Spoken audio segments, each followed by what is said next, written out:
From the top of Wologisi to the beaches of Maryland, we cover Liberia like nobody else does. This is Spoon 107.5 FM. Yes, sir. A special one from the CEO, Stanton with the spoon. And your boy, Friday the Southern Band. Charges on the beat. To the spoon to get your information. To the spoon to be part of our discussion. Spoon, spoon, spoon television. Spoon, spoon, spoon radio station. Spoon gonna tell you what is happening in Liberia. Spoon gonna tell you what is happening in Monrovia. Spoon gonna tell you what is happening in Africa. Just to spoon you will know. If the children crying for starvation, just to spoon. You want to get a news update, my brother, to spoon. You want to know what is happening in Monrovia, to spoon. Politicians want to make their decision, just to spoon. You want to know what's happening in the ministry, to spoon. Yeah, to spoon. Yeah, to spoon. You from Funjama, Maryland, to spoon. Yeah, to spoon. If you eat keep on congratulate my brother, to spoon. You got a Spoon TV, you got a Spoon Radio, to spoon. Yeah, to spoon. You want to get a news update, to spoon. What? Yeah, Rastafari. Kilibamba, kilibamba, kilibamba. Kilibamba, kilibamba, kilibamba. What I want? This one you back today. Spoon TV. This one you back today. Spoon TV. Spoon.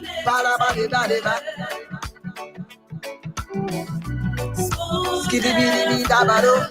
Spoon TV. Spoon Entertainment. Gua.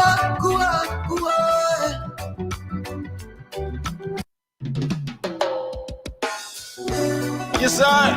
A special one from the CEO, Stanton with the spoon. And your boy, Friday the Southern Band. Charges on the beat.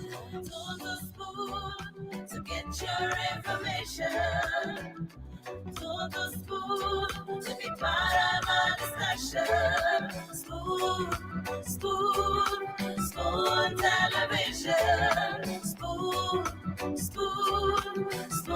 radio station. Spoon gonna tell you what is happening in Liberia. Spoon gonna tell you what is happening in Monrovia. Spoon gonna tell you what is happening in Africa. Just to spoon you will know. If the children crying for starvation, just to spoon. You want to get a news update, my brother, to spoon. You want to know what is happening in Monrovia, to spoon. Politicians want to make their decision, just to spoon. You want to know what's happening in the ministry, to spoon. Yeah, to spoon. Yeah, to spoon. You from Funjama, Maryland, to spoon. Yeah, to spoon. If you eat keep on congratulate my brother, to spoon. You got a Spoon TV, you got a Spoon Radio, to spoon. Yeah, to Spoon. You want to get a news update? Turn to Spoon. What? Yeah. Rastafari. Kilibamba, kilibamba, kilibamba. Kilibamba, kilibamba, kilibamba. What I want? Yes, what you about today? Spoon TV. Spoon. Yes, what you about today? Spoon. Spoon TV. Spoon. Bada. Skidibidi dabado. Spoon TV. Spoon Entertainment. Kua. The 24 minutes up to 9 p.m. here in Liberia. Pleasant night to you, wherever it is you are listening to us from. We're live on Spoon 107.5 FM. We're also on Fabric 101.1 and a host of other stations relaying us all across Liberia. For our Liberia diaspora, those in the diaspora Liberians who are watching us and Liberians home as well, we're live on our Facebook TV page, Spoon TV, as well as Super TV and Fabric TV. Those of you who do watch us on YouTube, our handle is Spoon Talk. My name is Diamond Slanger. It's a pleasure being back here in studio, producing for you tonight. This is Liberia's number one. This is Liberia's premier talk show. This is the Spoon Talk. So once again, you definitely welcome. A lot of things happening in the country. We'll give you some of those updates concerning what's unfolding in Liberia. We'll pick the cream of the crop to be able to update you. You also call us up and tell us what's on your minds.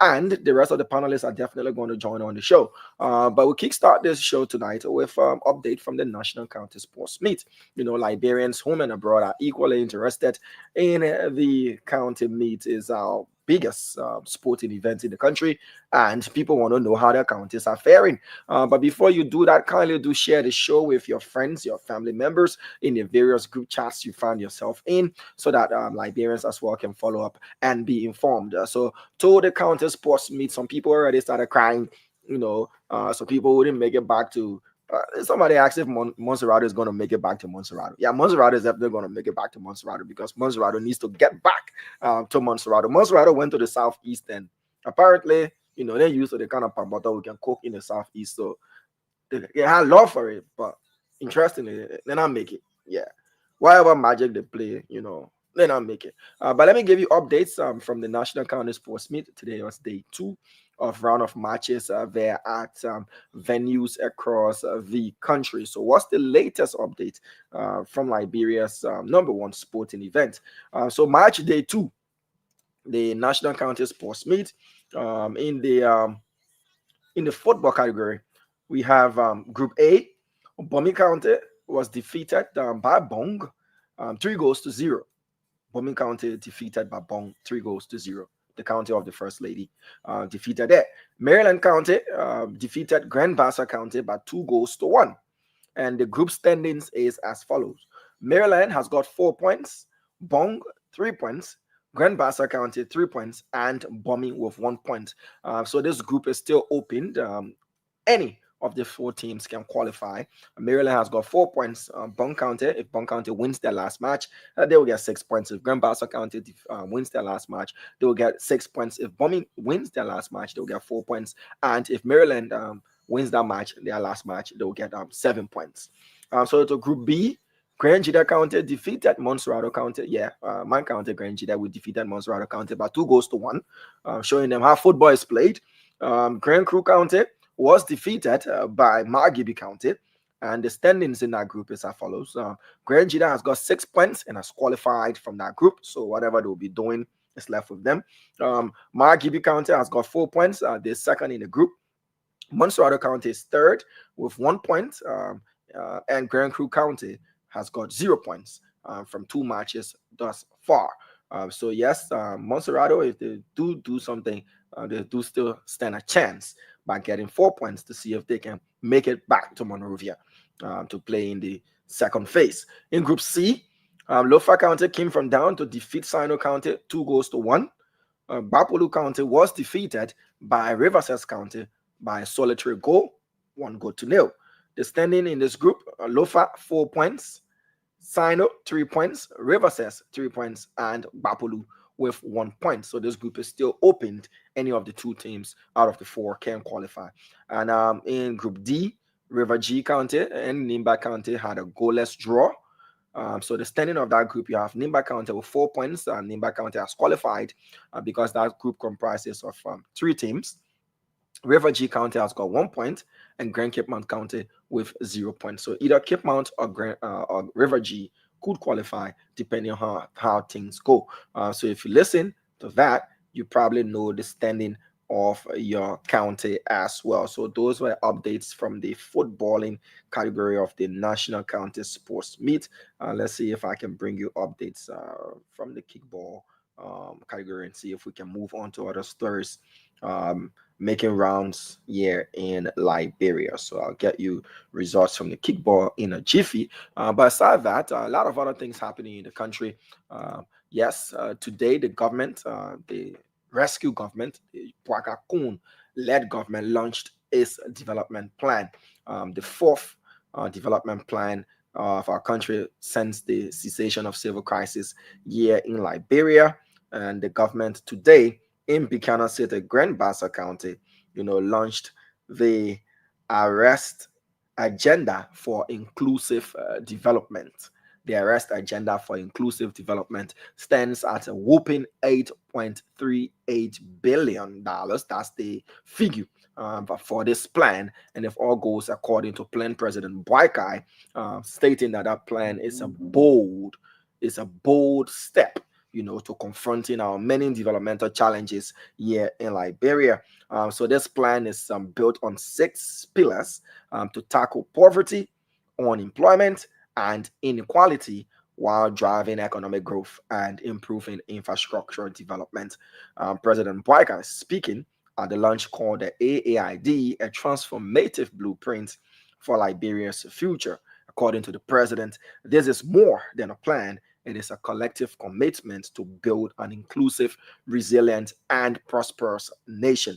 So the 5-year plan that runs from 2025 to 2029 targets 37% GDP growth, an increase in per capita income from $850 to $1,050, and significant reductions in poverty, mortality rates, and the rest. So all of the fundings for this whooping $8.38 billion, the partners or donor partners are to contribute 70% and the government contributing 30%. So that is for what unfolded in Buchanan City, Grand Bassa County. So while the president was in Grand Bassa launching the AAID, he was also simultaneously launching a suspension. Yes, who told you presidents can be meaning presence? Biso, and Biso. So while the president was in Buchanan launching the AAID, the Arrest Agenda for Inclusive Development, he was suspending and excluding someone indefinitely. And that person is none other than the now suspended indefinitely suspended chairperson of the National Elections Commission. Someone says when President Boakai suspends, especially when it goes with indefinitely, you're not coming back. But it's not official yet that she's not coming back. But she has been suspended for what the executive mansion termed as violation of the elections law. I'll just read this presser quickly. This press release from the Executive Mansion. It says, Executive Mansion, Monrovia, Liberia. President Joseph Yuma Boakai Sr. has suspended Madam Deviata Brown Lasana, whom we all affectionately got to know as 4:30 p.m. because 2023, around that time, Liberians were glued to their radios home and abroad. The chairperson of the National Elections Commission, the NEC, for an indefinite period for actions in violation of elections law. The suspension follows an investigation into recent protests by aggrieved NEC workers regarding administrative decisions taken without proper consultation. According to the findings, Madam Brown Lasana unilaterally announced the closure of the NEC office for 1 month and dismissed 25 employees without the knowledge or approval of the NEC Board of Commissioners as required by law. Section 2.1 and Section 2.10D of the Elections Law, which vest the authority to conduct NDC affairs in the Board of Commissioners as a collective body. The law mandates that decisions involving corrective measures against employees must be taken in consultation with the board, not by the chairperson or any individual commissioner acting alone. While the committee constituted to investigate the grievances of NEC workers was actively addressing the matter, Madam Brown Lasana took precipitous and unilateral actions, thereby undermining the integrity and stability of the institution, the president stated.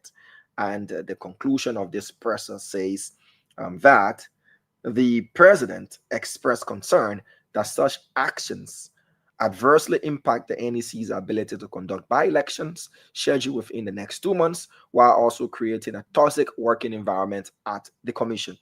The government of Liberia remains committed to ensuring transparency, accountability, and adherence to the rule of law in all institutions, particularly the NEC, which plays a critical role in upholding Liberia's democratic principles. Signed, Kula Bonayen Fofana, Presidential Press Secretary. Well, this particular release has met mixed reactions. We did see a lot of counter reactions to this, with some folks stating that the president has overstepped his boundary. He's now, doing what they've termed as, dictatorial or authoritarian kind of traits, going after tenured positions and all of that. And those who are defenders of this regime have said, and the president have said, the decision to suspend the chairperson wasn't taken unilaterally. The Board of Commissioners came up after the investigative findings with that particular recommendation, and the president acted well within his powers. But well, remember, President Barker this is not just his first time suspending folks indefinitely. We saw what happened at the LRRC. Patrick Woolsey and his entire management team were suspended. We do know that the immigration commissioner, former Lofa County Senator Steve Zago, is currently undergoing suspension, but his is not indefinite. It has got a period to it. We do know that what happened at the LDEA, when the 3 directors at the time were suspended, though there wasn't a time frame, the investigative period set and served as a time frame, they were eventually, let go of. And there are other turning position officials that have been suspended, including those from the LTA, the GC, and others as well, are still serving suspension whilst investigation is ongoing. So in this case, the NEC chairperson, Madam Deviata Brown Lasana, has added to that lengthening of the list. Well, we'll move on to some other news quickly before we go to the lines for you to tell us what's on your minds. And the managing director of the Liberia Water and Sewer Corporation, the LWSC, Mo Ali, I've been following his workings, not just on his Facebook page, but also ratings from other radio stations all around the country. I did see him make this post that to solve this problem, and that is the reason I'm highlighting this particular story, because we have been seen as a country, and I don't want to sound like Mr. Cummins, we have been seen as a country that we do the same thing over and over, and then we expect different results. Case in point, let's look at how our political landscape, shifts. Today, Spoon is being heralded by CDC folks because they are now in opposition. So the crying wolf, the crying that the government wants to shut down Spoon, they're now the defenders of the network. A few years back, that wasn't the case. UP folks were the defenders of the Spoon network. Now we're getting some UP folks that are saying, oh yeah, let Spoon be shut down, let Spoon be shut down. So we look at our political landscape and our political actions, they just seem just a revolving door kind of thing. The only thing is the players keep changing the team. The players keep changing the team. That's all. The team that was defending becomes the team that is attacking. The team that is attacking becomes the team that is defending. Now, in this issue of Mo Ali, I watched this video and I saw thousands of pieces of industrial grade pipes, PVC pipes, that the Liberia Water and Sewer Corporation is bringing in the country to deal with this issue of pipes rupturing all around. Today, this pipe will rupture at this other place. Tomorrow, this pipe will rupture at this other place because the pipes, some of them are 50, 60, 70 years old galvanized pipes that have been under the ground for some period of 70 years, 60 years, 50 years. And they pose health hazard to us. Majority of those pipes are corroded. They're rusty. When you don't have water for a period and then water starts to flow, you see the water is rusted. It's gray-like, it's bronze-like in color. So if these pipes are coming in country, we'll be following the joining of these pipes. There was a picture from the port, these pipes coming into the country, we are hoping and praying that they will not only go to solving this problem of pipes rupturing all around, and the fact that we have interrupted flow of water, which is an amenity that we all should enjoy, but there will be an extension of the service to other parts of the country so that Liberians can get pipe-borne water, which is a right, because it also comes with relief. You have good water, you have good health care, all of these things, it goes a long way to improving service delivery. So congratulations to you, Mohali, and to others who are moving and doing their best. We'll keep following, but we'll also criticize when we see things that are meant to. I mean, must see before you talk about you also criticize. No, but our animals. Come on. That means you must see. Then you say we also. So I don't person that can criticize. No, but I just criticize. You been up 3 weeks. You went to Ghana, from Ghana to Maryland, from Maryland to Sierra Leone. Wherever you went, 3 weeks. You have your own program called the Pulse. I don't know who Pulse you checking. You come on the phone talk. You talk all your sweet here about Mohali. Now you see me, you say, but we were criticized. No, but I was concluding. I was concluding my statement now. And I said it from the beginning now. We said criticize where the criticism is fair. Because I think I got only 2 good things today on the government, Damo. 2. Only 2 good things I get today. 2 good things the government did today. Or 2 good things? I get 2 good things, I got 4 bad things the government did. So we were talking about both of them. But why the bad things more than the good things? Why I want to know why. But I think the government did something smart, because most often it's all bad things. So but today, I think the government they try. They say Lone Star play the day well, right? Every day we should be able to talk the good, the bad, and the ugly, and that will inform the Liberian people. So I gotta watch what I say today, right? Because all the beginning are waiting to cut my clip and share on social media. So I gotta watch what I say, Damo. Right? Listen. I receive a lot of calls, but I want to say to you, I got 2 good things, maybe 2.5.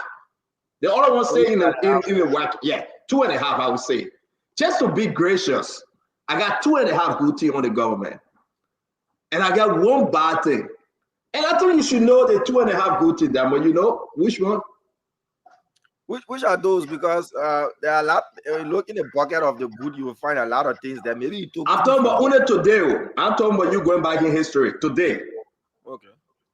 Today, you need one. Mohali is the half, because the people come with something else beyond that story that I got to talk about. So Mohali is the half. I want to ask Philip Bala and the rest of the group joining us. What are the 2 good things that look at Cooper pass away? Now, no, Damo. If Cooper pass away, show face, you might got to black him. He stay on the company $50 US he didn't pay. Send a man to ain't that it. Send a picking talk job. He took over 2 years now. He refused to pay the $50. So I don't know why we even entertaining him. Look at my own sister, Eddie L. Johnson. It's good to see you, Eddie. But I got 2.5 good news. And I think the government moved up 2.5 level, but then it came down by 4. So what would be that math? 2.5 divided by 4. Then where's the position? You still have a deficit, because if we already have there, it would have been 2.5 minus 4 minus 2.5. You get 1.5, right? 1.5. So I mean, let people just go ahead. The messenger will go for your $50. In the 10 couple possible with a problem. The messenger in the 10 month, the government ain't get paid yet.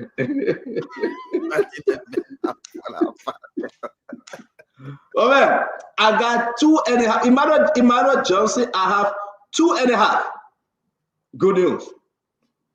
I want everybody to tell me the 2.5 good news for the government. Not for me. I'm good. Thank God.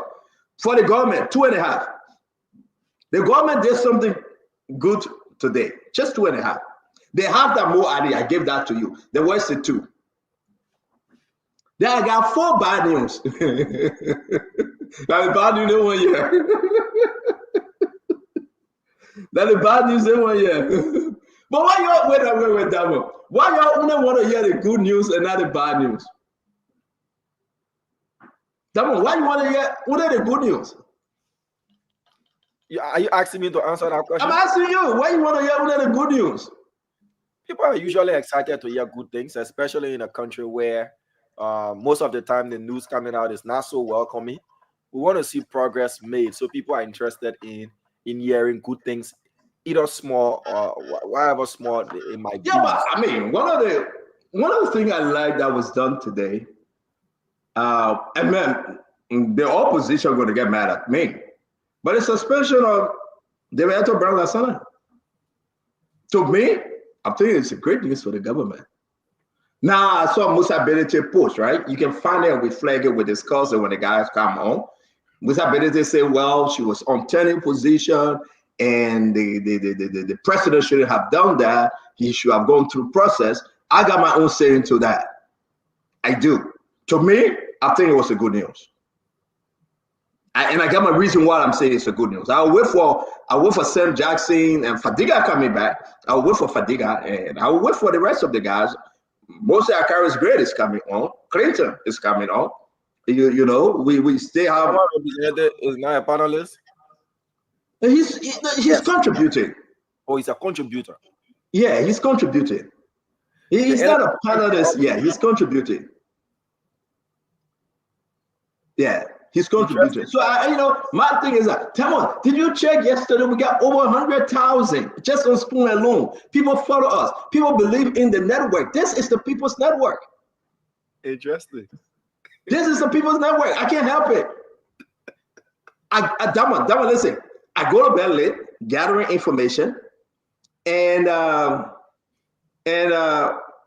wake up early, gathering information from all sources all over the country, so nobody will beat us. We are ahead of the game. We are definitely ahead of the game. We give God all the glory, and we say thanks to all of our many followers. That's why if you're here today, just share the show. Lena Swa said, thank you, CEO. No, Lena, I said thanks to you. James Saki said, good evening, Spoon. Good evening to you, James. Daniel Yumawu Zia. Again, I want to say thank you for joining Spoon. We got to balance our country, Damo. You spent, I don't know, did you go out with that girl from Minnesota? The one I took you to Ghana?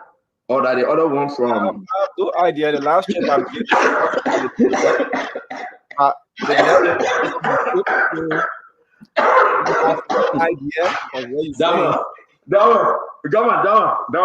Say the other one. We're talking in the back. It was slip a tongue. In the front, maybe you want to tell everybody. Say, Damn, I slip a tongue. That's slip a tongue. Go and procure things for the network and everything. And I went on a trip that was meant to be secret, but now since you're saying it out, somebody said no secret. But okay, so you went on a trip on behalf of the network. Thank God I'm a former CEO. I really don't know. I care not to know. I will leave that between you and Manatidi. Thank God for you. Everything. No, but listen, I'll tell you right now, I really not into the network business. I just come here, do my 2-3 hours like Uncle said, I go in peace. Oh, okay. I can't cause my trouble. I go by. That's all. I yet can't tell who Dama went with in Maryland and Ghana that Dama business. But I got pictures though, and I got video. If it's pictures of me purchasing the equipment, no problem. Woo! Uncle Sam, how you doing? Uncle Sam, how are you today? Oh, Uncle Sam said on my way, he taking a call from Sumner Twet. So we'll wait for you. No, Uncle Sam. man. Now my alarm going on so I can come on the show. Now my alarm is going coming on. Okay, Uncle Hey, Sam. Thomas is good. Snyder, welcome back, man. Thank you, Uncle Sam. Thank you. Dama have your own show they You're call gone The for long, Pause. He have your own show they call The Pause. The Pause. What time? Talk to us about your show. Put the flyer up, Dama. Okay, let me get the flyer. Put it up quickly, but see you can be going ahead as Yeah, while you do that, we see Al Hussein coming on the show to show us a certificate. It's good to have Al Hussein. He did a crash program. My man, don't show no certificate, my man. You said you know I will not fall for that thing. You know I will not fall for that. Ladies and gentlemen, we welcome Boniface Satu. Boniface D. Satu. We welcome you, my brother. How you doing? Jacob Yela. Well, let's welcome to the show today, Lucina Talu, Joel Parker, Clarence Benson is in the house, Abu Ducre. Hey, Abu, how you doing? I want to welcome again Joel Parker. I call your name Michael Quay. Michael Quay, how are you today? Lincoln Morris is also good to see you. Folks, go on your Facebook right now. Just share the program, wherever you are. Fadiga is sharing the program. Uncle Sam is sharing the program. Go on your Facebook, share the program. James Soma, it's always good to have you. We're going to shake the country. We're going to shake the country. It's a new day in Liberia, though. It's not a Mount Ellen time that people talk small, then they go. No. We talk. And you do good, we talk. And you do bad, we talk. They can cause tire, we talk. They can get vest tire, we talk. We here. So, I mean, because of you guys, because of you, Uncle Sam, we will leave everything and come on the show. Because of you, look at Fadiga is coming back. Fadiga been off for almost 3 months. He bounced by yesterday at our fire. Over 100,000. YouTube went crazy. Facebook went crazy. We here again tonight. From GSA Road. Oh, we got Morrison Kennedy. Gladys Kaba. Jared Sewe. Blessing is also good. Alio Japate. Something is happening. We received information of 450,000 renovation project at the internal ministry. Hey! 450,000 renovation project at the internal ministry. Where is our papa minister? What the minister name? Somebody help me. Francis Yumani. Where is he? Hey, you'll see what you gonna take on transit. 450,000. And the papa not feeling good though. He's sick, but we wish him well. But 450,000. And the people from the ministry say the country people say the man refused to pay them. They sent me a personal letter to intervene. I would display the letter. We would talk about it while he started paying our country native people. Why? What's going on? Again, we're going to welcome back to the United States the woman that spent 1 whole month in Liberia, Dr. Richardson. She's back in the United States, Dr. Francine Chinwe Special Richardson. She's back in the United States. It's good to see you. It's good to have you back. Thank God for the safe travel. You look special today. Welcome to the show, Dr. Richardson.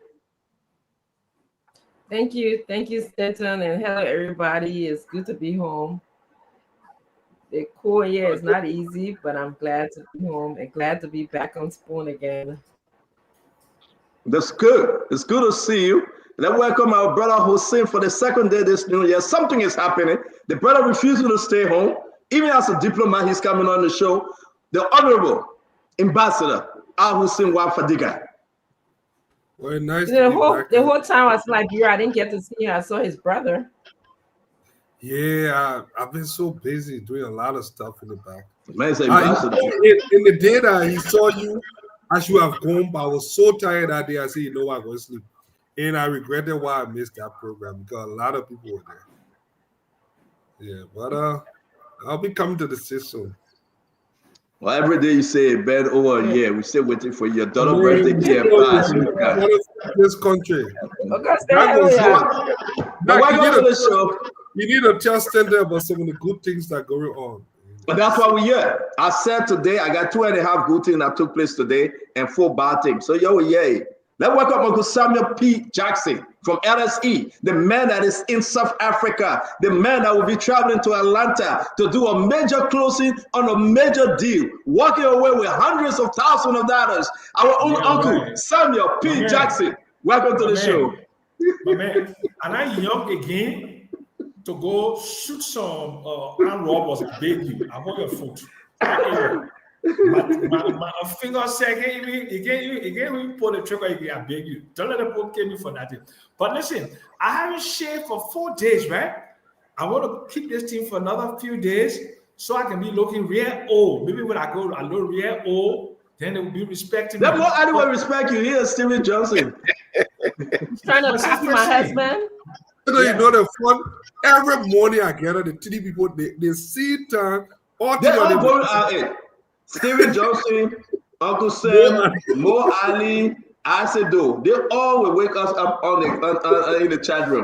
No, but and usually it's Isaac Good out through the rap. About my relationship with Dr. Richardson. In 1966, her father, I believe, came from Israel or some foreign place, with her beautiful mother. And they were connected to Lucretia Mason, Jason Mason, Reverend Mason, and, you know. And they were such a handsome couple. It was such a handsome couple, you know. And I got connected to the family, you know. So, I mean, wow, man, I saw the papa was tall, white skin, little bit, right? Allah. Okay, and I remember Kim, they used to dress really sharp, man. Everybody, they used to be looking at them, you know. Yeah, but you see, then they born a beautiful daughter like this, and I managed to see the daughter, and she'll be my colleague on the same show. So God is wonderful. So I'm trying to keep my beard for another few days, just to look okay, and maybe if my beard count will be respecting me, will be calling me grandpa, all that kind of thing, maybe. So let's see what happens. It's good to have you. We're gonna welcome Jackie. We'll go to Dama Slanger. Dama, you gotta tell us about the pause. Let's bring in our sister. Jackie, what's your last name? Jackie. Jackie, are you with us? Jackie, my kid. Jackie? Jackie, we can't hear you. All right, I think Jackie I think that. Yeah, I think that harmonize Jackie as always. They harmonize her internet.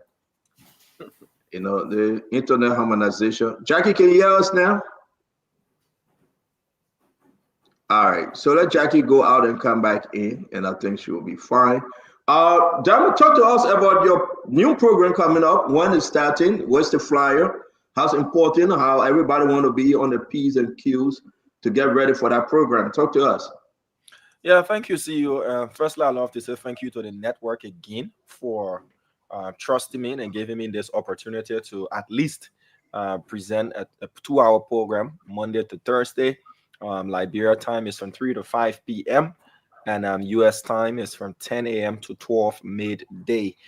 So the pause is going to provide information not just from Monrovia, but all across Liberia. Will be featuring county correspondents to tell us the latest from across the country. We'll also feature the judiciary as well. We talk about cases in the courts so people can know their rights as well, what to do and what not to do. We'll also be featuring guests on the show. And of course, it's for everybody. It's not just a one-sided program. It's going to feature people from both sides of the aisle. And it's going to kick off on the 20th of January. That's on Monday. And our first 3 guests have already been lined up. We'll put up the flyers and we'll keep doing the publicity. So that's in short just a synopsis of the pause. It's not just a political program. It's social. It's going to feature economic experts as well, tourism, and the full 9 yards of what's happening in Liberia is going to be featured on the pause, Mr. Witherspoon. So again, man, there you have it, John, the pause, but Dama, Baby T, and Slanger. We want to say, listen, I can't wait. I hope I will be invited to be one of the. I thought Dama was going to invite me to be the first guest on the program, but that's okay. You know, when you have an independent network, first 3 guests lined up. I didn't mention their names. Because you know what? And when the heartbeat of the nation is heard, listen, you're going to find this on YouTube. You're going to find this on Facebook. You're going to find it on our own online radio. This would be one of the biggest in the country, and you trust the skill the wisdom and what Diamond brings to the network and to the nation. Fair balance, and this is what we all just gonna wait for. And after Diamond program, you're gonna take a break with all the different commercials. Now, if you want to sponsor this program, Diamond is open. You can get in contract with him. He open for sponsorship. Be the first to sponsor the program, and the rest of the story you have Diamond number and negotiate with him through the network, and he'll be happy to put you down as sponsor. But I just can't wait. Diamond, congratulations, and we wish you guys speed. Thank you, Chief. And before I turn it back to you, I've also been selected after a vetting process. I was out of the country when you sent me on an assignment that I got that particular letter. We have been selected to win an award, so I'll give you full details of that as well. We posted it on Facebook. I'm trying to get the letter, but we just want to say thank you again to everybody, to the organizers of that particular award. It means a lot to us. All right, so this is the letter. I'll post it as well, but it's from the Liberia Institute of Public Speaking. So we've been, it reads and says, congratulations on your preferment for the 2024 LIPS Annual Award for Excellence in Public Speaking. Dear Mr. Slanger, it is with greatest pleasure that I, on behalf of the Liberia Institute of Public Speaking, LIPS, extend my heartfelt congratulations to you on being nominated and subsequently preferred as the recipient of the second Liberia Institute of Public Speaking LIPS Annual Award for Excellence in Public Speaking. Your exceptional contributions as a young and dynamic broadcast journalist, coupled with your proficient and eloquent use of the English language, have set you apart as a beacon of effective communication in Liberia. Your ability to deliver impromptu speeches and think on your feet and doing live coverage with the Spoon Network's OB crew is truly outstanding. So I'll stop right there. And that award will be presented here at the headquarters of the Spoon Network so that each and everybody can be a part of it. We say thank you to the organizers, and we are honored as well. Thank you. A lot of good things is coming. We want to again appreciate all you guys. Great work, the entire team. I know Manatidi don't want to.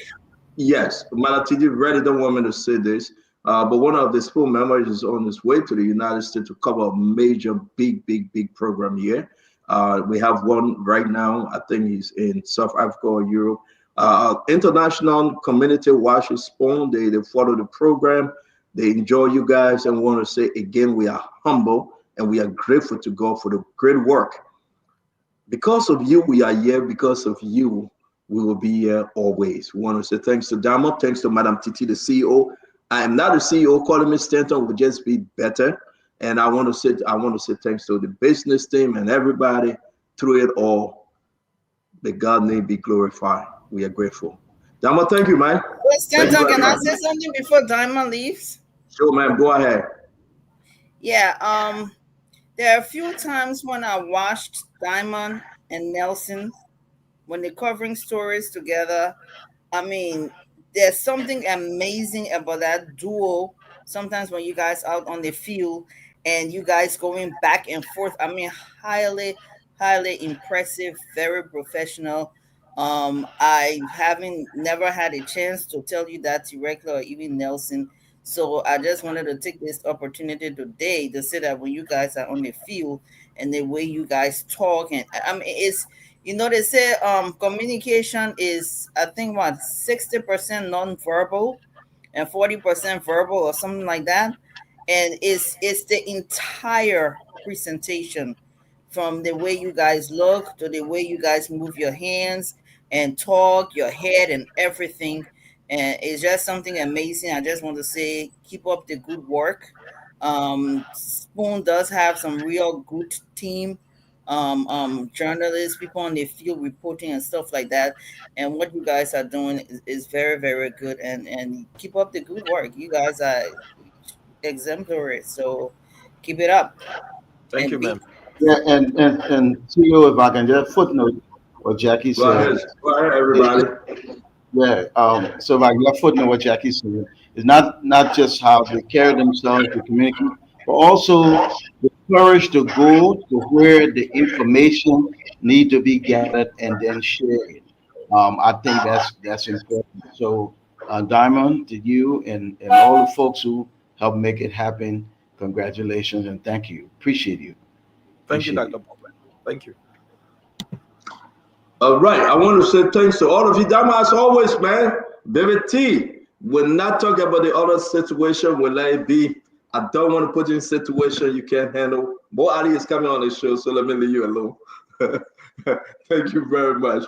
Ladies and gentlemen, we having fun like always. Listen, you told your own, I told my own. Don't get fair with me. I will not get fair with you. But we'll man up and come back on the show. Because Liberia is everything we have. We get frustrated, of course, but we just want the best out of Liberia. Nobody paying anybody to come on the show. But imagine when it's 4 o'clock, we all trying to finish up and be on Spoon. We'll be so tired, but we just want to be on Spoon. So we say thanks to all of you. Go and watch yesterday, 100,000. Why? Who are we? What are we doing differently? I mean, what's going on that the people now, they are so into the Liberian news? From Europe to America to Africa. My brothers, Jefferson Koji said, to the 17th continent. Everybody want to watch. Everybody want to hear. The prime time hour in the cool of the evening. After work, you finish eating. Nothing to do. You listen to your radio. You know, during those days, I would say, they was playing love music. Stuck on you. Got a feeling down deep in my soul. Then everybody ready to go to bed. Then everybody start putting love music on. Or you go, yeah,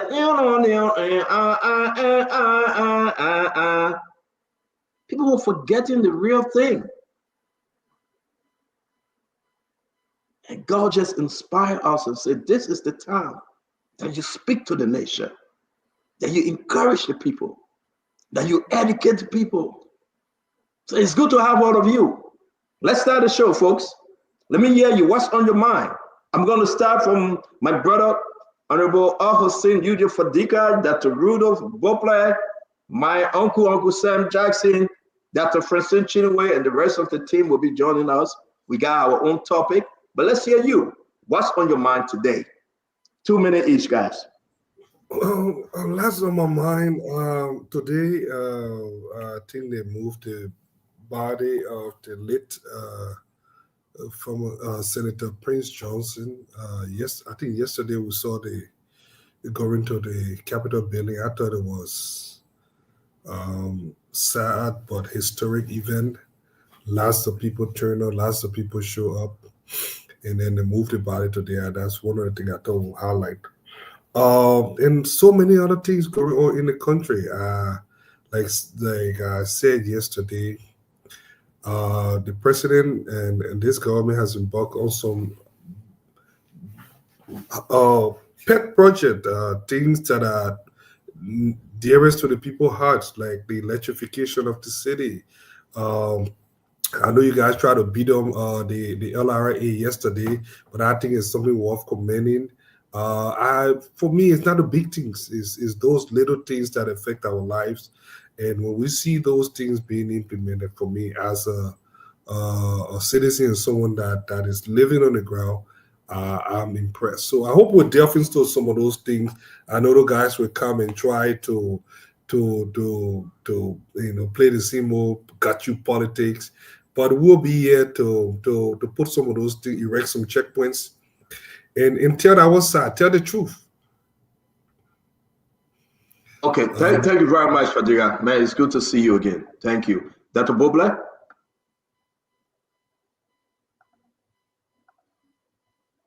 So what's on my mind is the development that took place today in Grand Bassa. So the president was there to launch his AAID, Arrest Agenda for Inclusive Development. And during the event, the Minister of Finance Development Planning said that they are launching 8.4, I think it was 3.4 billion. There were conflicting reports in the papers. One said 3.4, the other said 8.4, but it doesn't matter. But It's but what 8.6 billion. It's 8.6 it, billion. yeah, 8.4 billion. Okay. One Yeah, paper said 2.4, the around other 8 said billion. okay. But anyway, here's what here's what I want to say. First, it's a very good thing. It's a good thing that we project. It's a good thing that we're planning. It's a good thing that we're laying out the plan. He did say they are hoping for a 37% growth um, over the 5-year period. That is very ambitious. And from an economic standpoint, I'm waiting for part two because there's no way we can accomplish that in Liberia without measures on the other end, austerity measures, closing up the leakages so that the injections can do its work. It's good we got the plan. I hope we have the discipline, the intentionality, cut the wastage so that we can see that. That would be phenomenal growth over 5 years. I don't believe we're going to accomplish it. But if we dare to do some courageous things from an economic standpoint, that would be super exciting for the Republic. So I hope the President Economic Advisors can come back and show us on the other end what the austerity measures would be so that all of these injections would produce that multiplier effect that we look for, job creation, tax expansion, growth, those kinds of things. So it's exciting to know we got the plan, but we hope for it will not just be a plan. There will be courage to implement the plan. So we'll see how we proceed as we walk into this new year. Well, thank you very much, Dr. Copeland. It's good to have you. Jackie, your 2 minutes. What's on your mind, Jackie? Okay, what's on my mind? Again, hello to everyone and hello to Liberians in Liberia and within the diaspora. Hope everyone is having a wonderful day. Today was a big day for Liberia and the Liberian people. As Dr. Broccoli just said, the Arrest Agenda for Inclusive Development was launched today for and on behalf of the 5.2 million Liberians, and it's an exciting day today. We look forward to see all those programs highlighted in the Arrest Agenda, from roads to education program, health programs, be implemented so that we can move the country forward and develop the nation the way it needs to be developed. So I know some people will be asking what's the difference between this Arrest Agenda and other agendas in prior administration, but a lot of it has been highlighted. There were books, the development book that were distributed today to all the 15 counties. I think three books got distributed per county today. So every single county has a copy of that development agenda. Partners, everybody, and they're printing more booklets for people to have so that, and it will be online if it's not already online, where everybody can go and take a look at this Arrest Agenda and see what it really means per county, per person, depending on your demographic, for all the Liberians, including Liberians within the diaspora. So it's an exciting day for us as Liberians. Okay, thank you very much, Jackie. Let's welcome Governor Clinton. We'll go to Uncle Sam and that of Dr. Richardson. After me, you let him go before me. I'd love to make you last, but go ahead, Uncle Sam. I just wanted to make you. I want to follow the two people with their overly optimistic view about the Arrest Uncle Agenda. Sam, please proceed. I want to just nip the bud right away so the people can get excited for nothing. Uncle Sam, go ahead. Go ahead, Uncle Sam. I've seen dozens of development agendas, starting from the 1974 Development Agenda for Liberia. Post-war, I saw the 150-day action plan. I saw the interim poverty reduction strategy. I saw the poverty reduction strategy paper. I saw the agenda for transformation, and I saw Vision 2030. let me just tell you something. Those are basically aspirational documents. Let me explain to Mom Mary what aspirational document mean. When you're dreaming, you know, when you see that your aspiration. But me, I can say I want to be an astronaut 5 years from now. But the possibility of me being an astronaut is less than 0.0001.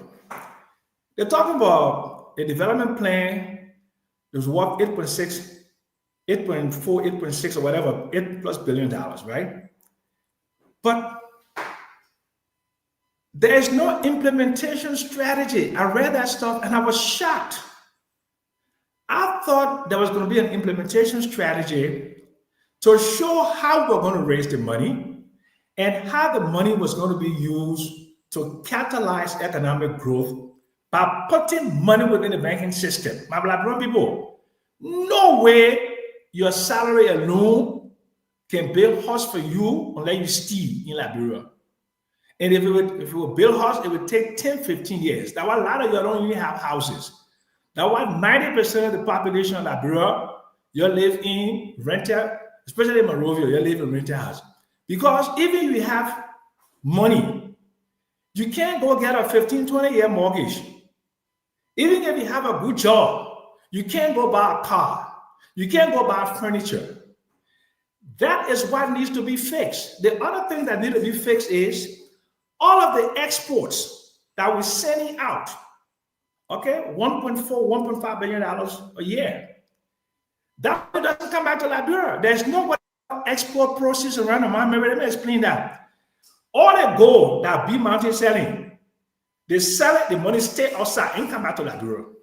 And Dr. Brooklyn, you know, consumption plus investment plus government spending, X minus M, X is for export. So if that money is not coming in your banking system to promote growth and development, because everything you're talking about, 37% growth rate, growth means nothing. Economic growth rate means nothing if it's not diversified. If that economic growth rate there does not stimulate capacity, it does not stimulate social economic development, so does not improve education, does not create a sufficient capacity for young people to get jobs and for young people to improve their lives. We had spectacular economic growth before. So, Uncle Sam, this is just an intro. What's on your mind? We will go into the topic, Uncle Sam. It's just a brushing off. Okay. But I think that bust their bubble about the team of AARD and they're all getting excited. There's something big thing happening. We didn't even got the money to go. But Sam, you were excited for the Propo agenda. Let's just do the I was not excited for Propo agenda. I denounced the Propo agenda. Jackie, it's just an intro. Let calm down. We will go ahead into the conversation. Sam, we're just having fun. Sam and I, we're just having fun. Let's just give the other the chance to do the intro. There's no Propo agenda. Dr. Richardson, you want to come in? I know you're going to be a chosen one today, so I'm begging you. I want to focus on the Hema story. Over the past couple of days, I read that a mother, Miss Annie Duo, killed her 1-year-old child. I also read that a few men went up and dug up the grave of a female to take out her private area for whatever reason. Those stories are concerning to me because it suggests the mental health issues that exist in our culture. So as someone who documents those kind of things, I just wanted to bring that to the attention of others. I had a question, in Liberia. I was wondering about insurance policies in Liberia. And I wonder, and if somebody can answer this for me, if the government-owned buildings in Liberia, if they have insurance policy on them, for example, the Capitol building, was that building insured? It's just a thought that I have. Let me just also speak briefly about the arrest agenda. I think it was a great portfolio put together. I was at Ellen's presentation, the one she came and did a tour in the United States and presented her agenda to the diaspora community. I agree with Uncle Sam that it needs to be broken down a little bit. I read parts of it. It's very worthy, but the common people in Liberia need to be able to understand the arrest agenda a little bit more.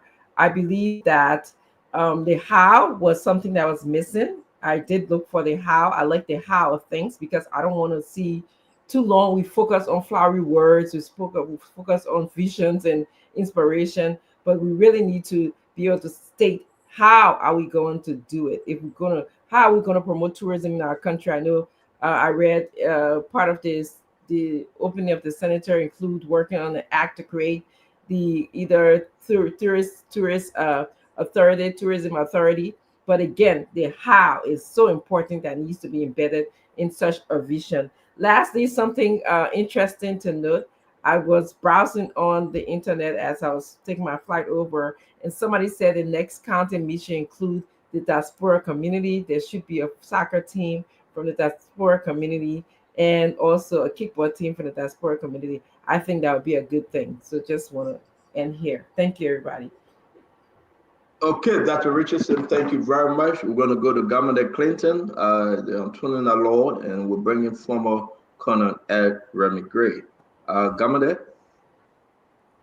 What's on my mind? Of course, this issue about the Capitol building continues to be of concern. The unlawful detention of a young man continues to be an issue of concern, and I'm concerned about that. Also, today I'm hearing some information. I probably Stanton, you have much more on that about the NPA closing NAFA today. We also have information that the president has suspended the Elections Commission's head. So more excesses of the administration. So those are things that I'm looking forward to talking about. It seems like a lot of people come and want us to have hope, that this is going to change. But it seems like every day you wake up in your bed, there's a breaking news of another excess of the executive branch of government. So yeah, I like the corner, like the good old corner now can take the floor. Thank you, Colonel. Great. Stanton is a good day at my end. This idea that Liberia only represent two political parties is becoming extremely annoying and monotonous.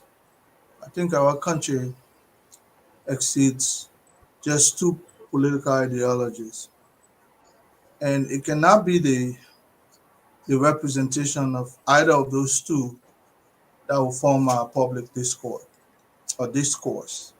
Liberia has a lot to move toward other than people political interest. So my take today is that let us focus on a Liberia that will be a legacy for either political party that takes over our country. This is not about individual, neither George Weah or President Boakai. I think our country deserves more than that. It is because we focus on the possession of these individuals, meaning individuals of political parties, and to individual political parties to take over one after the other. That's why we're not making progress. Because I think you got somebody taking a phone call from your end, Dallas. Is that somebody taking a phone call from your end, Colonel Gray? Just a second. I'm trying. Yeah. So let's come back to you. All right. Yeah. Let's come back to you, Colonel Gray. Oh gosh, let's get into the conversation. Are you ready now, Colonel Gray? All right, go ahead, please. Yeah. So I would urge people that if you see Liberia from the realm of making progress to measure our age with our sub-regional brothers and sisters, maybe we'll move away from this focus of one person taking over the country. Those were Stone Age kind of thinking. when we get there, or when we're there, we should focus on what am I going to leave for others to take this country forward to the next level. And this is why the agenda that I heard today makes sense. So I'm not going to be looking at it like President Barker is trying to get ahead of George Weah, where he was not able to get his proper agenda. I wish all of them well, but I think the well-being of our country is far better than those two. And I'll look at this agenda now on deck as a means of taking Liberia to the next level, not necessarily to take Unity Party to the next level. I will not be looking at it from that way, Stanton. Thank you. Thank you, Colonel Gray. And again, Colonel Gray, we say thanks that you came early today. You're always busy, but at least you're here early today to be part of the full discussion. We're going to bring in Gibson Jeru. Don't forget our Karis Mostly Gray is coming on. Sister Glendy, the rest of the team will be on tonight because we got a lot. Let's know what's on your mind. Gibson Jeru, welcome to the show.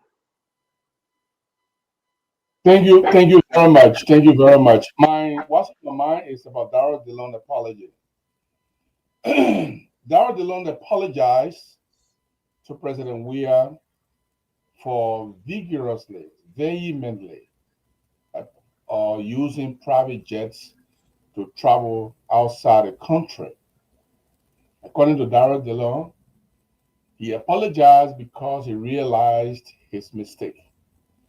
And in that apology, he tried to make himself a moralist. There are certain people in Liberia, when they don't apologize and they remain arrogant and adamant, and people respect them. No, that's not true, Darrell DeLone. In fact, this is what obtained, Darrell DeLone. If you apologize many times, your apology means nothing to anybody. It's like you have a girlfriend, your wife. And every time you know the thing is wrong and you say bad words to her, and then after midnight, then you apologize. I'll find another example, my man. I don't suppose someone else home back. Find another example. Also, so you can do it. Find another. The women are trying to forgive us, and you come with that example. Find another example. So for your sake, I will leave that. But here is the problem. Why Darrell DeLone apologized? He is unable to criticize President Barker for using private jet at this time. It becomes impossible for President Barker to not use private jet. He will use private jet to go to FOIA. He will use private jet to attend an ordinary daughter birthday party. He will use private jet to go everywhere, and there'll be nothing the Liberian people can do about it. There'll be nothing Darrell DeLone can do about it. All the anti-private jets advocates and activists will do nothing to stop President Barker from using private jet. Now, that makes Darrell DeLone a political fool, that he cannot criticize the thing he criticized and cost George Weah his election. Because it was one of the things that the people used against George Weah. He's using the people's money. He's spending too much on private jet. He's giving money to his friends. He is taking a gift that he's not supposed to be $250. This private jet that your money he's using, take him from there. Now they not elect George Weah. They elected Joseph Boakai. In less than a year, Joseph Boakai is using private jet to go on and farm. He's using private jet to go attend an ordinary friend birthday party. Can Darrell DeLone be morally fit to criticize the president and say, President Boakai, you need to stop using private jet? You can't do that, because this was one of our campaign mantra, that we want to save money for the people. You can't do that. Okay, so that's on your mind. We will go into it even more. When we talk about how you call this, the different what's on our mind, is like doing your intro, and then we will make it part of the conversation. So it's good to have you, Brother Gibson. I believe everybody have spoken. couple of things on my mind. We'll make this out of the topic. It's good that you guys brought the AAID in Grand Bassa, the development project, something like the ProPol, and different ways you want to call it. It's okay, but we'll get into it. Whether it's 3.4 or 8.6 billion, how we're going to get it, how it'll happen. President Boakai got 1 5 more years in office. Let's see how far you're going to go. So we will be discussing it. And again, we're going to talk about the Freeport and fishery. This is concerning NAFA. Woke up this morning, Freeport managing director. The reason why he shut down, NAFA main office. I want us to get into it. I posted something in the chat room. A lot of back and forth. Again, everybody's squeezed, but let's discuss it. I also want to talk about the LRA and the budget. Some people were absent yesterday. The LRA, like we said, man, they came up and said we'll be raising 700 and maybe 2 million others. I mean, and people is fighting and said, no, Double Jala, you're wrong. You cannot say this. We'll discuss it. And also we want to discuss today is the suspension of David Eto Brown Lasana. What say you? I mean, she gone with the Nima election hanging. The by-election is coming.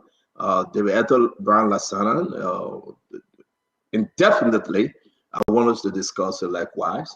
And finally, we'll discuss other issues, other matters, but not forgetting Mo Ali and the Liberia Water and Soil Corporation. But what's going on with Mo Ali? The great job he's doing, but people say, no, Mo Ali, you'll take a pause. He's not doing his job. It's all CDC money. It's all CDC intervention. All of those things are CDC contract. Again, Mo Ali going to be on the show to defend himself, but I think it's only necessary that we can discuss it. Don't forget, Medtech is back in the news. I want you to go on FIA. All right? FIA is requesting that Medtech turn over all documents. And they are saying that they are carrying on a full criminal investigation on Medtech.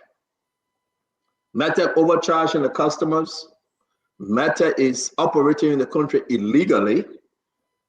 Therefore, they demanded the document from Medtech. Medtech said no, they wasn't going to give them the Medtech. And as a matter of fact, Medtech insulted them and said, you have no jurisdiction over us to request any document. When the information came up today, Medtech today said we will comply fully. We will send you all document that you have requested for. What's going on with the whole Medtech? On a side note, Prince C. Johnson is talking to NIMA today. And again, the NIMA people dressed in the traditional attire, and you got to understand. Johnson, not Prince C. Johnson. Sorry, Prince White Johnson. I'm sorry. They took him to NIMA today. He will be there up to Saturday, and he will find his final resting place. We'll also be discussing the Prince White Johnson issue. And don't forget, a lot of stuff is happening in the country. Anything else on your mind to discuss, we want to welcome you to all of our followers. Please, if you can take the time today to share this show, just share the show, please. Share it today. It will be a great, great show, and we'd love to have you all. So again, let's get into it. We are 4:45, 9:45 in Liberia, 4:45 here. Uncle Sam, you please mute yourself. Let's get into the conversation. Welcome to the show. Honorable Akaris Mose Gray, Mo Ali will be coming on, and we'll get the ball rolling. We appreciate each and every one of you guys. Please take up your cell phone.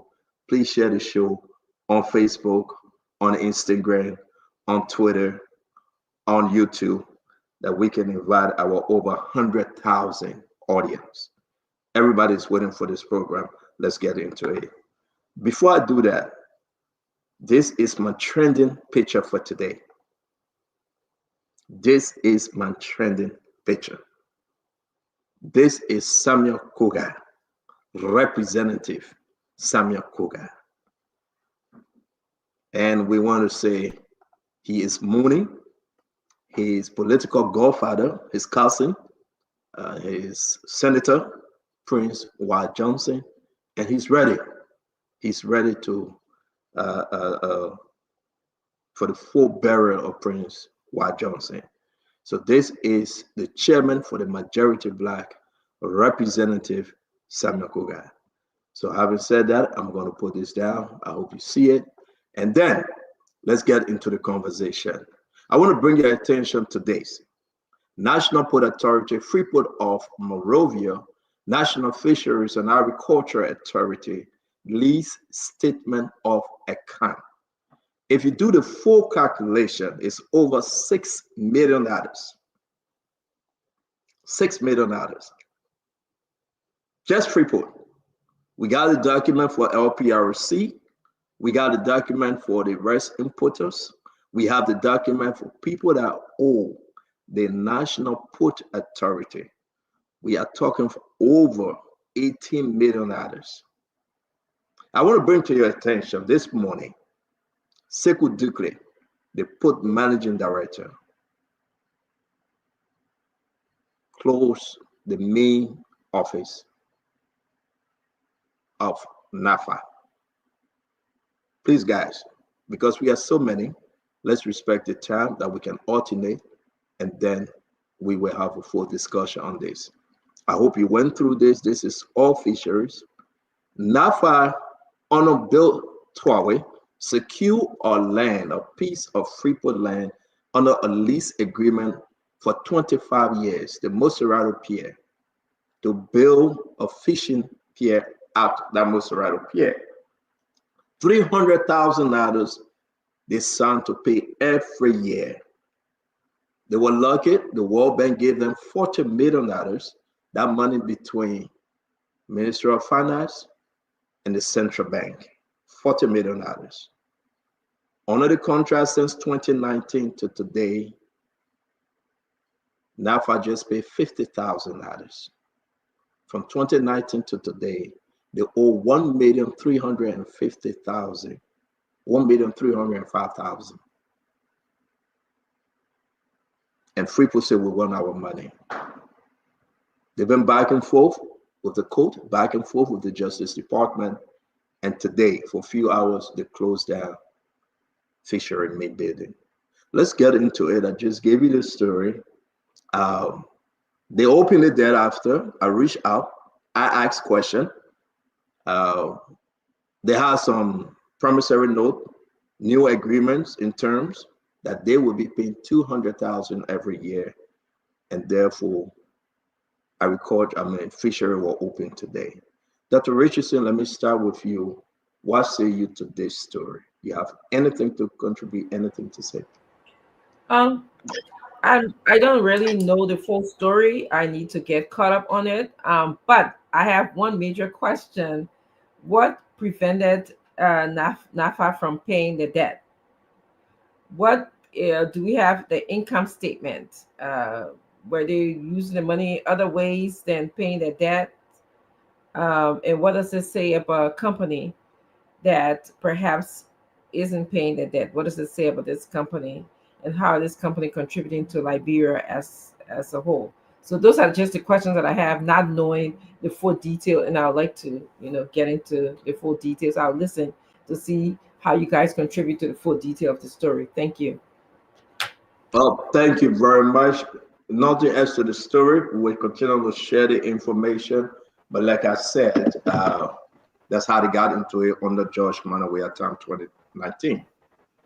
And again, why they are not paying, Emma Glasgow says she doesn't have money to continue to pay, therefore she didn't pay.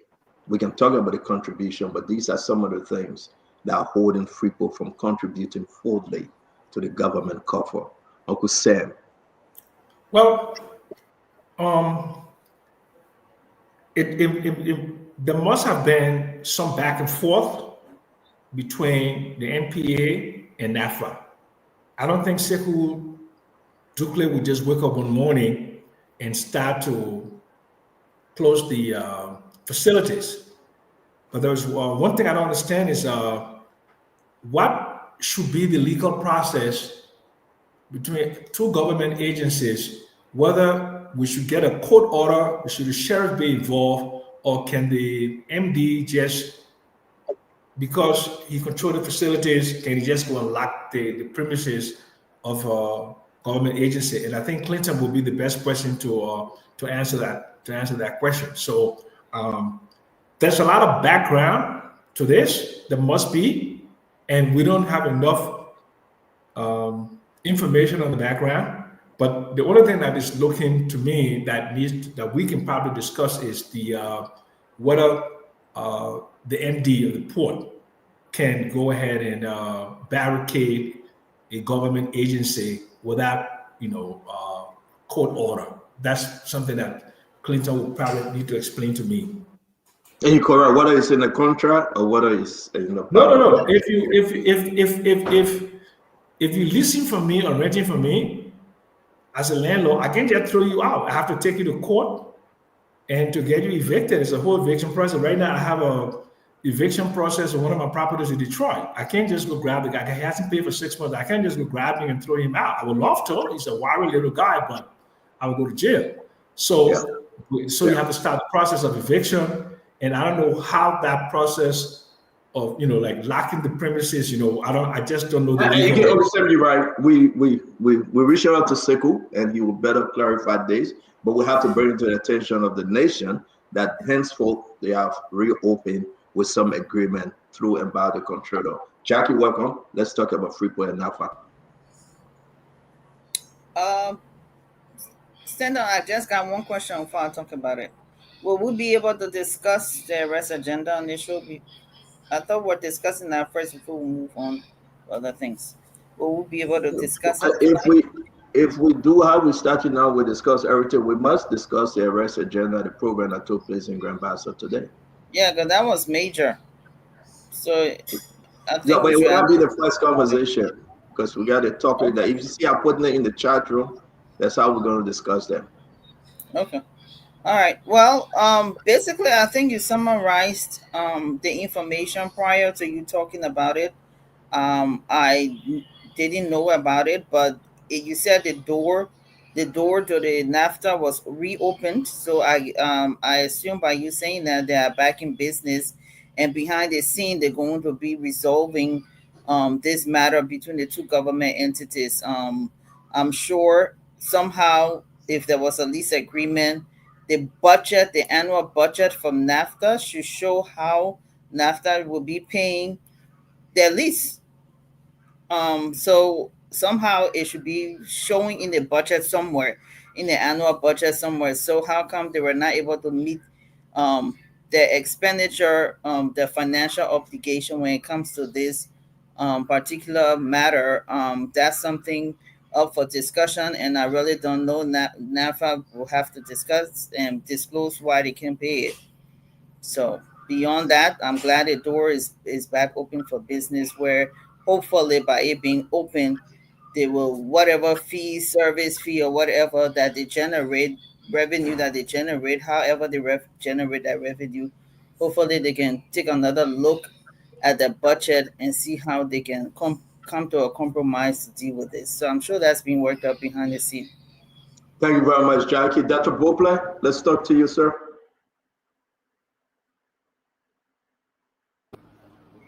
So I worked for the government in the U.S. briefly, and we had to pay bills to other government agencies.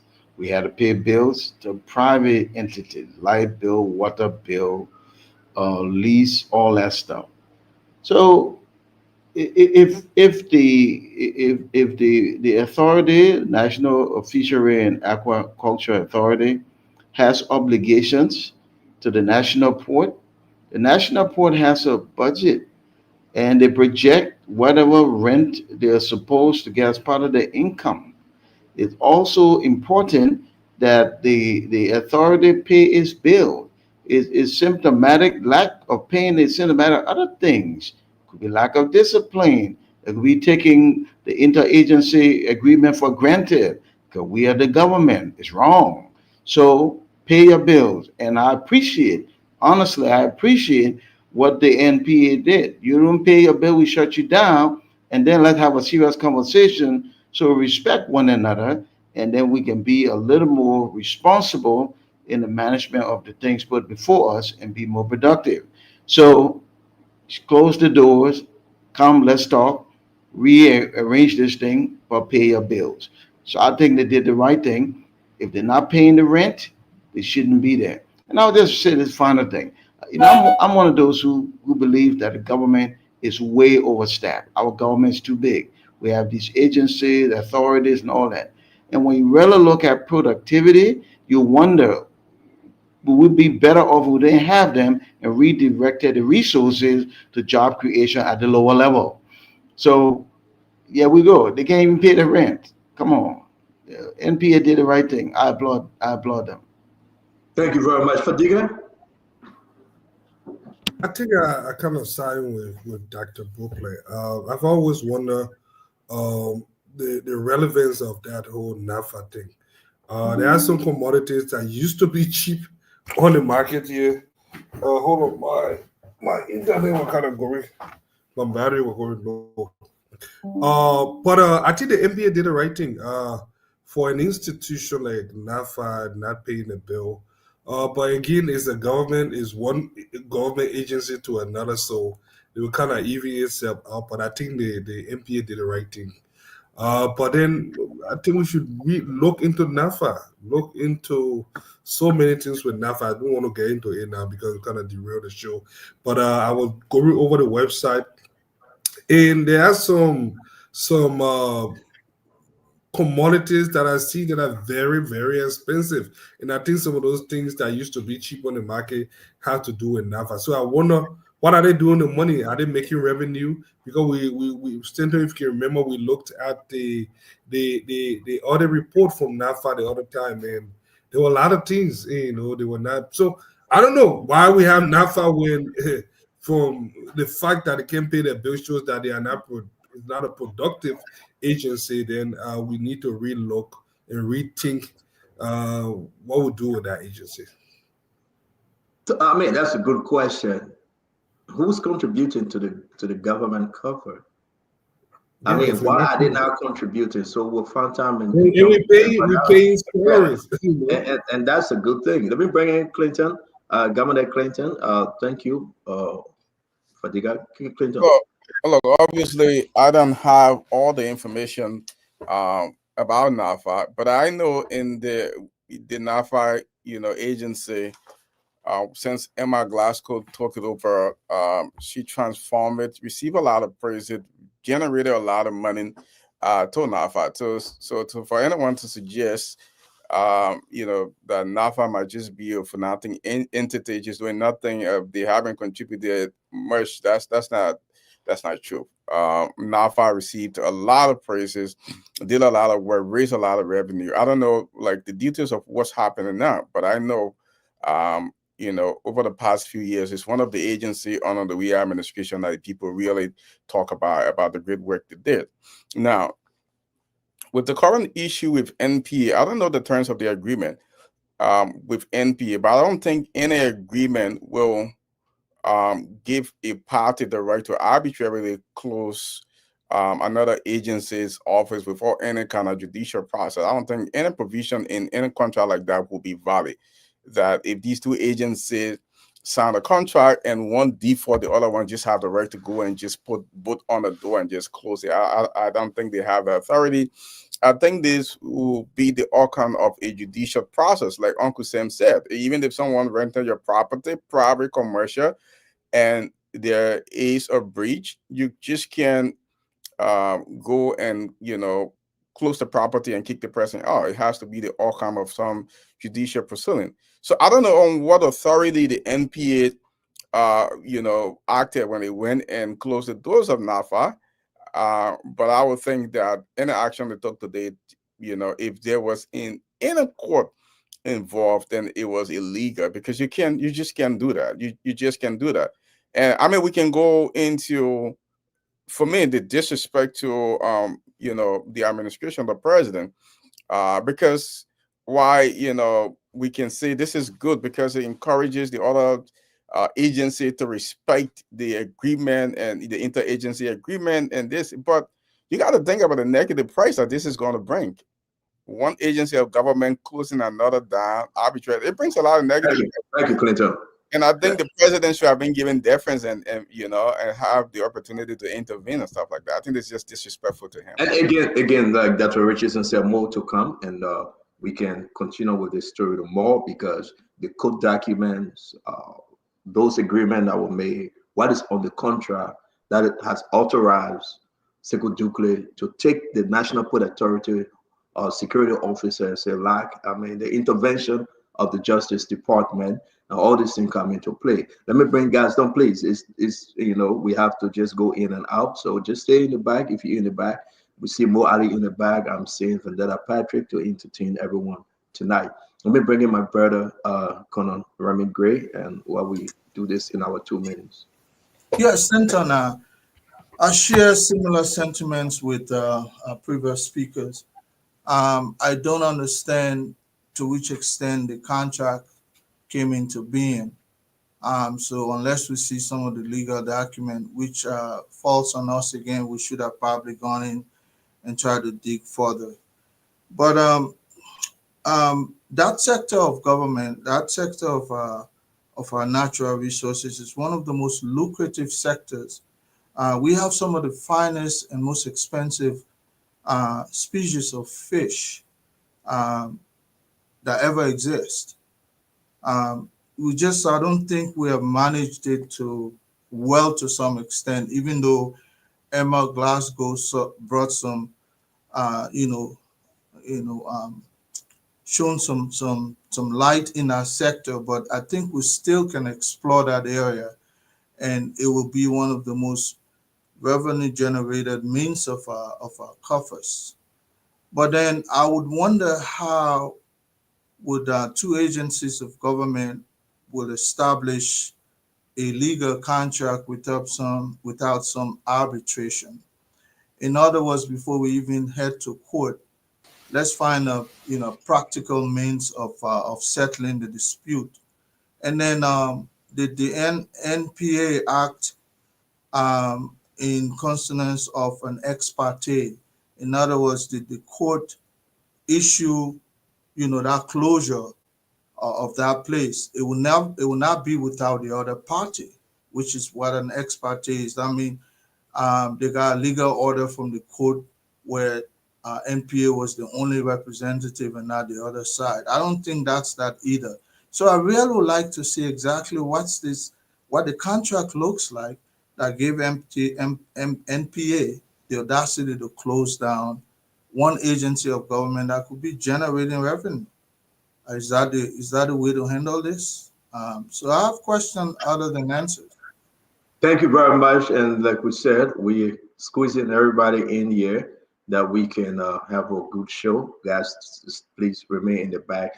Conor Gray, the National Port Authority Managing Director, should be joining us anytime this week to give more clarity on this subject. Let me bring in Gibson Jerry. Welcome to the show. Mo Ali, welcome to the show. From Dada Patrick.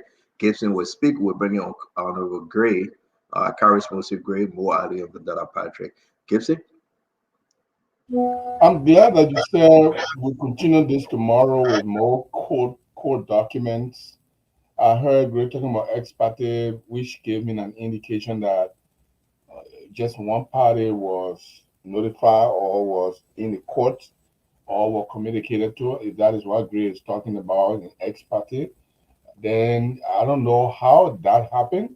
How would the courts do that at this time when both parties are present? But again, Brother Broper said it right.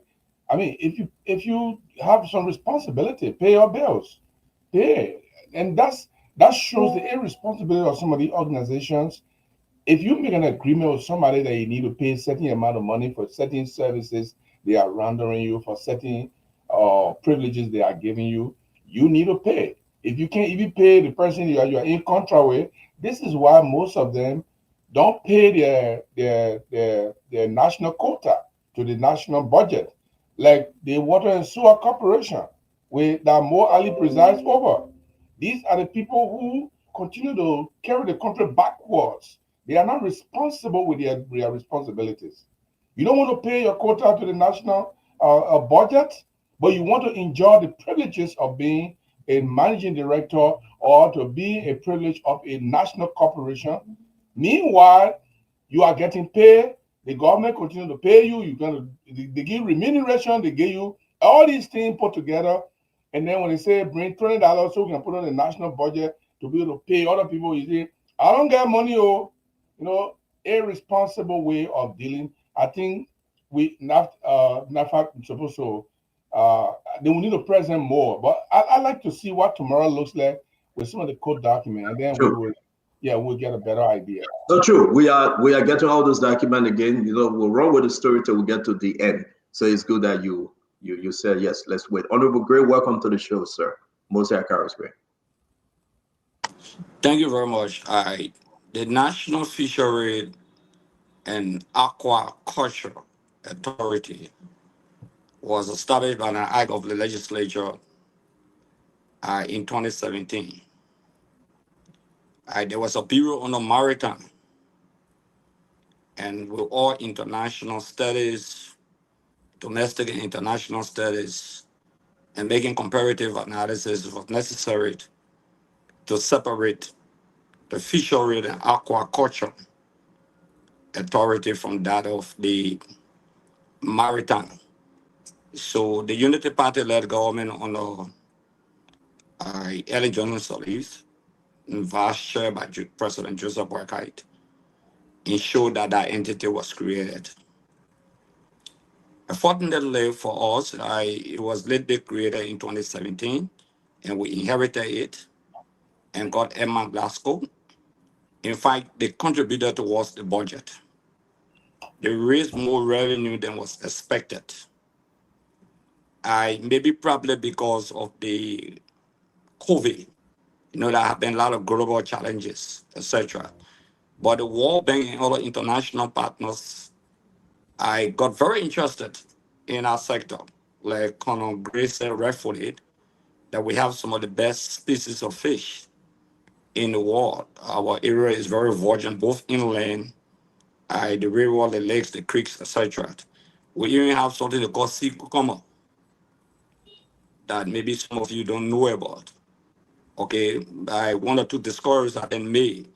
I know the Senegalese developed interest in that. The World Bank wanted to build a separate entity, a separate port. So predicated upon that, Stanton Redford said about the World Bank trying to allocate certain funding. So the NAFA needed its own separate headquarters, Board of Maritime. So that's how they went into that agreement with the NPA. I will not defend NAFA on her default or inability to make payment for what they agreed to pay for. My issue here is this, that whenever an agreement of such is signed, there's no excuse.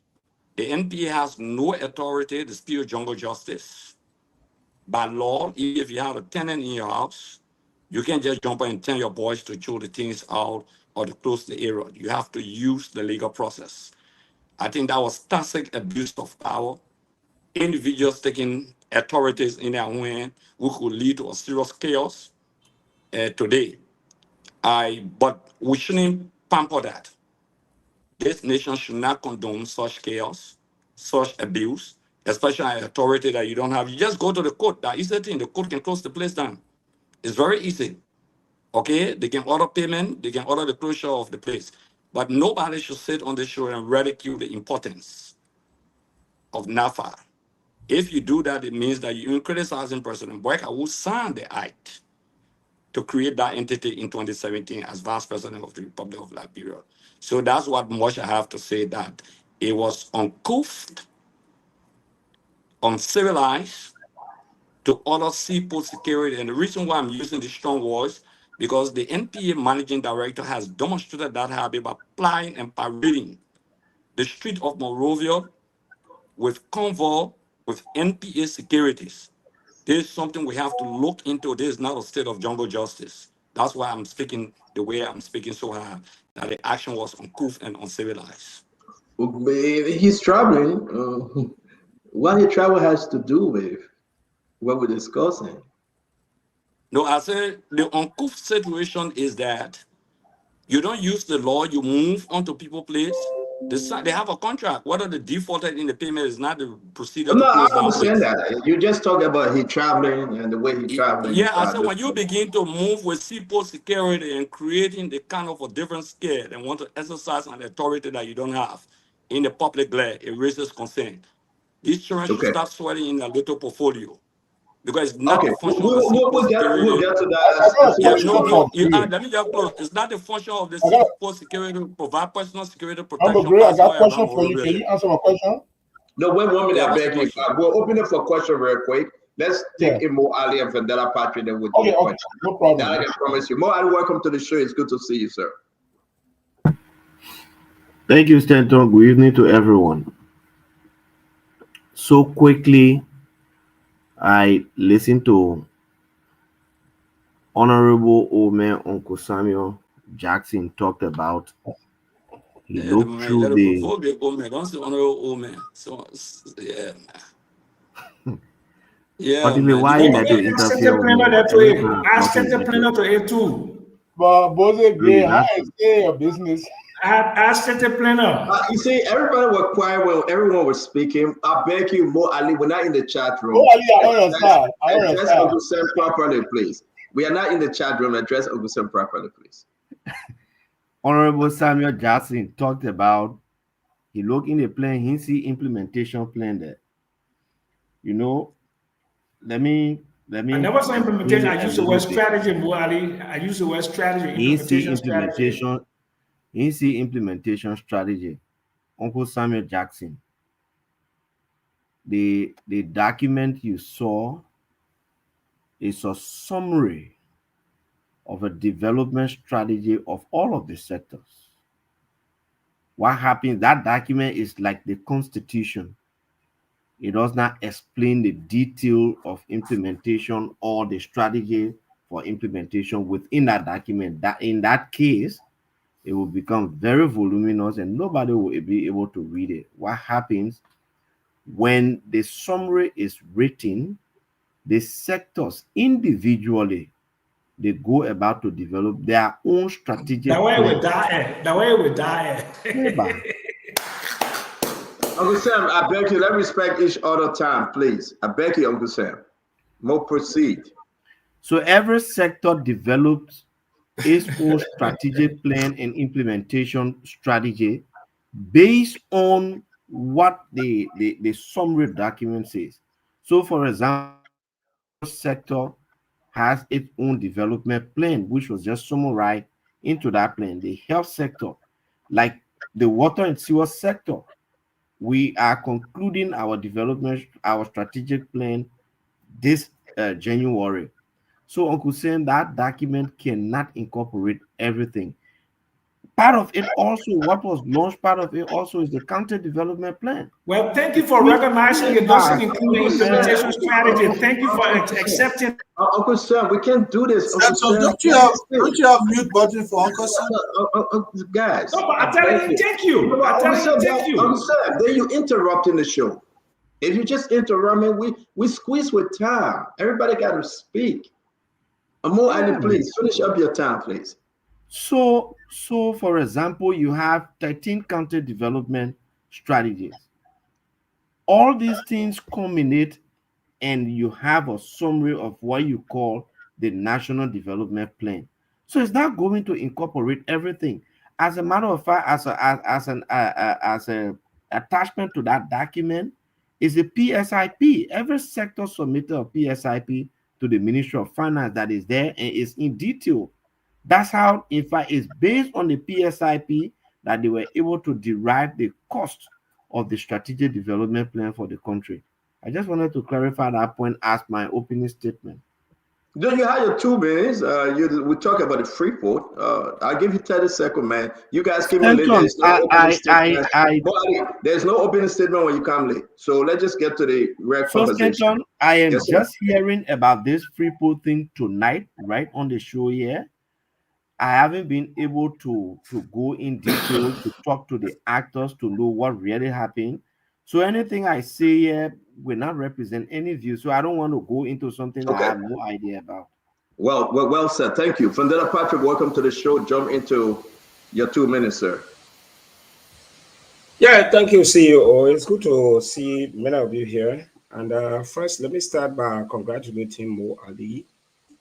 From the video I saw today, in as much as I've had fundamental disagreements with his government, I think he's one of those public servants or presidential appointees, apart from the jokes on social media in our chat rooms.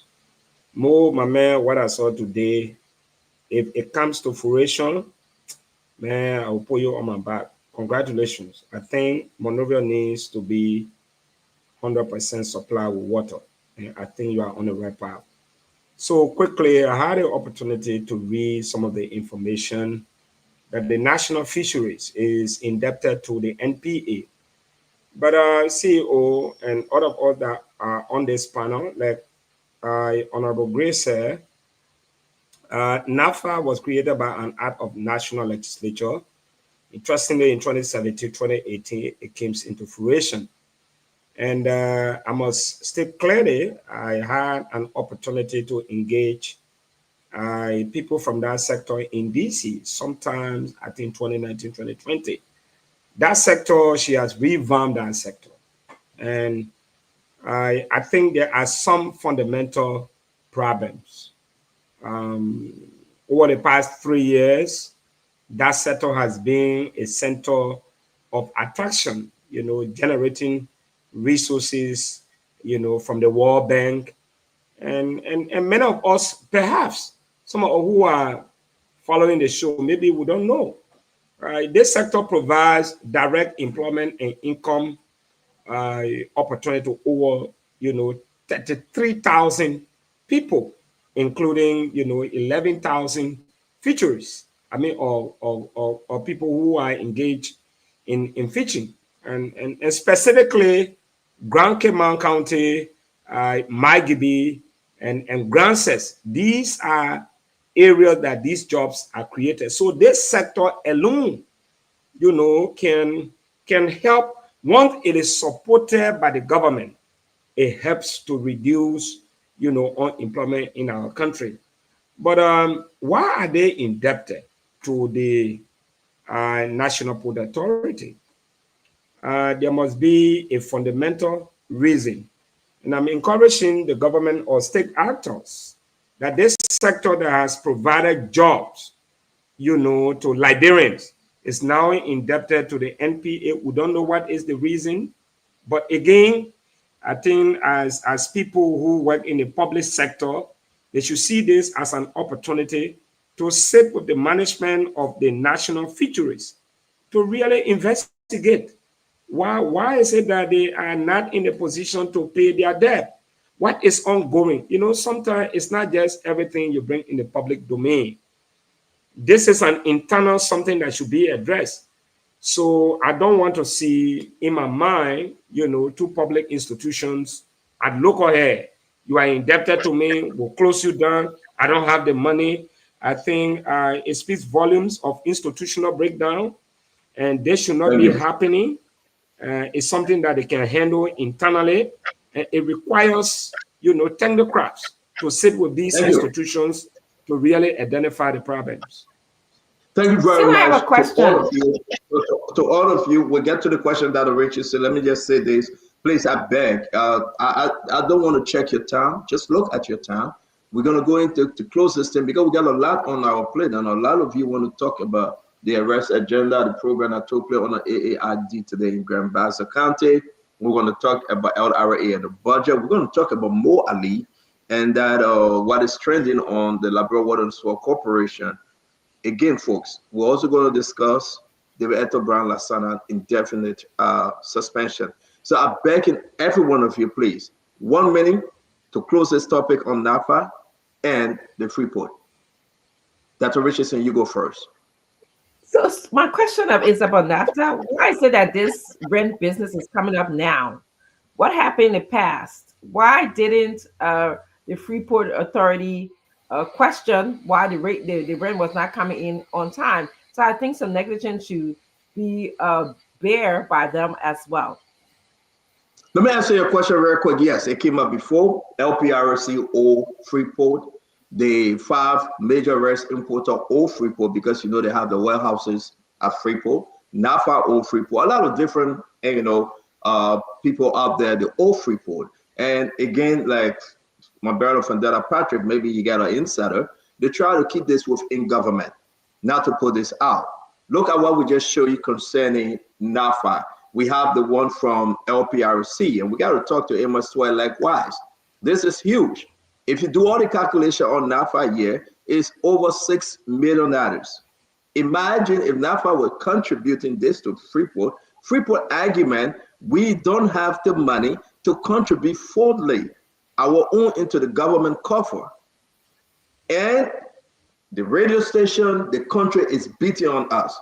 But LRA, LPRC owing us. This person owing us. So we must take action. So I believe also I just received information. They went to the Justice Ministry. They banned in the court. They granted them some time. And NAFA, like LPRC and other people, they didn't make any contribution or any payment as per the agreement. So this is huge, Dr. Richardson. I think you asked a fair question. So you can take RC both security, not sheriffs. And that's a whole different argument. But we are state digging, only year the people are going to come. We make the news, and I know other networks going to dig and come up with some more information on it tomorrow. Again, this is Spoon. We want to say thank you. Uncle Sam, your 1 minute, sir. Uncle Sam, we're not hearing you. I don't have anything to say except that we don't have enough information on it. And government did clarify that even with the 2 government agencies, they will have to have some kind of a court order. And those are the 2 things I'm concerned about. But I'm sure they will settle it. And what I'm hearing from people, I don't know whether it's credible or not, is that they've settled it and NAFA will be resuming operations tomorrow. That's correct. NAFA got into an agreement to pay $200,000 every year. And I think they reached that formal agreement and they were able to open. So the matter is settled as far as I'm concerned, Stanton. But it's good to raise it as to why people are not contributing and making the payment like Gibson Jerry said. Jackie, your 1 minute real quick, man. If you have anything to add. Yeah, I mean, it's intergovernmental. They will sort it out one way or the other. So I don't think there's much need for us to spend more time on this matter. Thank you, Jackie. Gibson, you have anything? I'm a little bit. I can't use some very strong words to describe the action of the NPA, and he said it is draconian for them to just put the people or close their opportunity or put them out without any court order. I'm afraid we don't have the contracts because the contracts between it doesn't NPA matter. I'm sorry. No, finish our coming. We know. Yeah, I'm not privy to the contract. We know what is in the contract. What time frame is given to an individual before such action can be taken against them. Some of the contract will say within 30 days you settle your account. If you cannot settle the account, you do this. If you can't do this, we'll inform you once, we'll inform you twice, and if not, we'll put you outside. It's totally legal. But if there's none of those in there and you want to put him outside, then you need to get the court approbation. You need to get a court approval through a rate of eviction. But otherwise than that, I really need to know what is in the contract before I argue that the NPA acted ultra-virus. Ultra-virus came in the picture. Thank you very much. Let me bring Governor Clinton, talk to us, Governor, and then we'll go to Honorable Hussein. Yeah, look, I think this action of the NPA's boy is arbitrary. I don't think any contract will give another party the right to move in and physically close another entity's premises. That's just true. That's an authority that you will have the court implement. You have to understand, if you start to draft contracts that provide that, you're providing room for chaos. And the court is not going to honor any provision of a contract that said that once we sign a contract between me and Stanton, and if he doesn't, I can walk in and lock the place. I doubt it. I seriously doubt it. I'm willing to see a contract that is going to have that provision. I think today's MP's action is arbitrary, and we should be worried when we have officials of government who think they have the power to do such a thing. Again, maybe there's information that's going to come later and say, look, indeed, we have order. But I will circle back to where Conagre is saying. You would think that there is some sort of arbitration in, if there's a problem, there's some sort of arbitration.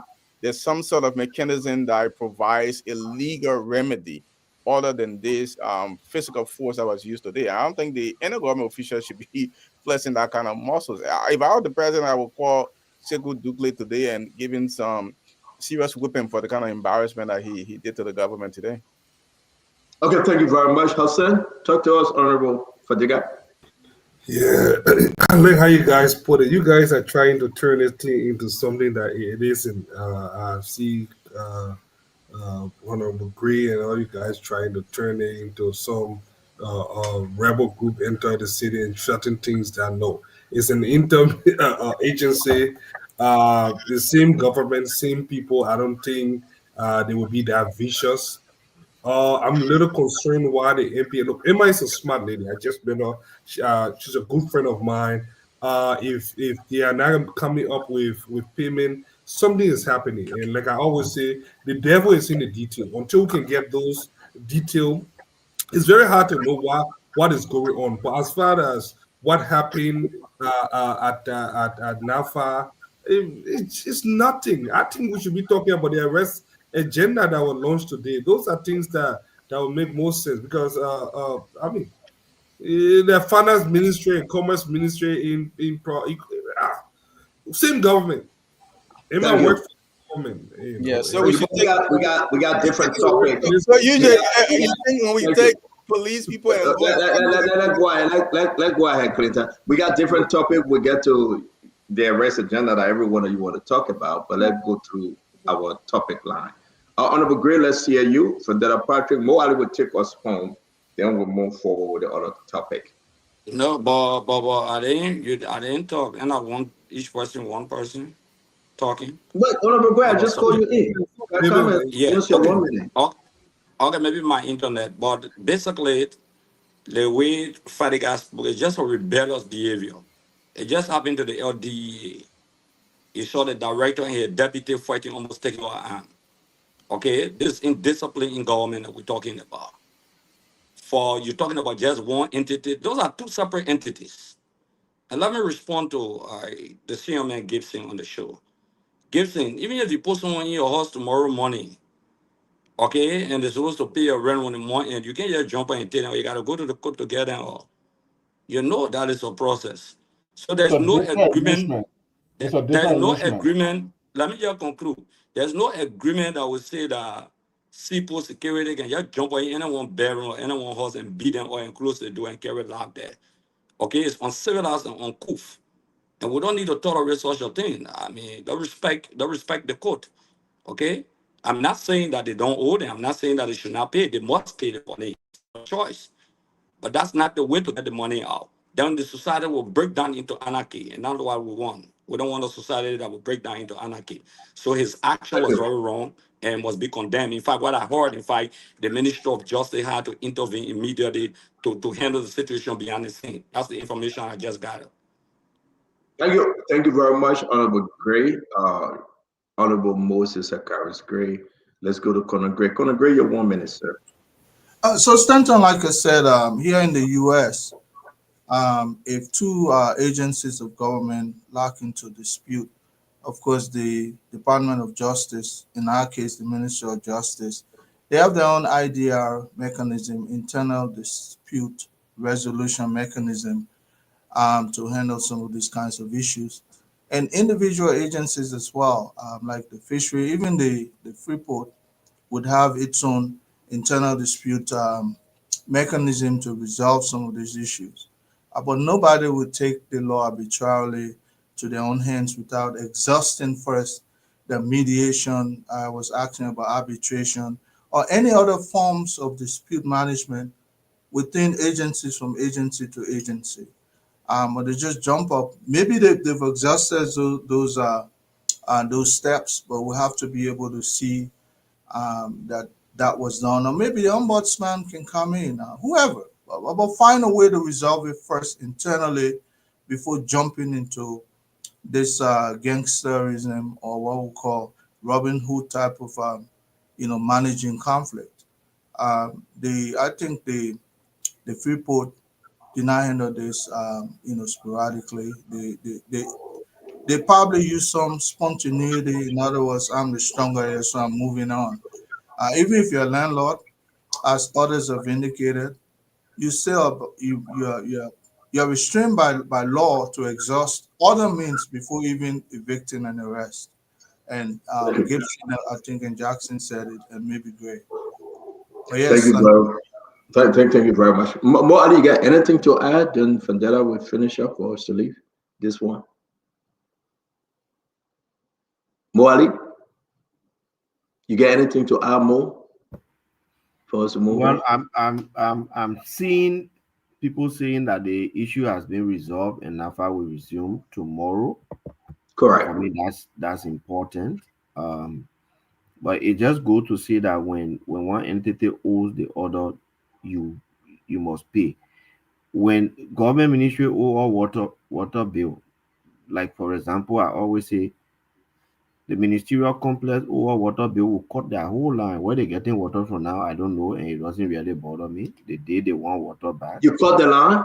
Of course, I cut it for almost 3 weeks now. Oh, wow. I cut the entire line. So if you don't pay our bill, how you expect us to survive? How you expect us to operate? So you owe your friend, you pay. If you don't pay, you can go and make arrangements for them to pay. Like all the government ministries, agencies that owe us will cut their line, they can't pay, will go reconnect them. You owe us your bill, will block your line. You should be the first to pay. Wow. So that's a breaking news. A whole big complex. And a lot of ministries in that place. How many ministries, Mo Ali? I don't know, but there are many that they got ministries and they got agencies. I know they got commerce, they got agriculture, they got Okay. Education is there, they got CSA, all of them there. Yeah, Thank you very much. Let me bring in Vandetta Patrick. Vandetta, finish up on this, then we'll move to our next topic. Yeah, see, sometimes when we come here, I don't like for people to just circumvent the issue. I don't know. You owe somebody, you pay. I've been to many government ministry and agencies, they cut electricity. You don't pay, they cut it off. So why are we boggling the NPA? For what? It's not the same, man. NAFA is indebted. Cutting utilities. No, let's forget about that. Clinton, let it brother speak. Hey, look, sometimes not everything that we should come and play politics with it. Government ministries and agency, LEC is a government institution. Cut electricity. I've been to many areas, many government ministries and agencies, they're in darkness. Oh, yes, they do it. So NPA, they have proximity. And one thing people need to understand is the terrain. It's very easy for NPA to just go and close it up. It's not like they're walking in their ministry to lock the doors. Okay. Where they lock up, NPA has access to that. Look, let me close on this. I think the NAFA boss needs to be supported. She has raised a lot of revenue in our sector. It's not a display of inability to perform. She's up to the task. I think there's something fundamental. She's facing a lot of challenges, under this regime. And I think it's imperative for people in authority to support her, because in the past they're not happy. Thank you very much. We got a couple of things to close up on this. I want to say thanks to all of you. I have to go, guys. We got a lot of conversation. Yeah, but certain things need response, my man. Clinton, that's okay. Clinton, that's okay. We can say all today. We really got a big show today. We want to welcome all of you again. Share our show. A couple of things happened. NPA shut down the main office of NAFA. They opened it after intervention of the justice minister and some agreement that were made to each his own. Everybody have their rights to move on based on the fact that you must pay my money and I must pay yours for the government to proceed. If you do not pay me, like they owe over $6 million Now, Sekou is in the hole. He cannot contribute 40, to the government. He's in the hole. He must do something. What about LPRC? He going to shut down LPRC too? Again, these are the different things we have to discuss. To be continued tomorrow, I want to say thanks to all of you. I know we discussed about Mo Ali, we discussed about the program in Grand Bassa, we talk about the other topic. I want to bring in everybody just going to speak on this one at once. David Eto Brown Lassana. David Eto Brown Lassana today, the president suspended her. The National Election Commission boss, David Eto Brown Lassana, gone. When President Bouaga suspend you, you're not coming back. Am I making a mistake? Have you ever brought anybody back upon suspension? Somebody help me. Am I making a mistake? Or this is just gone for good? Okay, so I believe that. I never brought the LRRC guys back before. Where? Who the LRRC got it brought back? Who? Before his second, this is his second suspension. But man, I meant going back. But that guy has never been suspended before in government. Suspended and came back by Becky O'Connor Great. All right, so let's go to the letter. Today we woke up. There you go for immediate release. President Bouaga suspend NEC chairperson for action disruptive to public order and stability. When we zoom into the letter, this is exactly the second paragraph. The suspension follows an investigation into recent protests by a aggrieved NEC worker regarding administrative decision taken without proper consultation. According to the findings, Madam Brown Lassana unilaterally announced the closure of the NEC office for 1 month and dismissed 25 employees without the knowledge or approval of NEC boss or commissioner as required by law. Let's jump to the last paragraph here. Now, while the committee constituted to investigate the grievances of NEC workers was actively addressing the matter, Madam Brown Lassana took precipitous and unilateral action, thereby undermining the integrity and stability of the institution, the president stated. For this reason, she finito, she gone. Uncle Sam Jackson, what's in you? What's in the decision by President Bouaga? So clearly the president has a reason for dismissing Madam David Lassana. David Brown Lassana. The other problem I have with President Joe Bouaga is the partiality. He doesn't do that across the board. He hasn't brought to book Sylvester Grisby for writing, with the place, what they call it, the NASCAR for $200,000. He hasn't brought anybody to book on Booker Scholarship. He hasn't brought anybody to book on 285 Yellow Machine. He hasn't brought anybody to book on a lot of stuff that's outstanding. The Army wives, okay? People invading the presidential diamond, insecurity. So, look, President Bouaga has to be very clear, okay? And it must be across the board. It cannot seem selective justice. That's the only thing I have. I mean, I don't have a brief for David Lassana. I think she deserved whatever she got. But the president needs to be very, I mean, there must be equity across the board. So some people who transgress, they don't even get a slap on the wrist. They get a hug. So, I mean, that's the only thing I have there. But I mean, clearly, if she violated some things, was against some regulations and she didn't perform, he has a right to dismiss her. But he must do this across the board. That's my position. Dr. Richardson, your own 2 cents in this one. Lassana Brown, gone. Suspended, but not coming back. Well, so he suspended Davietta, the president suspended Davietta Brown because she took administrative decision without proper consultation. I heard you say that she closed her office for 1 month and fired some employees while they were trying to remedy their concerns. I have a few questions. is her position tenure? And if it is, can the president just terminate a tenure position? Number one. Number two, he said that she did not receive proper consultation, but if her position is tenure, does the president need to receive some consultation before, like maybe discussing this with the legislature before firing Devietta Brown? Those were just a few concerns that I have. I didn't see it in a write-up whether these questions were answered. Thank you very much. I hope somebody can answer your question. I'm going to go to Muhammad Ali. Mo, what say you about the suspension? Stanton, we've been following the Liberal Elections Commission, and the suspension came out today. I saw it. So I'm trying to find out, to speak to people on what is the real cause outside of what I'm seeing. So I'm hearing that, things are evolving, and I would like to, be very measured on what I see about this one until I can get full information on it. Thank you. Thank you very much. Mo is always involving, and he'll come back later. So let's give him a chance.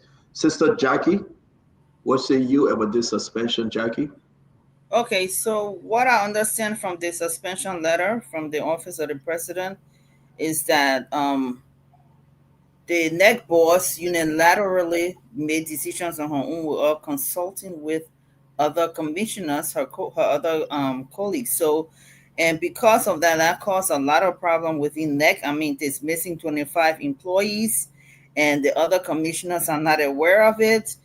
Shutting office down, those things, and as enshrined in the elections law, section 2.1 and section 2.1D, which says that you have to conduct the affairs of NEC along with the Board of Commissioners as a collective body.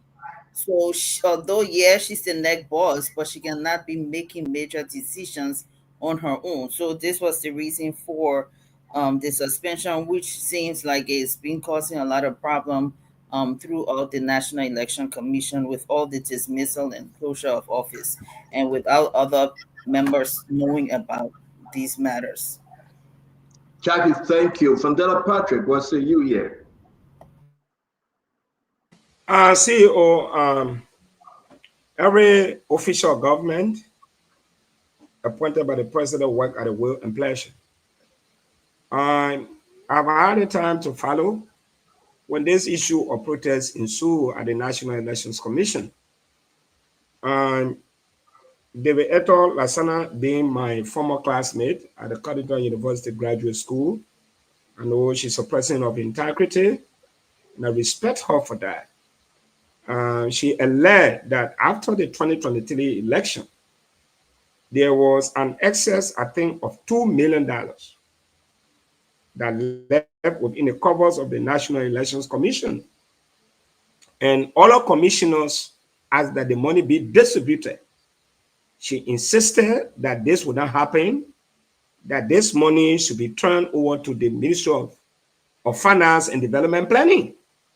And so because of a resistance, there was a rebellion. And let me state again, I know her to be someone of integrity. For 1 year, I follow her, I debated with her, I have personal interaction with her. I was very vocal on some of the issues in the classroom. And I'm not saying I'll put my all into it, but this is somebody that I know. So I don't know whether her crime, that $2 million excess, remain after the 2023 elections. I don't know whether the or the LACC investigated her claim. I don't want to question the decision of the president to suspend her, because that is a presidential power. But it is imperative to state clearly that what she raised, the issue she raised, that there was an excess of over $2 million within the covers of the National Elections Commission, and she insisted that that money will not be distributed among the commissioners because other commissioners insisted that that money should be distributed because election was over. She said no. And that prompted a serious debate. And I don't know whether the National Elections Commission, not the Election Commission, but LACC took cue into her allegation to investigate. So for me, what I can say, she's somebody of integrity. I can state that clearly. Though we have some political disagreements, but I think it's important for us to verify whether what she said at that time was true or not. Thank you very much, Vendetta Patrick. What say you, Fadiga? There were. The thing is, we all saw the protests. Many days, because it right close to me, and we saw a bunch of people protesting. I happen to know a couple of the guys that were there. There were different allegations that were levied against the Den bus. There were some vendors that I know that said that they were not paid. And then she said it. But the letter from the executive manager is very clear. She made some decision before consulting her peers, and that's the reason she's suspended. I won't go anything beyond that. And they even started relevant laws. So I think the president or the executive is in the made whatever decision they believe is in the best interest of the administration. But on a personal front, where after speaking to some individual close to this thing, there were a lot of allegations against her.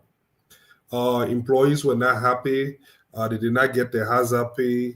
Like I said, I know a couple of individuals that said that they did not get paid, a couple of vendors. So probably all of those led to something, but it's unfortunate that anybody will be in that situation. But you serve at the pleasure of the president. Thank you very much. Conor Gray, man. Well, I mean, what say you on this topic? Stanton, that's me, right? Conor Gray, yes. Conor Gray. Yeah. So Stanton, I'm not going to go into something that was not brought up by either the president or his team based on their own findings. But the songwriters say, "For whom the cap fits." During the election, I look at Vivietta Brown. She came across as very arrogant, very dismissive. People talk, she would shut them down. And those are the tendency and characteristic or traits of a micromanager. So the cap fits. I won't deny that she probably took some unilateral decisions without consultation based on my own personal observation. So if that allegation was the reason for which she was suspended, firstly, we cannot dismiss that she will not come back, because let us not forget that she's a tenured individual. And this is the Elections Commission, for which our global partners will be seeing whether the president is not taking decision just to suit him politically. So I think it will be handled with caution and with due diligence. If they didn't have one or either of those, they wouldn't just move to suspend her. I believe they have sufficient grounds for which to let her place on suspension for now. And that's what I'm. Thank you very much, Conor Gray. Guys, don't forget, we're going to the Grand Bassa AAID program. We're going to bring in the Mo Ali conversation, and we will close up on the LRA and the budget. Okay, let me bring in the Honorable Akaris Mosi Gray. Honorable Gray. Again, the nation is treading on a dangerous slope. The president just suspended someone for taking the laws into her hands, quote unquote. The entire thing says she took the law into her hand, actually. Someone just moved Sipo Security and closed down NAFA office. They're taking the law into your own hands. Will the president suspend the NPA managing director for taking the laws into his hands? It's a question that we must ask. Let me look at the historical present. The president suspended people at LTA to evade the Supreme Court ruling on tenure position. The next day, he appointed I-Team at LTA.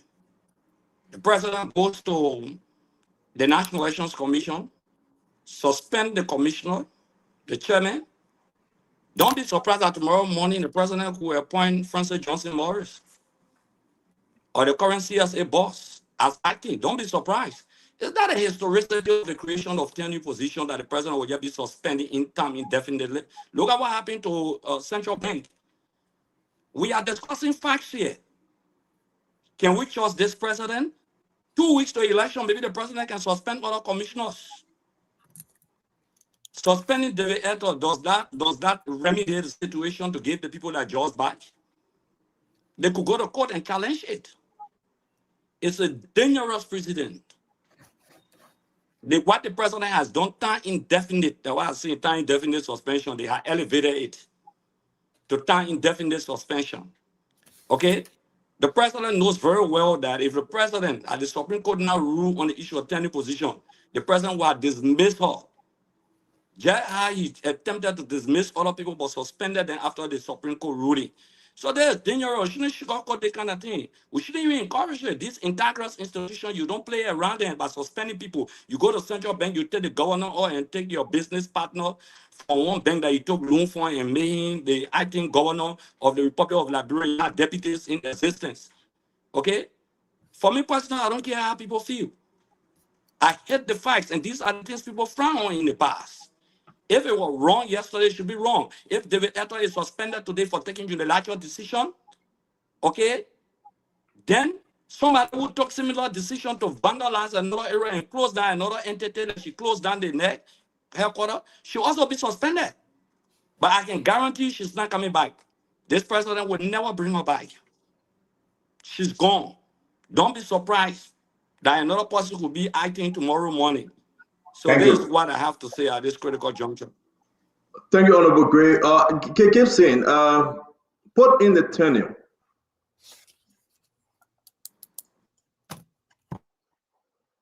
You got to unmute, Gacy. This is another example of a violation of the laws. I'm so sorry. We continue to see the president violating the law. Does the president have the power to remove the chairman of the election commission? Yes. But with what authority does the president have the right to remove the election commission chair for misconduct? Now the questions are, by the chairperson taking a proactive decision to avert a potentially dangerous situation with the protest at the election commission headquarters, can it be considered as misconduct?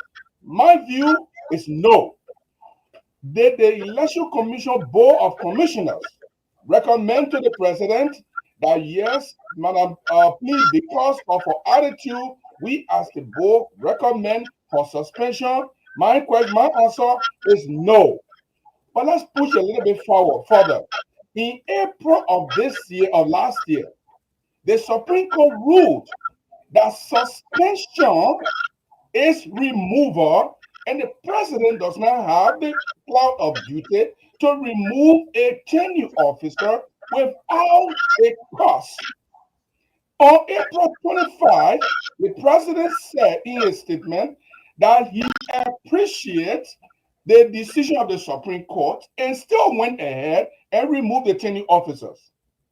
In a same ruling, the Supreme Court said that all those appointed to the LTA as a result of the action taken by the president to suspend the others are hereby reversed.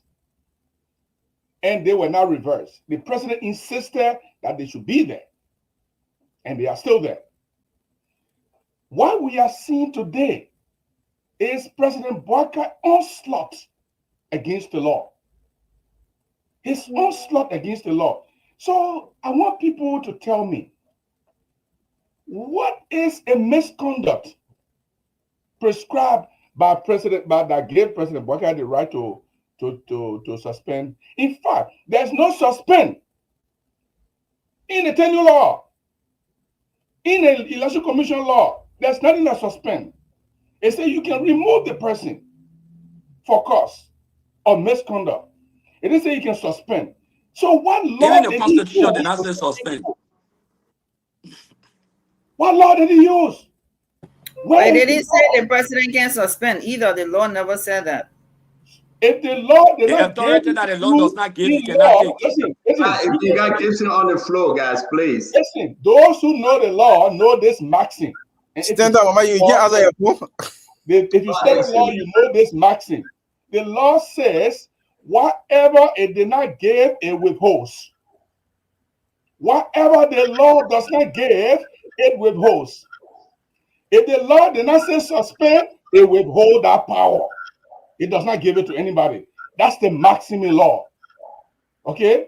So as a lawyer who went through this through 20 years would know that. Whatever the At least law we know you're a lawyer, so we're not listening to you.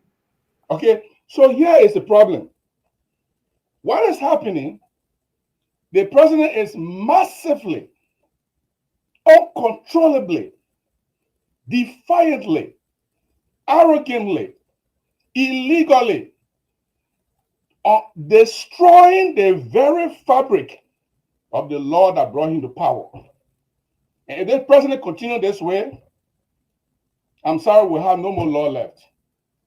And the president's words and action will be the martial law of this country.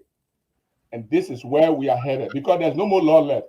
We violate the Supreme Court ruling, violate the Constitution, violate the tenure law, violate everything that you see in this path. Kesha, thank you. Thank you. We got 4 more minutes on this conversation. Moali, you want to respond to this? Well, not to respond to the suspension in particular, but some of the things that Gibson and Honorable Gray have said. You know, I like how Gibson can go about it. President is violating every law. The Supreme Court said you cannot suspend, but you can remove, you can this, you can that.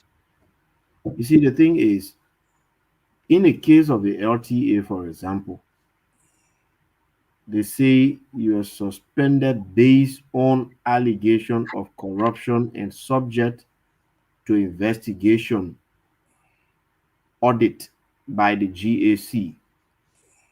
The audit has been completed. The report is out. Yes, let's press on the president to add on the audit report. That I agree with 100%.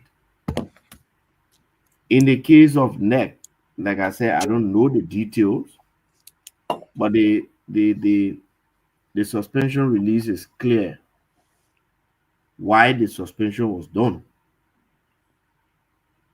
And there's nothing that says remove and you cannot suspend. One who has the power to remove also has the power to suspend. That is clear. Nobody can tell you, say, oh, you only get power to remove. Suspension is lesser than removal. Nobody needs to go to school to know that one there.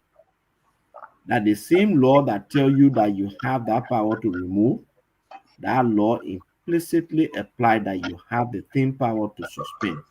So nobody going to go into suspension is yeah, but when you're talking here, Guys, when you're talking, I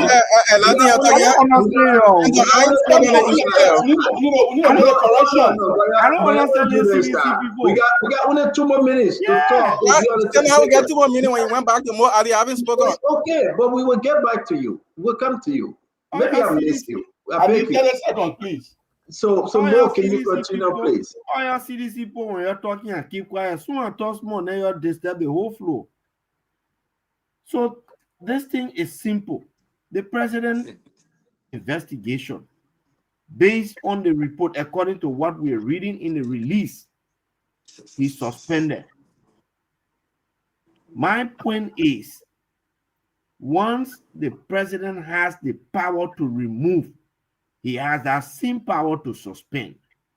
And Honorable Gray talked about, LTA talked about central bank All of them were suspended based on allegation of corruption. And when they went to the Supreme Court said, Mr. President, you can remove, you can suspend, but there must be a cause.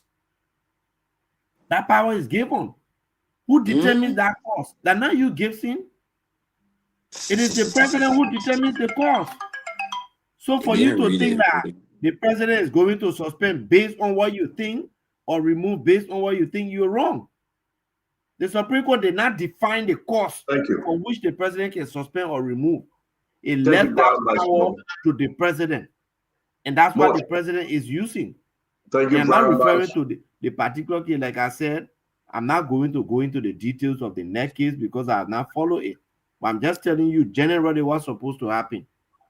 Thank you very much, Mo Ali. I'm going to give the last word to Governor Clinton. Guys, we got to go. We got two very important topics to finish up with. We got about 1 hour left, so let's go to Clinton. Clinton, your 2 minutes, sir.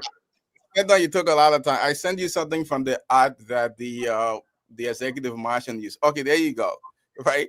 It says the head of NEC commissioner has the power to control, supervise, and direct administrative operation.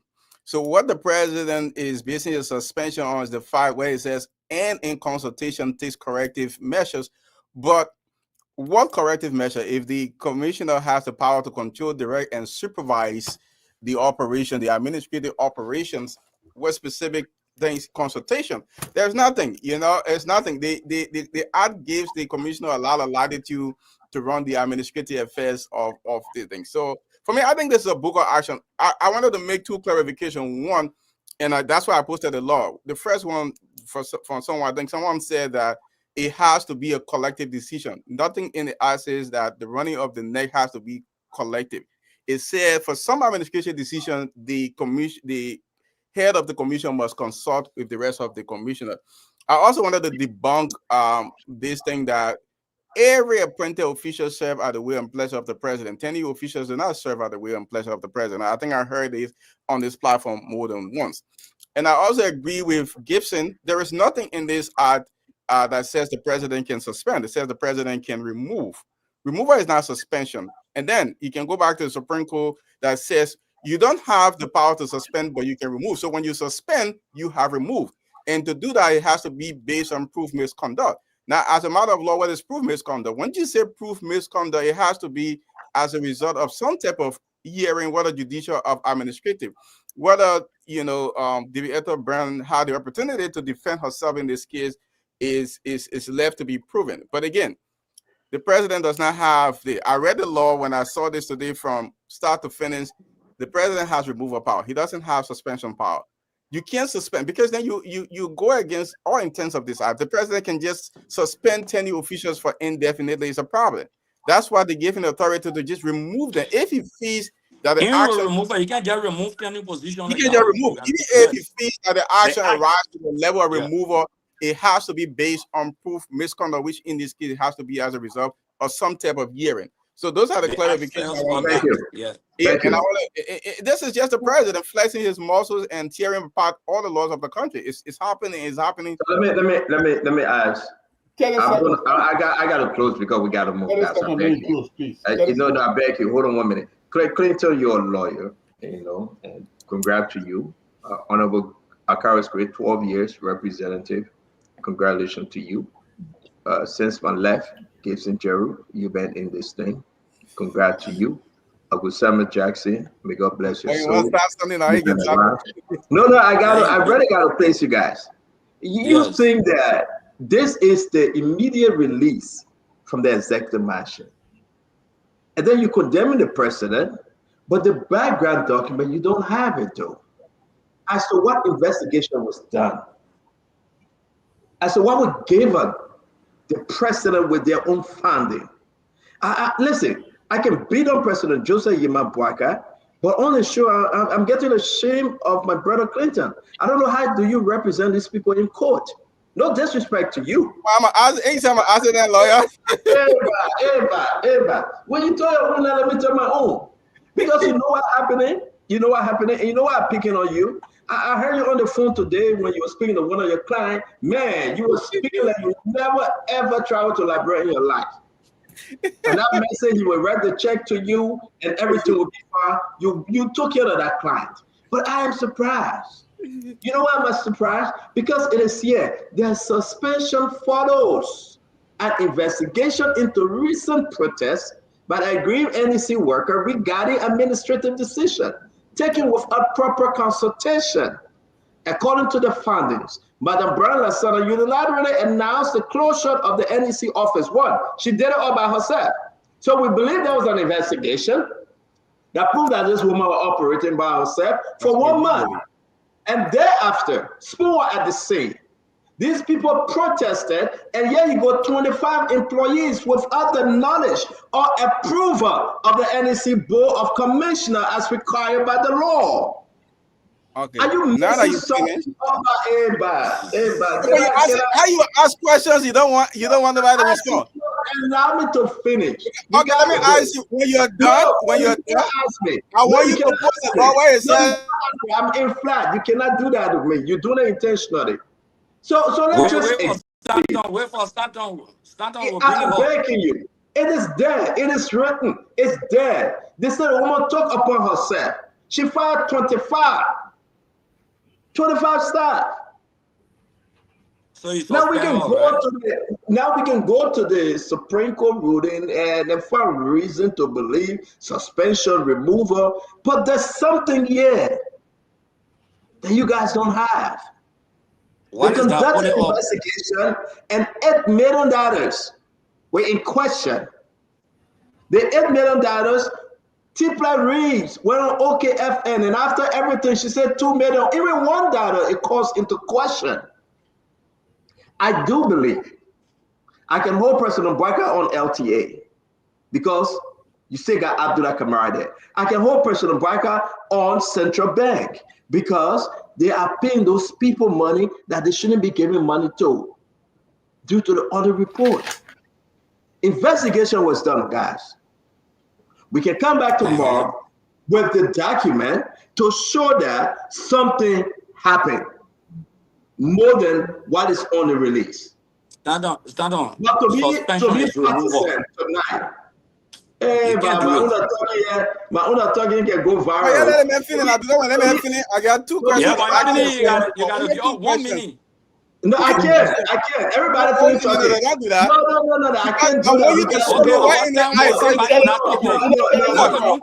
Without due respect, everybody listening to us and enjoying the show, I beg you guys, let me just do my own because you're not doing your own. I was very patient, right? The president expressed concern that such action could adversely impact the NEC ability to conduct by-election schedule within the next 2 months, while also creating a toxic working environment. You want break the election in Nima? The president have the desire to. Why you get show us two things. One, you just expose the president. Yeah, show us where it says just expose the president. My man. Thank you for exposing the president. Thank you. No, guys, we gotta go. Right? No, really, y'all just stand on chance. I ain't talk. No. Only 2 opportunities to talk, Jenna.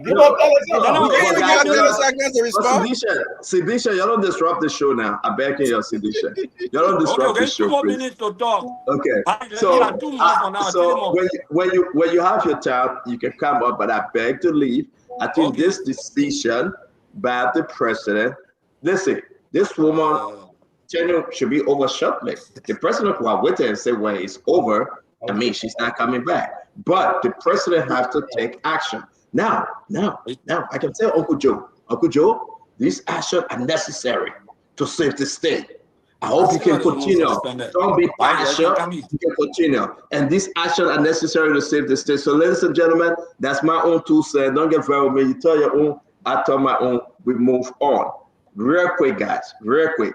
Everybody will have the time. I want to keep this big one that everybody wants us to talk about for last. Let's bring in Mo Ali. Mo Ali, you're doing a lot of great stuff at Labrador Water and Sewer Corporation.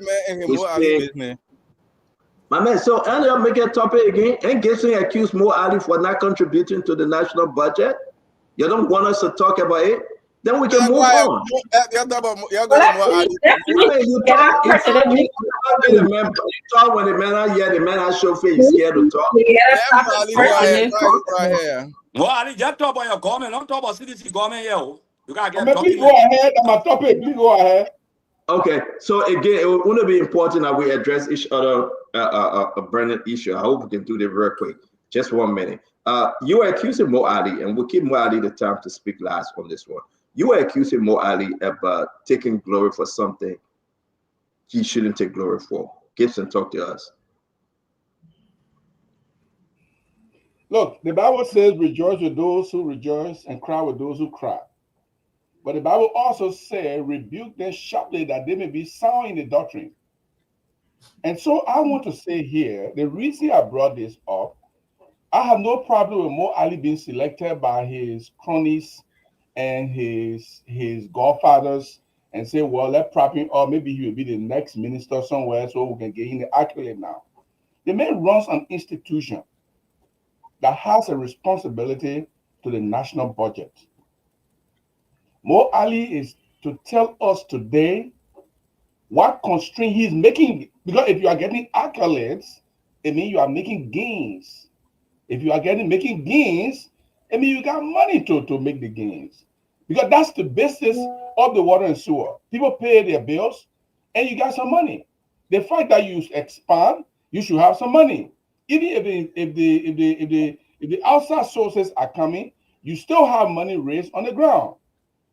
But I want to know, and let Mo Ali tell us, why is this institution failing to contribute to the national budget? It is the national budget that you will contribute to, that the government will be able to subsidize other institutions, pay other people, but you refuse to contribute your quota to the national budget. So I want to know why he is receiving his accolades. Let him tell us, why is he not contributing to the national budget? Okay, thank you very much. Thank you very much. We'll go to Uncle Sam. Uncle Sam, let's stick with Mo Ali. We'll save some time for us to go through the crossfire after we speak about the Grand Bassa program. Uncle Sam, let's speak about the Mo Ali and the Labrador Water and Sewer Corporation. What's in the country? Water is like. Look, I have a very good knowledge of water and sewer. Work as a African Development Bank consultant under the administration of Notu Chapa. And they have some very good technical people there. On the, I think this was the MWWS, Mo, please correct me, the Monrovia Water Sanitation Project.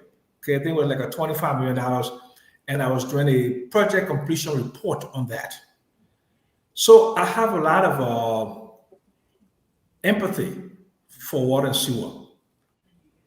It's an old infrastructure. It was built more than 60, 70 years ago. And I don't think enough attention is being paid. And I see Mo Ali making a lot of effort. Those efforts are very good, but the government needs to design a more comprehensive, wash thing for the entire country and find the money to finance that. I know that Ministry of Finance have been subsidizing water and sewer for a very, very long time.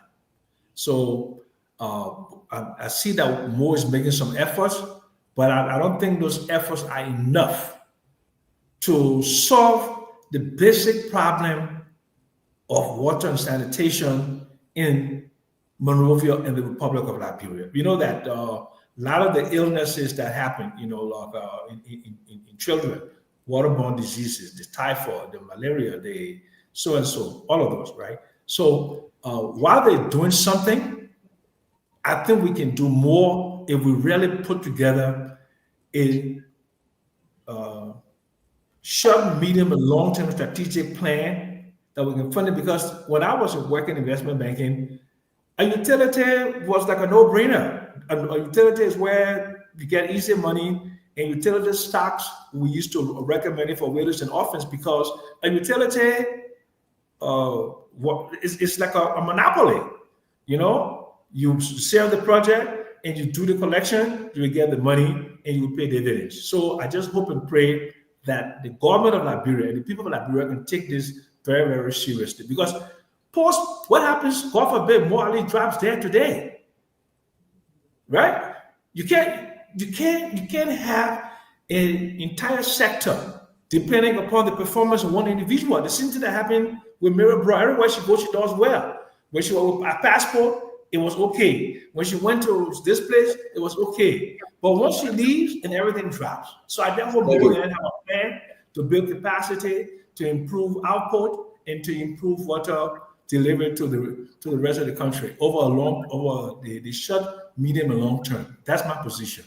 Uncle Sam, thank you very much. Dr. Richardson, what say you about this new in development? When you talk about Mo Ali, all the Unity Party people celebrate. You guys start, Stanton, or maybe was it? Yeah, Dr. Richardson. Dr. Richardson, go ahead.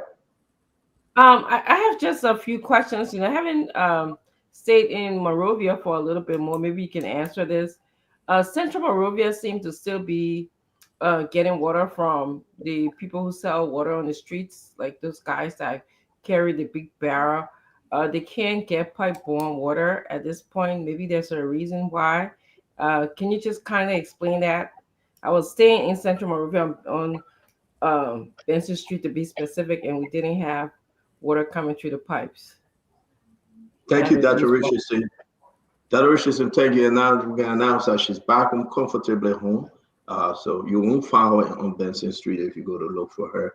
Jackie, what say you? Thank you so much, Stanton. What I do know about the water situation, when I came home during the election time, days, weeks, months went by, no running water where I live. A year later, there's running water. So there's a huge difference. I hear it from people. Maybe we still don't have water all over the place. The MD can explain that, and he can explain his plan. He said he just completing his strategic plan, and I'm sure at some point he will unveil it. But has there been improvement when it comes to the running water and clean water in Liberia? There's evidence out there, and nobody can say there hasn't been any level of improvement. Do we still need a lot of improvement? Oh, definitely we do. And we look forward to holding the MD feet to the fire so that we can have more running water. I know he has challenges because people build in the alleyway and stuff. I don't know how he's going to overcome all those challenges where you have homes where he's supposed to be running pipes underground. I'm sure there are a lot of pipes that are old and need to be replaced, and those are some of his challenges. Financially, will he be able to accomplish all of that? He's here. I'm sure that's all part of his strategic plan on how he's going to tackle those challenges. So and what number of households per annum that he plans to reach every single year in terms of providing the various homes with running water. But so far, overall, what I see personally and what I have been hearing, there has been some level of improvement within the short time that he has been MD. So kudos to that, and we congratulate the managing director of Water and Sewer. Thank you very much, Jackie. You've been there over a year now, my brother and friend, Al Hussein. What say you about this different improvement from Liberia? A lot of people celebrate a lot, even Sidisha.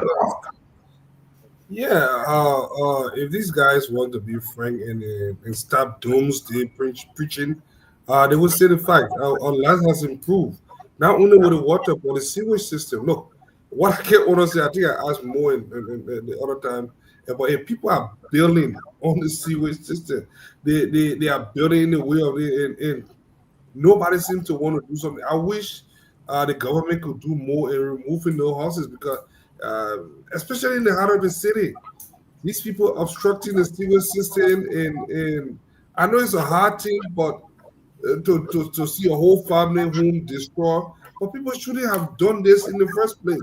And to see it going on year after year, government after government, more now that you own the platform and you own, I just pray. I think it was you that said that it had to do with what public works. So I hope public works to get involved and make sure that some of those places that are blocking the sewage can solve it. But other than that, I have not had water problem. Thank to God. I know other folks that I mean, you will have water problem because you in, I mean, with that hotel. I mean, it's not on you, right? No, I'm not. Oh, sorry. Right, continue. You may proceed. Just stop laughing. You may proceed. I beg you. Yes, let's change it. So I know you put how do you feel? I can see it. So I already know that. But honestly, the work, the good work Mo is doing is visible around the city. We still have a lot of challenges with those things. I don't know what it was for, but I just saw the video of those big pipe. I'm sure they will make. Another thing too, a lot of people have their own irrigation system. They have their own water going in their houses. I don't know, but I think once public water and sewer start to get in most of the homes, I'm sure that the revenue will boom. And thank you very much. And that's the revenue component will come to Clinton, Honorable Gray, Gibson, Jerry. Let's hear you got it. Gibson spoke already. That will be Fandela Patrick. Clinton, you go first, sir. You know, on this issue, there's been a lot of praises for Mo Ali and Reckless. So Mo Ali has been a good administrator. He's been doing well with what he's been left to do well with. So the CDC people, the people appointed by the CDC, the administration did a lot of work with, you know, with the contracts they did to get the pipes. With the $30 million they signed to have express water to Monrovia, and a lot of good foundations. So he's really benefiting from the foundation that was laid by the last administration, and he's doing a very, very fantastic job. And I think that's where a lot of praise is coming from, managing that. What I want to see going forward, we hear from more, is the challenge of water and sewer has been revenue generation. What he's doing, you know, to improve on generating enough revenue so that we're able to contribute that to the national budget. So that's just pretty much my take. I think a lot of good work was done, and the foundation was there for more to do that to properly, and he's doing a good job properly managing that. Honorable Akaris Mosa Gray. Yeah, basically, again, you know, I'm a little bit conflicted in the subject matter because Mo is my family member. Let me say this. So I'm a little bit conflicted. However, I believe that it's a complement of the two governments. That is the CDC-led administration in September of 2019. I got a grant from the World Bank of $20 million that was ratified.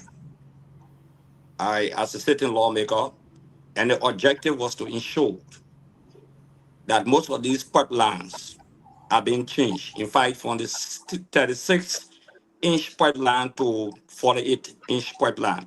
The objective, one of the major objectives of the $20 million. Again, by 2023, there was a contract signed by the group called Constar.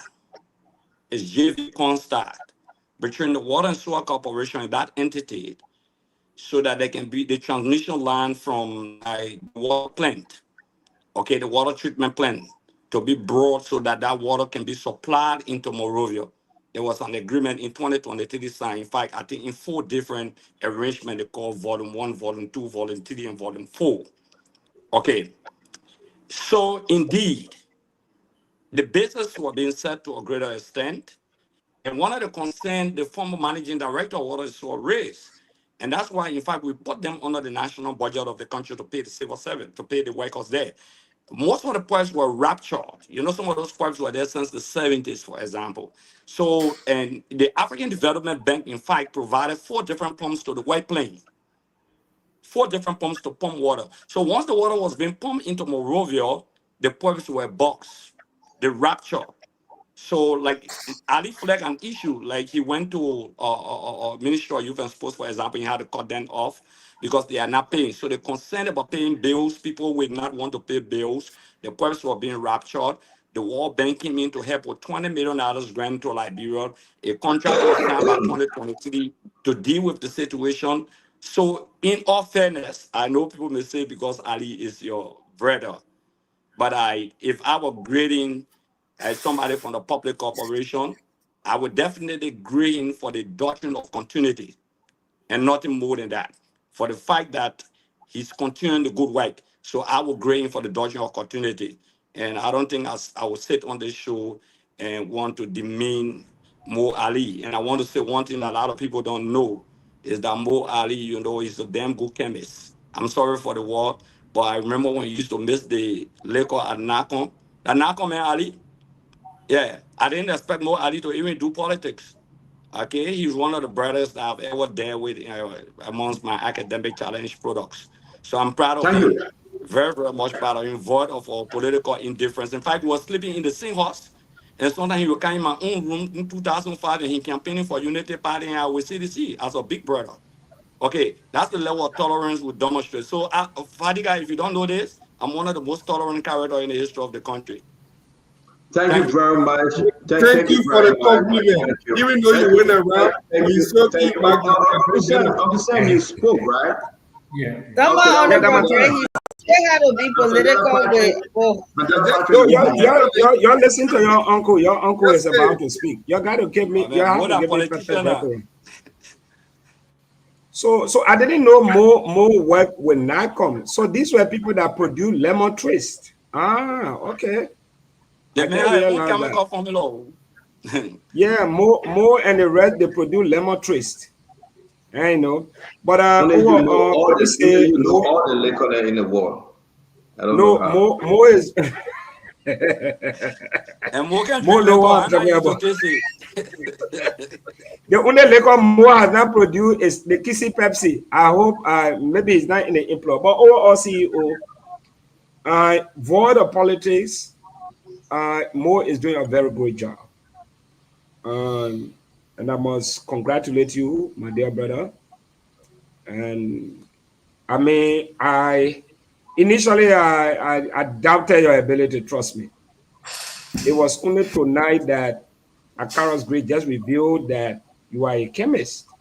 I think you are the right choice for LWSC. But Mo, let me bring this to your attention. Maybe you don't know. Mike Gibby faces a very serious challenge when it comes to water. The last time I went to Grand Cayman County, you are doing a very great job in Grand Cayman. I don't know because that is your county, but you are doing a great job there. I must commend you. But I want you to look in the direction of Mike Gibby. Mike Gibby is the gateway to all the other counties. I want you to see about that. Another thing I want you to look at, everybody praising you with respect to the restoration of water, but the sewage system, more between Clay and Benson Street, very close to the World Trade Center. The poo water that can come from there more. I swear to God, you have to address it. You really, really need to address it. Our capital city is stink. Very stink. I know you face a lot of challenges, which I know you are trying to address, because when I saw the video today of the pipes, I think there are almost like 2,000 pipes. Very gigantic ones. I don't know what they are for, but I'm sure they are there to address the water in the sewage systems. Another thing more I want to bring to your attention is that I heard that some 100 persons are expected to be dismissed at the Liberia Water and Sewer Corporation. 26 of them have received letter of dismissal or redundancy.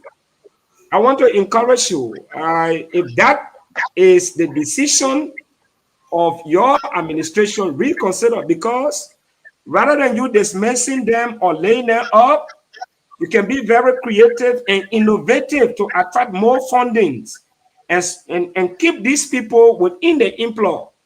Because the challenges Liberia faces right now, you're talking about 15 political subdivisions of the country. If you are laying people down because of lack of support, rather than being creative and innovative to attract more fundings, I think there will be a problem. But I want you to address the, I don't know whether it's true that some 100% are supposed to be dismissed or laid off, and 26 have already received letters of redundancy. I don't know whether that Thank is you true. very I want much. you to We'll please give address that to that. Mo Ali. Let me bring in Conor Elroy McGray. Conor Gray. Yes, Stanton, thanks. Mo Ali, our country is such a place where the national psyche, when you say service to the country, people looking at hand pumps standing up, latrines standing up somewhere. At the end of the day, nobody understands what is public service. Some of us are victims to those kinds of, way of thinking. If Conor Gray said I gave 21 years of my life to national service, they'll say, what did you do? If I say I served the army, you say, well, the army did nothing. But I'm proud of you spearheading some of these vital sectors of public service. Now, if you ask me, my brother, I would also say, like Vanderlak, our public sewage system is near calamity. That has been a problem since we were growing up, seeing feces all over the place. And our capital city is one of the filthiest in terms of any way you can place it. I would assume some of those pipes that I saw today probably will address some of these issues. But nonetheless, I think continue to give your service. Humanity will acknowledge what you've done later. Some of us were very hasty and very farsighted to see that you were doing well, especially when the issue of trucks came by and some people were damning you for that. But now they'll begin to see the dividends. It's paying off gradually. But I think we still need to address, like Vanderlak said, our water system outside of Pennsylvania going up in those remotest parts of our country. I think I would assume that you also have that as a contingency plan or in your vision for water circulation within our system. Well, thank you so much, my brother. Thank you very much, Conor Gray. As it don't take us home, then Mo Ali will wrap this up. We will just bring in the grand program today. Whatever time we have left, then we can talk about the budget and RA. As it do. Yeah, thank you all, and hi to my people. Mo Ali, let me start up. I know we're discussing the issue of water in our country. Let me say congratulations to you for extending the good works at the water and sewer. Some of us feel proud every single day aligning with the government of George Weah, because by the facts we know that George Weah's plans for Liberia can be compared to none. Mo Ali, thank you for the good works at water and sewer. Today, I saw you posting a video of pipes joyfully. Thank you, my brother, for doing that. You will not know, my brother, although you said George Weah and CDC did not do anything. Your only job you had to do was to take pictures of pipe and put it on Facebook. Before you, though, President Weah and his government, MacArthur and the rest of the guys had to get 20 million from World Bank, had to procure the pipes, had to sign contract, and those pipes are in Liberia, and you took pictures to put it on Facebook. These are the facts and the good works. I've sent Stanton Waterspoon, the CEO, all of the documents, the contract, the procurement, the money gotten from World Bank, everything. So you see, this is one of those. This is the contract. If you can see November 2023, at that time, I'm sure Mo Ali was saying Georgia wasn't doing anything. You can see all of the emails. So I always feel proud. And I will always defend George Weah because I know what this man did for Liberia. So these, you see, are the evidence. The pipe you see Mo Ali today, those were the pipes that Georgia people brought. The only job you had to do, take picture, put it on Facebook. That's all your job. And we congratulate you for that. But let me quickly end up by saying this.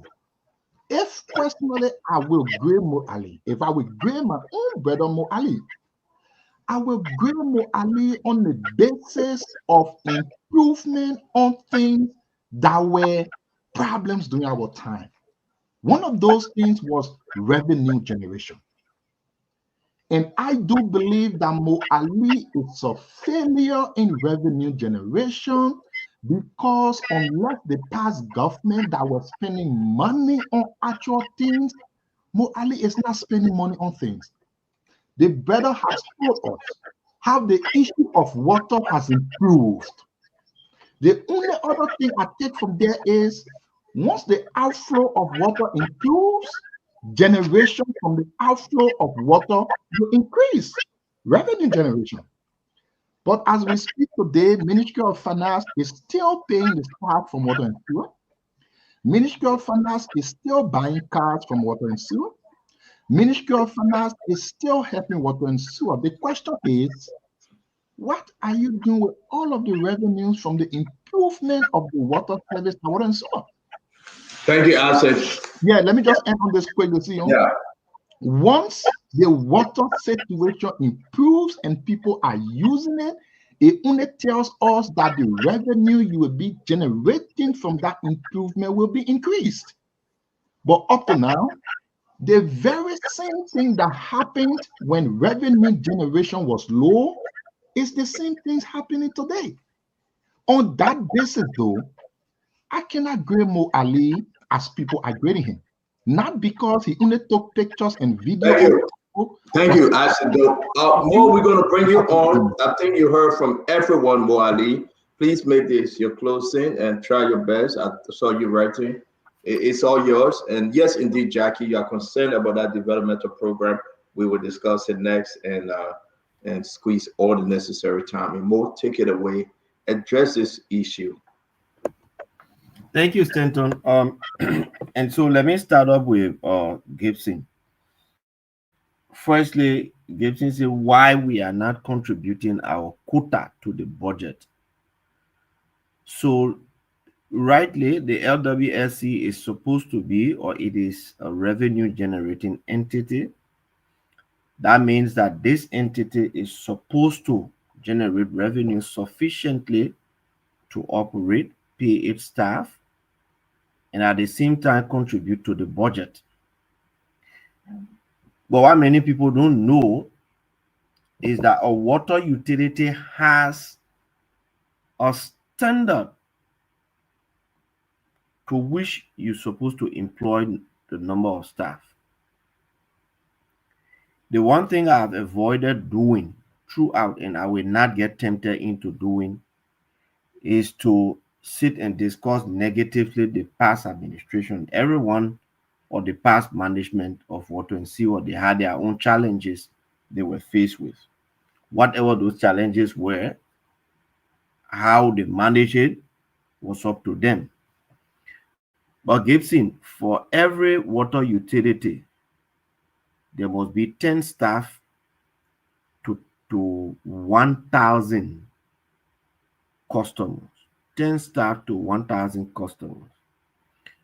Water and sewer, if you put it at the high, we have 17,000 verified staff. But if you want to put it at the high, they got 20,000 customers. That means that water and sewer should have 200 staff at most. When we took over water and sewer, we have 669 staff to 17,000 verified customers. a payroll of 380,000 when the entity was generating on the average $150,000 a month. So just payroll alone, that's $200,000 leftover deficit. Now you're not talking about chemicals, you're not talking about electricity for water purification, and you're not even talking about other operational costs. Generating $150,000 over payroll of $380,000, there's nothing you can do to contribute to budget. And so it has been the finance ministry that has been supporting the Liberia Water and Sewer Corporation. And until we can reverse that particular trend, it's not possible to contribute to the budget. So I wanted to clarify that. We talk about the sewage. I will come to you last as on Gelly, and you met Gelly and Benson Street and that Patrick. No, I'm sorry to interrupt you. You made some contribution last year, and you came on the show. You spoke about it. Can you? So those are normal contributions that we made that the entity was not making in the past, like the GST, the goods and services tax. Everybody who pays for water, they pay the water bill. The 10% is added there for goods and services tax. And I can understand why in the past they did not pay it. They had serious challenges. They could not afford to pay the GST. And when we inherited, we started paying it. I'm not going to sit here and condemn them or blame them because they had challenges. On our Gelly Street and Benson Street issue, you see, to clean a sewer line, you must have access to 2 different sewer lines. To rod from one end and collect the sewage from the other end. Where they have between where they have the Inquirer newspaper around there and the other building, there is a shop built on that line.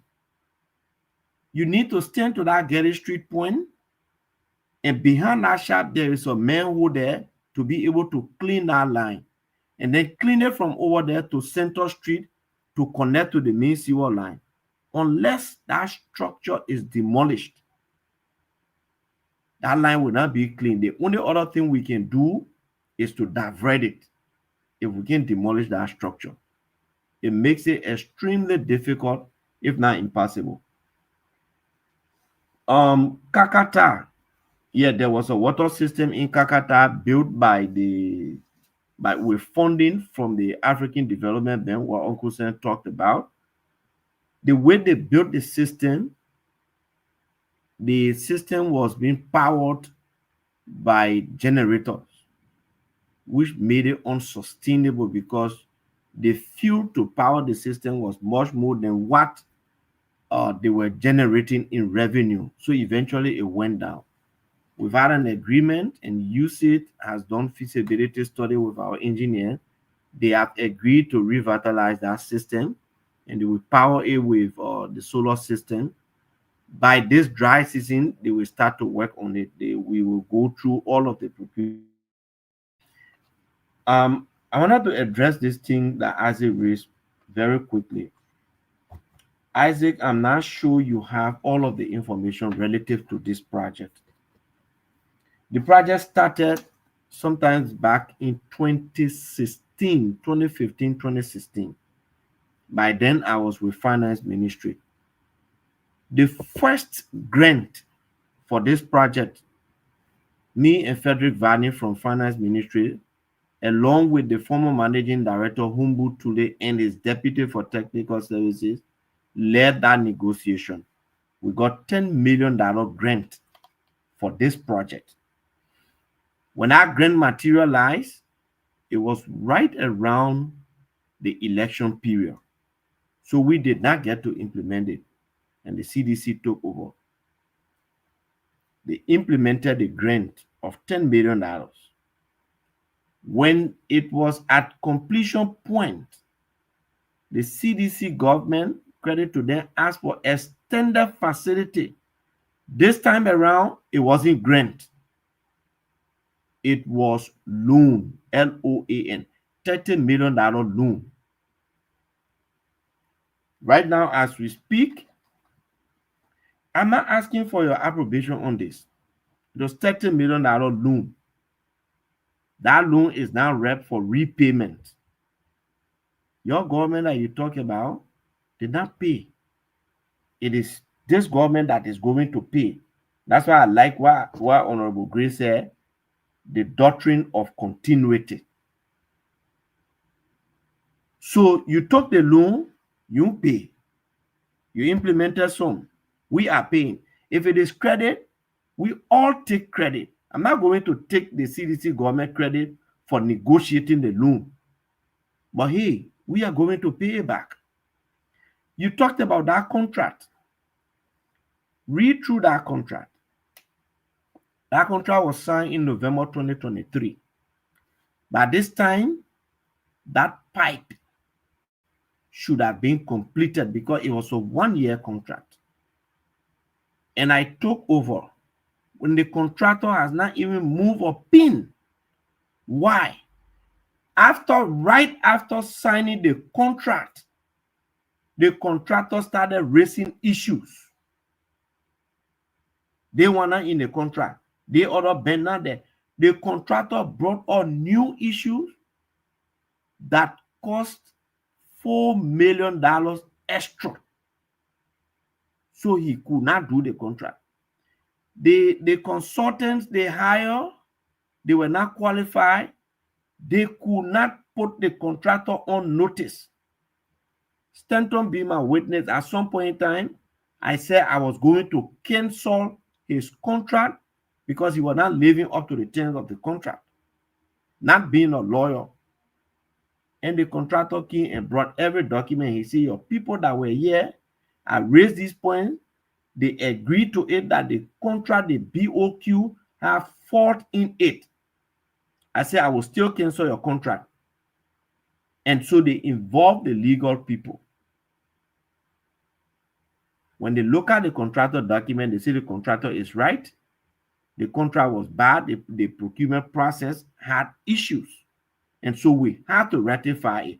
By that time, the World Bank, the extended facility has expired. I wrote the finance ministry and asked them to write the World Bank for the World Bank to extend the implementation period by another 1 year. We went through 5 months of negotiations before the World Bank granted. And I had issue with the World Bank. I didn't even think we should be asking the World Bank because they were not giving us free money. They are not giving us free money. It is our money. We are going to pay back. So we should use our own discretion to use the money. But anyway, the World Bank said that is their procedure because they are giving the loan. So we managed to revise the BOQ, revise the contract, and sign the addendum to that contract. The revised BOQ, now we have 10 kilometers. And Isaac, you don't know about it. You don't just manufacture pipes. That was one of the problems. They didn't give the specimens of the pipe that they wanted. We have to go through it with the new consultant and give them the pipes you saw over there. They were just being manufactured. That's how we sent a team there to go and inspect them, to put them through the test. You don't just manufacture pipe. You have to look at the topography of the terrain. You have to look at the weather condition. You also have to look at the load that passes over that pipe every day in order to determine what strength the pipe should be manufactured at. So nobody just go and manufacture pipe and Moadi can and take picture and put it on there. That's not what happened. And so nobody is taking credit from anyone, but there were issues, and it is a loan, that this government, if you look at our debt portfolio this year for repayment, is there. So I don't like to go into all of these things to make it look like, oh, the past management. You go ask anybody at Water and who have never sat down one day to discuss the past management. They had their own issues, they had their own challenges, they did what they could do under the circumstances. Now you talk about people. More Ali, thank you very much. No, it's okay, man. The team, okay, man. Different topic, man. I really want us to discuss the Grand Bassa program. So you can use your time of discussing the Grand Bassa program to ask a question or to make a statement.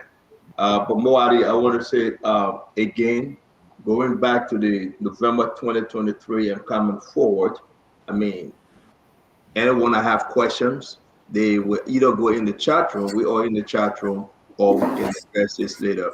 I believe that indeed the PWEPS, Moali, is for where? Another part of the country or Moserado? No, the current pipe we have transmitting water to Monrovia from White Plains was constructed in 1958. So it has outlived its usefulness. That's why we have frequent rupture in it, and that's the pipe. Besides that, the size is small, it's 36 inch. So what we're bringing in is to replace that pipe. Is 48 inch now. So you increase the size. So that you can have the issue of rupturing on the line. I mean, the reason why we're having the conversation, water is left. Can I ask one quick question? Then you want to ask but we come to you. Uncle Sam, we come to you. There's someone lead the topic there. You want to ask because he said something, I need to get clarified, but it's okay. It's okay. I agree. Thank you. Let's move forward. Yeah, thank you very much. Can we get to this Grand Bassa program, the arrest agenda? Jackie, you have your 2 minutes. Let's talk about it. We got so many questions and concerns about this arrest new program, about the AAID. Go ahead, Jackie. Bring it up. Yes.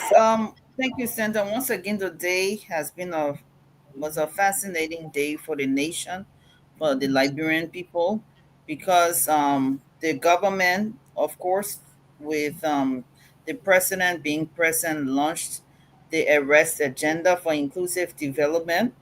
That included the development plan for all the 15 counties.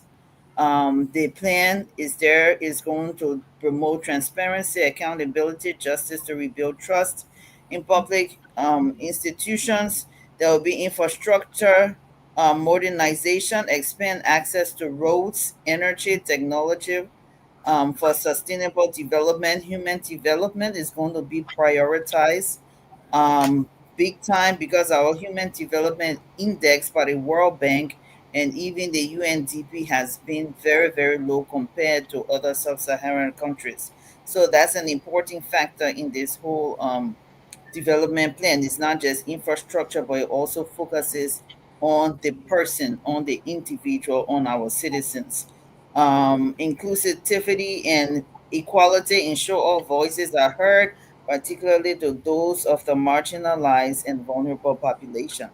So the plan, Stanton, it covers all sectors of government, of course, and with this government that is just a year old, and looking back at other plans, this plan is unique in that it's not just going to be a plan, but there's going to be a strategic and operational plan backed by financial support in order to make sure that these plans are implemented, and they will be implemented. The roads to Maryland, the road to Maryland, the road to the northeast, west.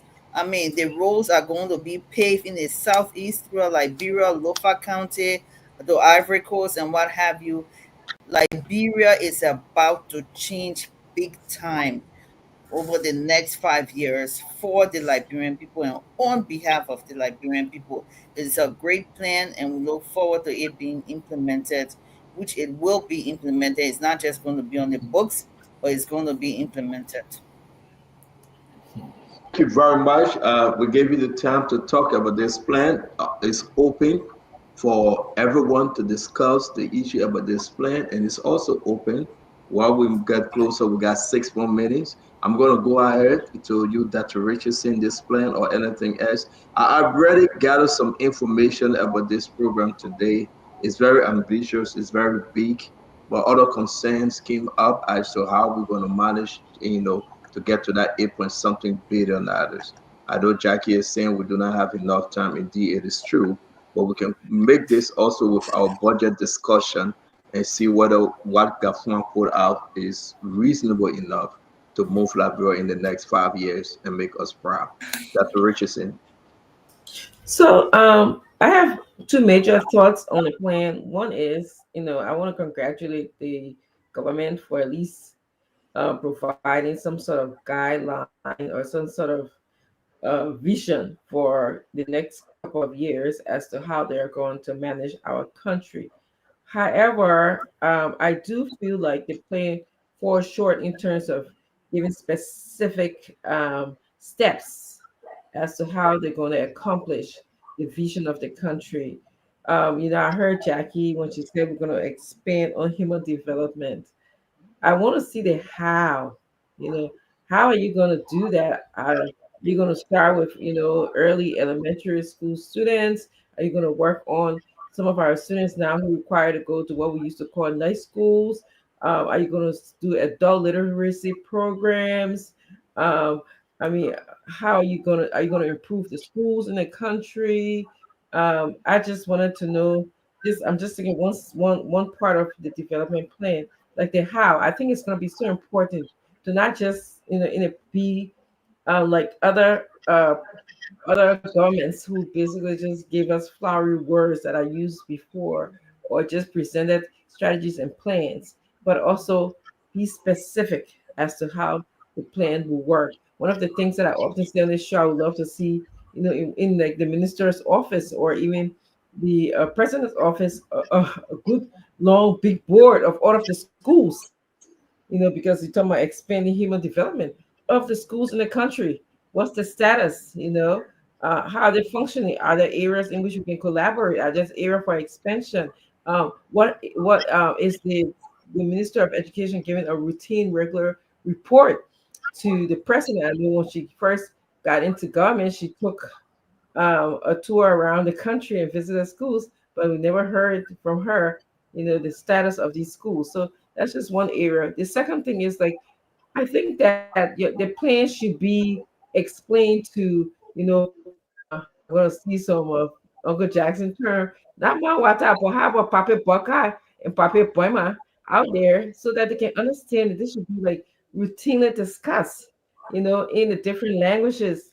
This should be presented to the people of Liberia in like words that they can understand. I mean, it's a lengthy, detailed plan. I read it, it's online, but a lot of people don't have access to, online, and they don't read as well as you and I read. So I think that it should be a team going out to make it an effort to be able to explain to the Liberian people what the government it has for them in store. Like you're saying, if you want to change the country, I would love to see Liberia change. I want to see Liberia develop, because development is good for me. It would be good for the farming industry. It would be good for agriculture.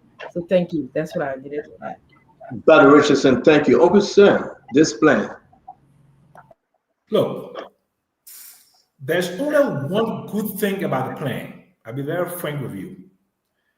It does an excellent job of describing the developed socioeconomic conditions in the country. They got the correct statistics in terms of the HDI and all the defects and challenges in all maternal mortality, human development, elementary. They have all of that in there. The problem I have with the plan doesn't show how they will recruit sector experts. The government of the Republic of Liberia, whether it's under George Weah or whether it's under Joseph Boyka, does not have the ability or the capacity to take GDP per capita to 1,000. It could, right? But then all of the other downstream effects, maternal mortality, infant mortality, under 5 mortality, all the other issues in terms of adult illiteracy, all the other issues align with the Sustainable Development Goals, the 17 Sustainable Development Goals. The plan does not adequately address the fulcrum of any economy. The fulcrum of any economy is what? Energy. It doesn't say current capacity of energy is this today, and in order to push output and efficiency in the private sectors or sector level, let me turn my phone up here. Okay, it doesn't explain none of that. We've seen these plans before. We saw Ellen when she came in. You saw the 150-day action plan. We saw the interim poverty reduction strategy paper. We saw as a requirement for the heavily indebted poor country initiative HIPAA, we saw the poverty reduction strategy. Then we wrote Vision 2030. Then with the agenda for transformation. You need a robust project delivery unit someplace in executive. They will be monitoring and evaluating the plan. Whether they do it biannually or whatever. They have to be tied to the indicators in the Sustainable Development Goals. Jackie, we don't have the capacity to do that. We don't have the sectoral experts to do that. We don't have the team. Huh? That's not true. How can you say? Let me finish. Let you finish up. Jackie, when Ellen was in power, we hired an economic advisor to Amara Coney, Dr. Marius Buena from Makerere University. Through USAID, we brought him in. We brought in Steve Radelet. When he was finance minister or planning minister? He was finance minister. This is 2014 I'm talking about. I'm just finish up now. After Elijah Jackie, we will give you time. We will get there. Let everybody speak, please. We brought in sectoral experts. We brought in Dr. Eric Walker from the Harvard Growth Institute to help us. We had other people from ODI, okay, which is the British government agency. We brought in people from CEDA. We brought in people from UNDP. All the government agencies had foreign experts in there. We haven't sufficiently developed capacity to do a development plan, implement it, get the targets based upon. We don't have the absorptive capacity. Just like you can't get a good plumber in Liberia, a good bricklayer, it would have to come from Ghana. A good bricklayer have to come from Ghana. The people that do the roofing, they come from Ghana. All the major businesses in Liberia have Indian accountants. All the hotels have what? Foreign chefs. They have pastry. The Filipinos are selling pastries at Royal Hotel. This is the country that you're going to bring a development agenda and try to implement it with 5 years with those ambitious goals and objectives. Uncle Sam, thank you. Thank you. Uncle Sam, thank you. Yeah. Thank you, Uncle Sam. Honorable Gray, let's hear you because you from Liberia and we don't want to keep you too long. Talk to us. Thank you. Basically, I just wanted to run into two things. I will start with what Mo Ali said to use my 2 minutes effectively. One, the first thing first, how are you talking about loan? And we raised the issue of grant and you raised the issue of loan. It's true that in June 19, the World Bank Board of Executive agreed on an amount of 24.74 million International Development Association credit and 5.26 million RDA grant. Then again, in that is September, they also had a grant to Liberia for water and sewer of $20 million. You can research that. Okay, yeah, there was a loan and there were a grant, two separate different amounts. I just want to make that clear. But for me, what I saw today, what I read, just on the periphery, like you say, was just a brief thing. The rescue agenda, the ambitious is very huge, but do they have the character and caliber of people for implementation? I don't see that. You know, when you center the ball, you will know the players. As soon as you center the ball, the first 10, 15 minutes, you know exactly what is going to happen. A good coach will predict. We've gone into the first minutes of the game. The performance, the overall performance of the government is dismal. I see that, if I'm not mistaken, I want us to pull that part off. It says that the $8 billion, I think 20% or 30% will be domestically generated. There's a percentage there that will be domestically generated. So it means that something like almost $6 billion credit that we're going to go into. Something like $6 billion United States dollars with what we have already. And these are the people who've been talking about credit, the international debt portfolio. We met there. Okay, it was $1.2 billion. Those left almost $1 billion debt portfolio that we inherited internationally. So these people are telling us, if you look at it, just read. I saw something today. I just ran over it. There's a percentage that the domestic revenue in terms of that $8 billion for the next 5 years. Okay, I think it's 20 or 30%, if I'm not mistaken, but I can be corrected. The rest of the money is coming from crediting. You credit the World Bank, you leave huge debt portfolio on Liberia. Okay, so this is not strange by the rescue administration. Okay, and he who lives on hope will die fasting. Okay, how sure are you they're going to take this money? So it means that we are going to credit the entire Wologisi Mountain with the kind of ambitions we have. Okay, there's no red emphasis in terms of 50% being looked at. The budget, in fact, has not reached $1 billion yet. 5 years. Thank you. Assuming that you get a budget of $1 billion every year. Okay, you have a lot of activities in the budget to Thank you. And I hope you hang on because for 12 years you ran a budget, created a budget, supported a budget under the proper agenda.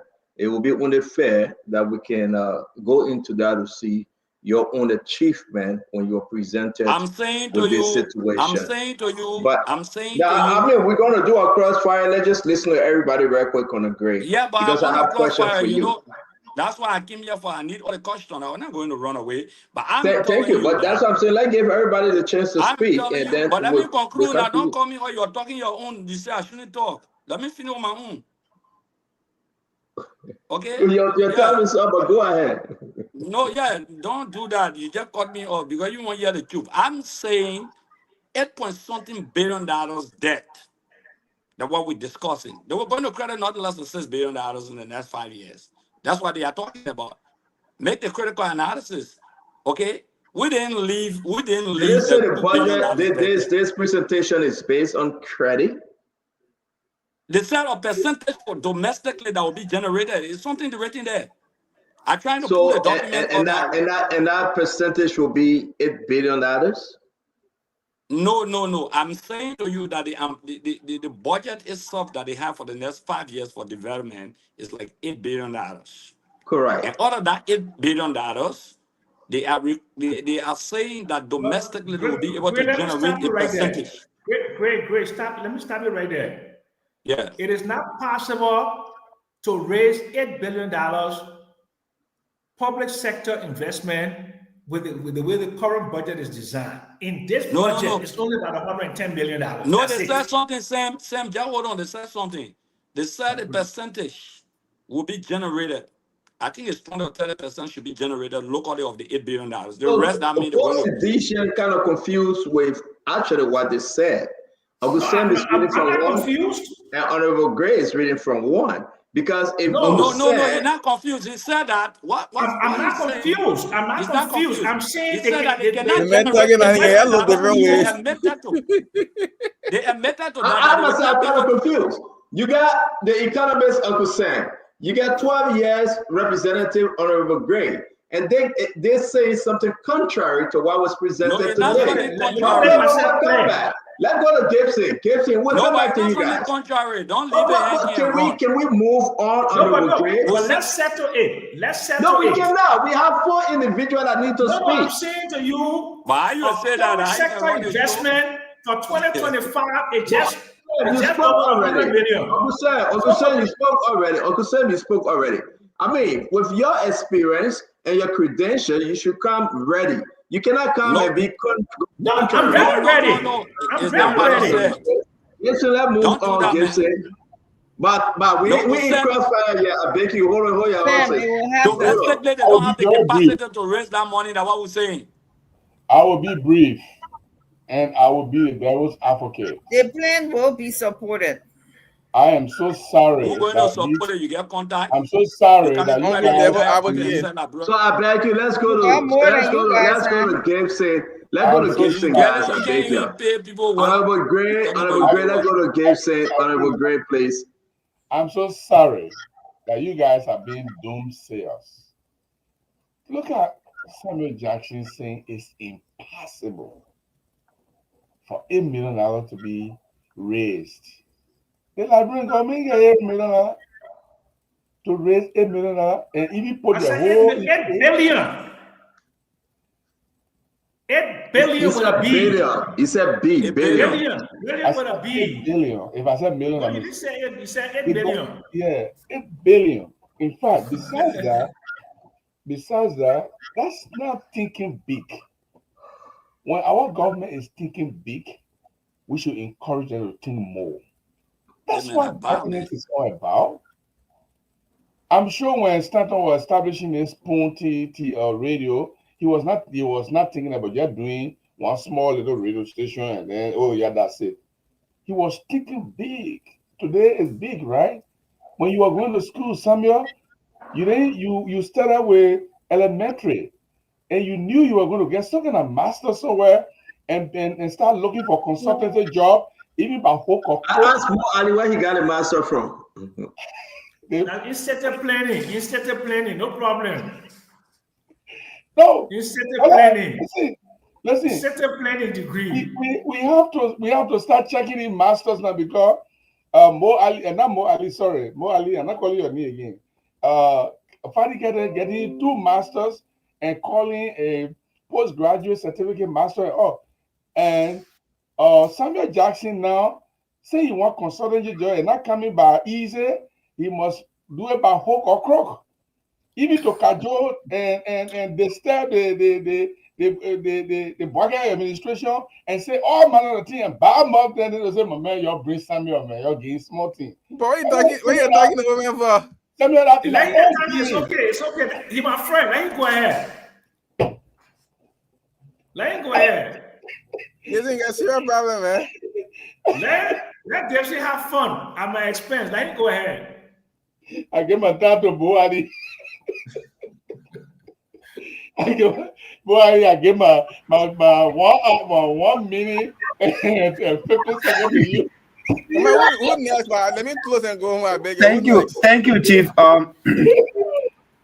Yeah, the plan is ambitious, but that's what plans should be. They should be ambitious, so that that gives you the impetus to work to achieving it.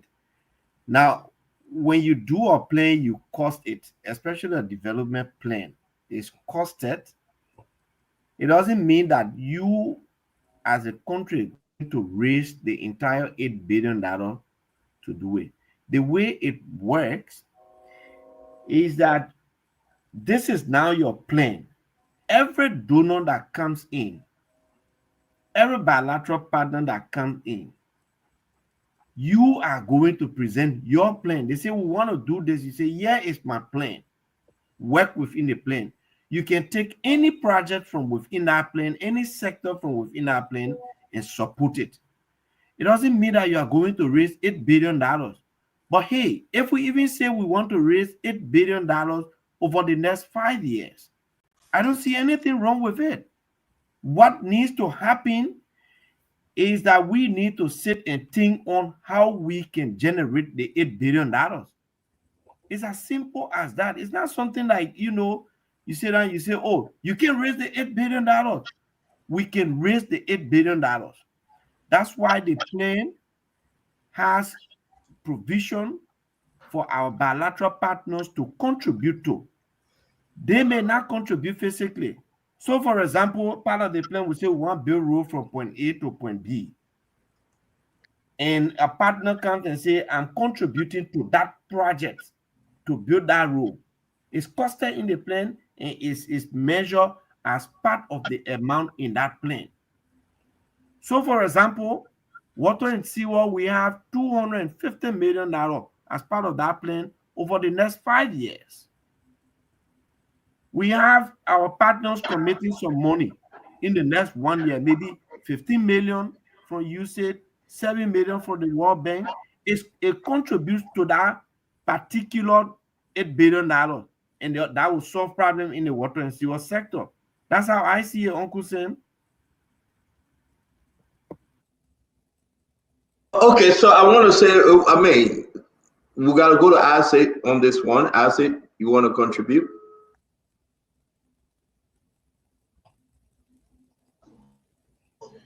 Yeah, I absolutely want to do. For the first time, Asset coming to that project for the first time.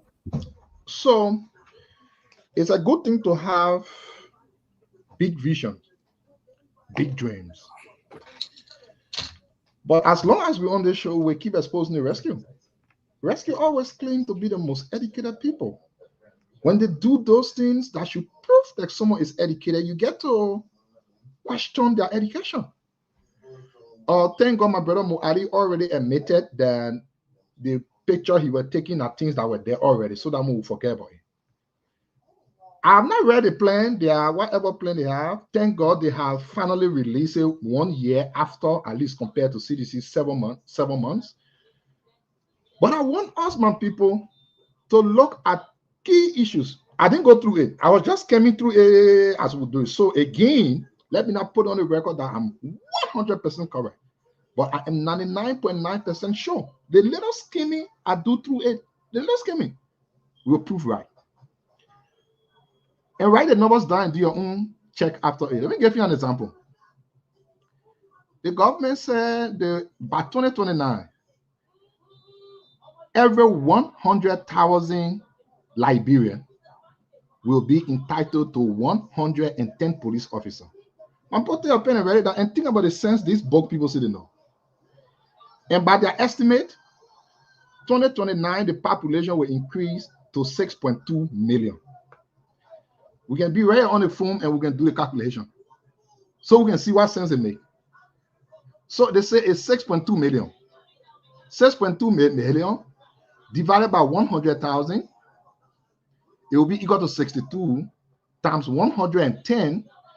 They say police officer will be 6,820 as of today. Ask them how many police officers we get. Just, think as a small human being. Let's go to the second one. They say GDP in 2029 will be estimated at about 6.2 billion. GDP per capita, 2029, their estimate is that it will be 1,050. That alone tells you that the math there is short by almost 300 million. Write it down, go to your back, do your own calculation, come back tomorrow and present the fact to me. Tell me I lie. I'm open to learning. This alone tells you this is bogus. Those people that know all of the books, somehow they don't know book anyways. I think they need to take their time, go back, take this trash back, sit down in a little corner, go over the numbers again. If you have GDP per capita estimated at 1,050 2029, there is no way your GDP per nation will be 6.2 billion. That would be 300 million less than what you are estimating. Math is everything must go in side by side. And lastly, to end, my people, I saw somewhere they say they will improve rule of law. So I'm going to shut up my mouth. I'm not going to talk about rule of law. They say they will improve rule of law. I will shut up my little mouth. But then west to it, they say they will improve human development capacity. These are typing pen. The only evidence we have today of improvement in human capacity in Liberia is the 10,000 youth ICT project. that project only ran for 10 days. So let's see the reality to this rescue campaign. Thank you, Isaac. Yo, please take my number. Thank you. GDP calculation is wrong. Police issue is a fiasco. Just these people clean to no book. I'm sorry for the book that they know. I think they need to. Thank you very much, Isaac. You know all the book on GDP. You know all the book on the numbers. Isaac, you know everything. Let's just move on now. I really try to understand. One quick point of information. Yeah. Gamma Clinton have not spoken yet. Yeah, Gamma Clinton speak. Yeah. You know, sometimes I get confused with the plenty of math thing you be doing. The people in the market say will not even understand all that. Just one information, it will be less than Governor got to speak, or you got to go to let me speak, then you can go and do your crossfire. Governor speak after you, Governor. Yeah, Governor and Aaron Gray got to speak. I mean, you want to take the time. Let me finish here quickly and get home. Look, you know, the people say speak the way you know all those big ambiguous economic and mathematics. Yeah, that big math. So this is what I'm going to say, right? Somebody said in the comment section that Prophet Key said he would industrialize Nimba County when he's elected. So that's what I'm going to say about this plan. A plan is a plan. A vision is a vision. We wait. We want to see a better Liberia. We wait to see if Bwaka is going to turn Liberia into Paris by 2029. That's what I would say about this plan. On the other issue, on the other issue, I maintain that the election law does not provide the president with any authority to suspend any 10 new officials. The president has the power to remove them.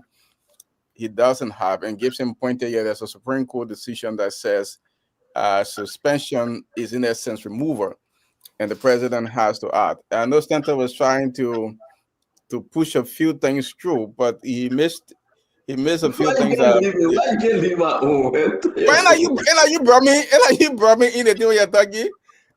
What I think what you miss is that the law doesn't say that the chairman elections commission have to have approval from the rest of the commissioners, the board commissioner. It says she has to consult.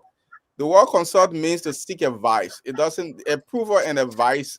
Consult. It's not the same thing. It says she has to consult. It didn't even say consent. It said consult. So consultation is not the same as approval. So I don't know what we're getting that approval for, but let's move on to the thank issue. You. Thank. Listen. We gotta go to Conor Gray and we'll open this crossfire. Conor Gray, because it's only important for us. So let's see. I said this plan. Oh man, get a crossfire. Going home. I gotta go. All the women don't run. We really have to give, the government the space with their agenda. CDC cried for pro for 6 years, and everybody remain pro-dead. So they give the government a chance. And at the end of the day, if it failed, then we can come back and remind the people. But what did we say? I just got that perfect key. I said you would think. I said you would say you would think Lima to industrialize. Listen, I want to be very objective on this one. If Gafwan failed, we beat on Gafwan. But at least, You're not saying anything. One question for you. One question for my friend Mo Ali. Well, it's not your time to speak. Uncle Sam, it's not your time to speak. Where's your mute feature? Mute that guy. That's not the problem. If you mute Jackson, but let me say this. We say the government, the president has the ability to remove. When you remove without due process, then they say the president uses unilateral power. So this suspension is a suspension to removal. That's simple. If you think that the government can just press a button, put you gone without due process, then so be it. If that's your thinking, the reason for the government instituting a suspension, you can be suspended without pay or with pay. But pending investigation. You need it. What we're talking about the agenda, you're going back again to no, brother Stanton. But let him show the authority now. You can't just say show the authority. Let's go to this project. All right, Samuel Jackson said some staggering things about implementation of poverty reduction strategy. I'm sure all the steps he laid were fundamentally put in place within the Madam Salif's administration. I was part of that interim poverty reduction strategy, the project implementation committee, all the yardstick. But you know what's wrong with some of these developmental ideas is that people want to use one size fits all. This concept of coming from the United Nations, spread something that has worked in other countries, thinking that it will work with us, and they fell flat. Now, this president has seen it all. I think he was part of those. It was not too long from the poverty reduction strategy, then they went to another implementation, process. And all of those kinds of one-size-fits-all situation, they brought people from David, the British developmental system, brought people from everywhere. Sam Jackson has said, in fact, it was he who went and audited the outcome of those processes. And today's reports probably exist out there. So why come now and thinking that those processes are not in place today, so therefore the process yesterday. That system collapsed long time, man. That system collapsed. No, that system collapsed. Okay, well, guys, that make progress now. I won't catch Governor Clinton before he leave. I beg you, man. Before Governor, if she wants to stay, he can stay. But let's give others the fair chance to express himself. But what I will say here is this: this thing President Barker has brought in place. Mo Ali have said it. Look, if you can implement 2 or 3. If you can give us road, electricity, and water, let the other people make all the noise. You cannot achieve all of it. But set a robust agenda that you can follow. Say, I'll give you guys road. You may not have to say it that way. I'll give you guys water, and electricity is my portion. So if the president can implement those 3 and then touch bases with other areas, 6 years is not long. Before you look, you'll be done. No, that's 5 years. That's 5 years. Yeah, tell you guys. So we're gonna do this. I beg you, please. I beg everybody. Let me say my own. This can we mute, guys? We're getting about. We're getting some. Can we mute, guys, please? Uncle Sam, can you mute? Or Clinton? It's coming from Clinton. Clinton, let me mute, please. I beg you. It's coming from you. Clinton, mute now. Yeah, I muted. I listen to Prophet Key saying you endorse your last name. Okay, so let me go ahead real quick to do this. Unity Party government 2023, they brought in the big arrest agenda. Jackie, you say we get LEC every day. Your LEC not go. They brought in the big arrest agenda. We need to understand. Give it a chance. If they fail to deliver, we'll remind them like we reminded the CDC. CDC had a propo, and the only thing we know about propo that is suit the way. There was nothing. Gibson, stop laughing. That ever came up that we can point to from the propo agenda, but all the suit. One of the suit is on a Carrie's grave. That propo suit he got. That's the only thing they could show us. Propo from President Weah down to everybody. What did we achieve from Propo? What? Let's be fair. But we gave Propo a chance. I will always be objective. Where there's a problem, I will speak to it. But I think today that they will raise in the amount of almost $8.something billion. Let's give them a chance. Uncle Sam, the same thing happened during CDC. You didn't scream to say Madam Sadi brought Bill Gates, Madam Sadi brought Elon Musk, Madam Sadi brought this person. You gave CDC a chance. I never did. No, Uncle Sam, let me finish back. No, you lost it, I criticized them. Uncle Sam, let me finish. You will check me, Uncle Sam. You will check me. Let me finish. You even received $25,000 from Samuel Twe to even push the proper agenda for 25 pages of document. You said it on the show. You contributed to the Propo mess that brought us to where we are today. And the only thing we can show for Propo, I can walk in my closet. It's 21 pieces of Propo suit that I'm tired wearing. Long sleeve, short sleeve, everything. So everything the CDC government did in 6 years ain't working with people. You know what? Y'all interrupt me. Dr. Richard said I will leave the show. Y'all getting carried, man. It's opening a nefarious ambush for Dr. Richard said I will leave this show if they will interrupt me. After the man finished, he would end the show. Like, he would have one thing. That's exactly what you would do. You end the show. You're not happy tonight. No. At least when you buy all the local people, who is causing the problem for starting the league? Are you able to? No. Who is causing the problem for starting the league? Are you able to please give me another 30 seconds, I beg you guys. This is wrong. I'm not leaving. I'm here. No, I'm home. I'm not leaving. Let that Richardson moderate. You can be the moderator now. Let that okay, Dr. Richardson, you must please take over. Let me do my close so you take over, Dr. Richardson. Okay. All right, yeah, it is wrong for us to sit here and play politics when you're presenting. I said don't lie and say in 7 months we presented the proper agenda. When Joe we took over, January, December 2018, proper agenda came. Let me point something on when they don't shake your hand back. We get documents. Don't do that. Don't do that. I hate when you do this. Okay? I hate when you do this. I hate it. You have to go back and understand yourself 1 day and 1 second at a time. January, February, March, April, May, June, July, August, September, October. Not 9 months. Please put it up. I'll put it Please up. put your December up. December. You said December. Yeah, but as a doctor in 7 months.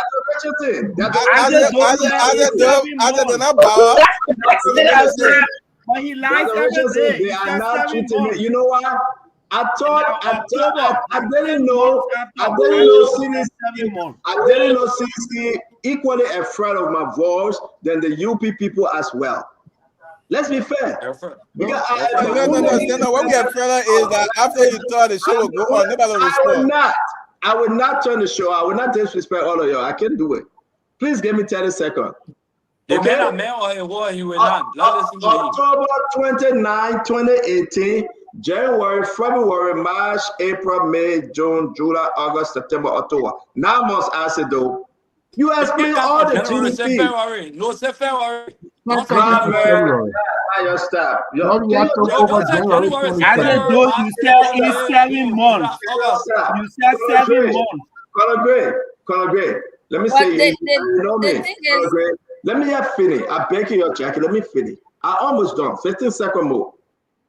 As a though said in 7 months.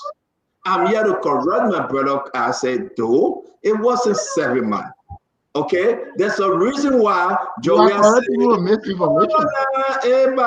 do the damn talk all the time, there's a reason why Joey refused to send you to finance ministry because you don't know from January to October the 9 months.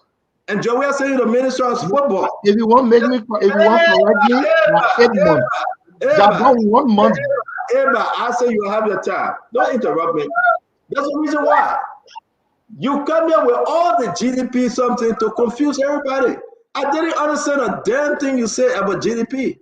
The only thing I would say to my fellow Liberians, give Unity Party the chance, embrace this ambitious agenda, and when this government fails, we will hold them responsible. Embrace this agenda. Give them the chance. Rule, education, agriculture, healthcare, and every other thing. Where they're going to take the money, we will know. If they will borrow the money, we will know. If they will generate the money, we will know. I'm here. You can count on it. I will tell you. So I close. Under the proper agenda, that was hot. Under the proper agenda, that was Society Bush. Under the proper agenda, it was all about themselves and the clothes they used to wear. Let me close so I can leave. Arrest and I hope I didn't hurt anybody feeling about No. something I thought. But remember, I didn't feel about I close it out. Let me finish. Yeah, 15 seconds at 3 hours. 15 seconds long. You're interrupting me. No, if you stop interrupting me, I will close. I want to close freely without any harassment. You guys harassing me. I said the current real do what the last 1 year. Current really national, bro. You guys are torturing me. I can see LEC very strong. Jackie, thank you. LEC is strong. LEC very good. Y'all see what they do? Y'all see what the Sidisha do? Some of fellow Liberian. Jackie in Wagner. Jackie is in. Jackie alone. Let me say this. My fellow Liberians.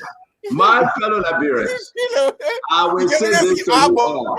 The best thing you can do, let beat on Joseph Boakai when necessary. I embrace the decision to suspend David Brown Lasana. She took the money based on those allegations. She fired over 25 employees of the National Election Commission. I think her term was up, and the president's decision to suspend her was good. I would encourage this president to do the same with LTA and the rest of the other places that we have issue, to prove his transparency in dealing with these different situations, because this too will make Liberia better. May God save our state, and may God bless our program. I rest, Dr. Richardson. I'm here. I'm going anywhere. No, let Dr. Richardson arrest. Let Dr. Richardson say who will close. My time to speak. My time to speak. Definitely that honorable. It's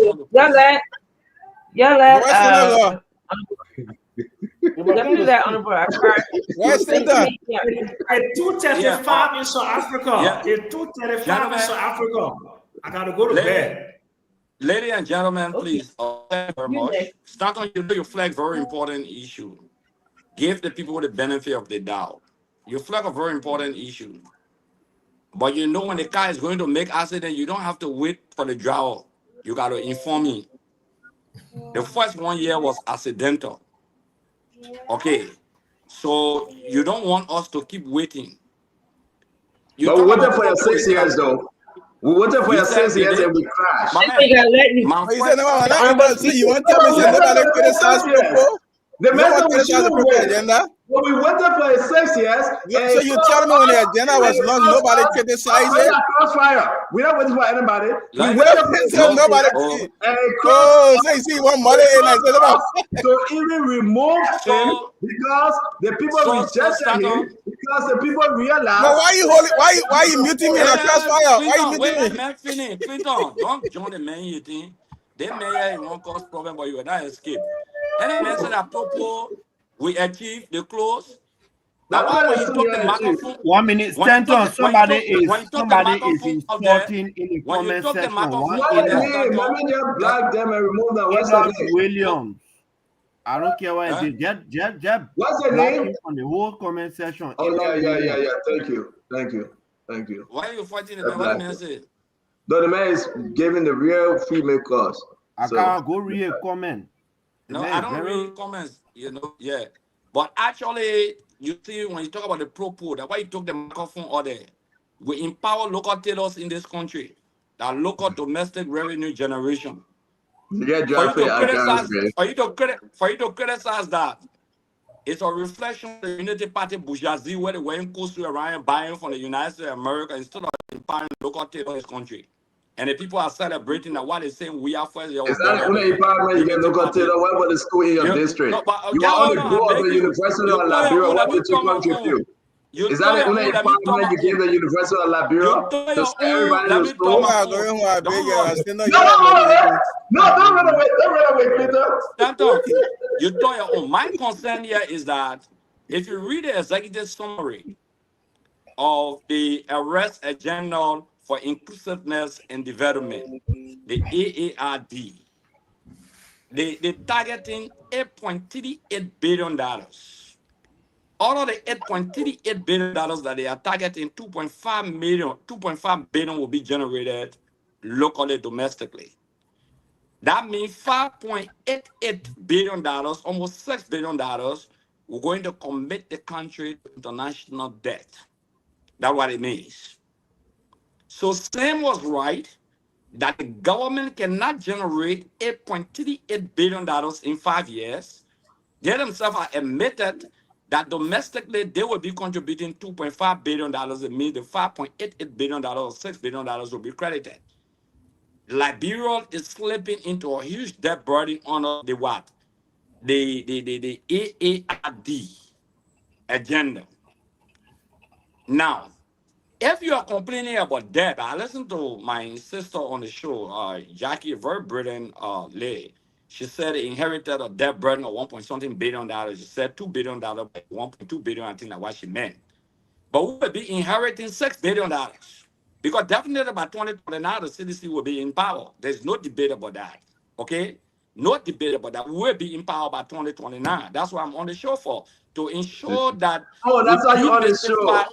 We demystify the myth. That's why you're they'll be in power 2029.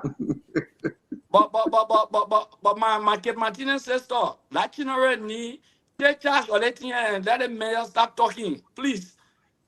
You let me. Let my sister take over the show. Right. Okay. You're right. Yeah.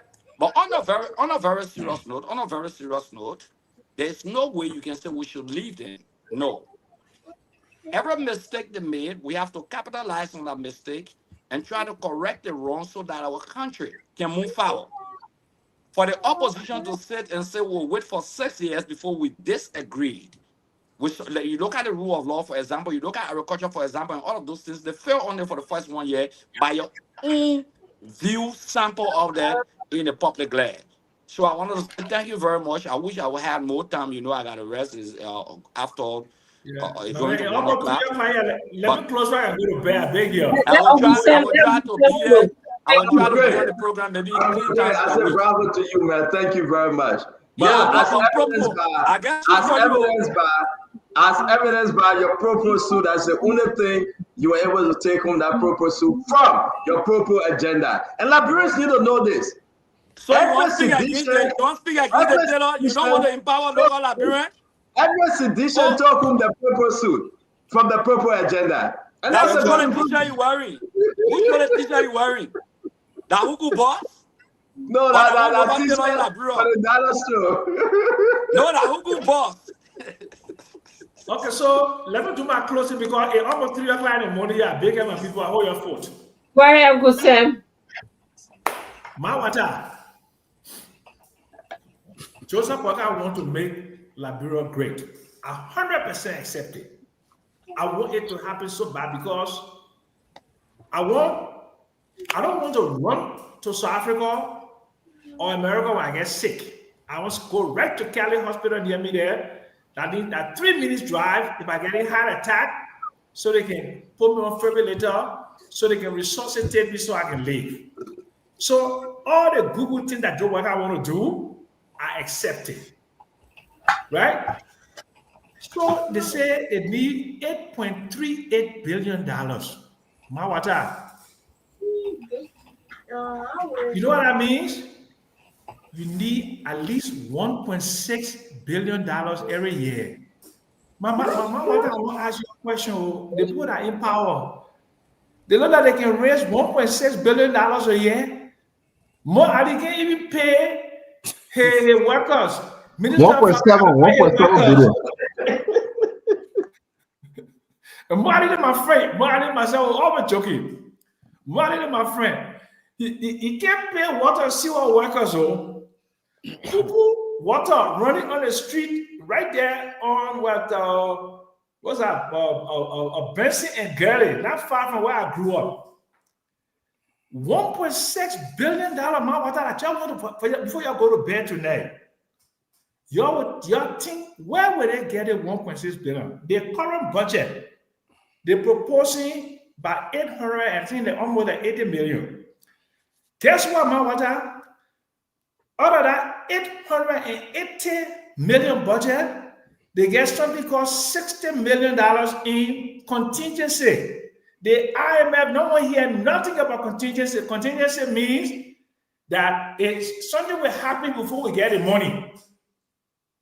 And since Liberia is a program country, the IMF will not even accept this, what I call an illegal budget. Illegal budget, though, The current budget, the wage bill, how much they will pay the workers, all the workers, $315 to $320 million, Mawata. When you add gasoline, scratch car, everything, it's almost 700 million.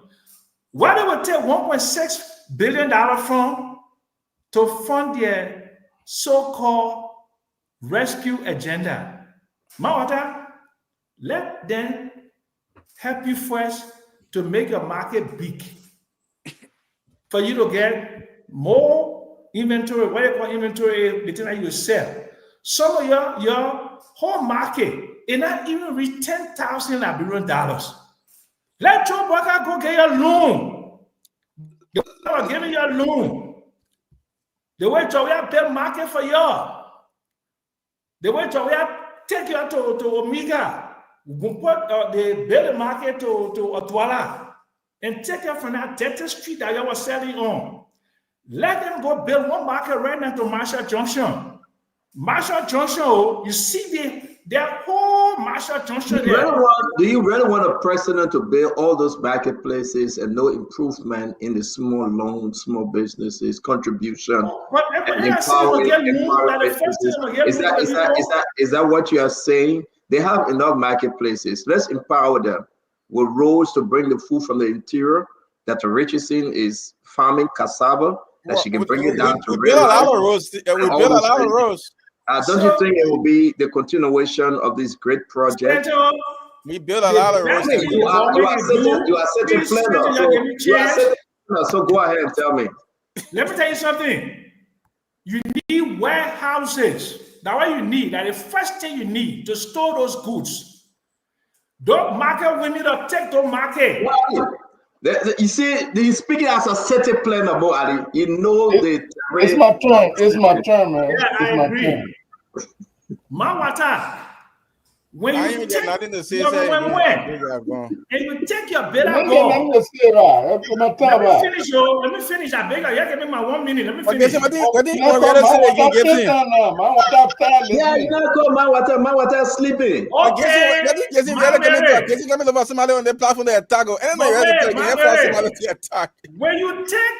When you take your fish, your dry fish to your house, in your zinc ground house, they rat them a come and eat your dry fish and your dry As a city planner, what do you advise? As a city planner, what do you advise? But Santa, we gotta close now. You get a lot of stuff to close. Build warehouses. I'm talking about setting. I want you guys to degree in. As a city planner, what do you advise?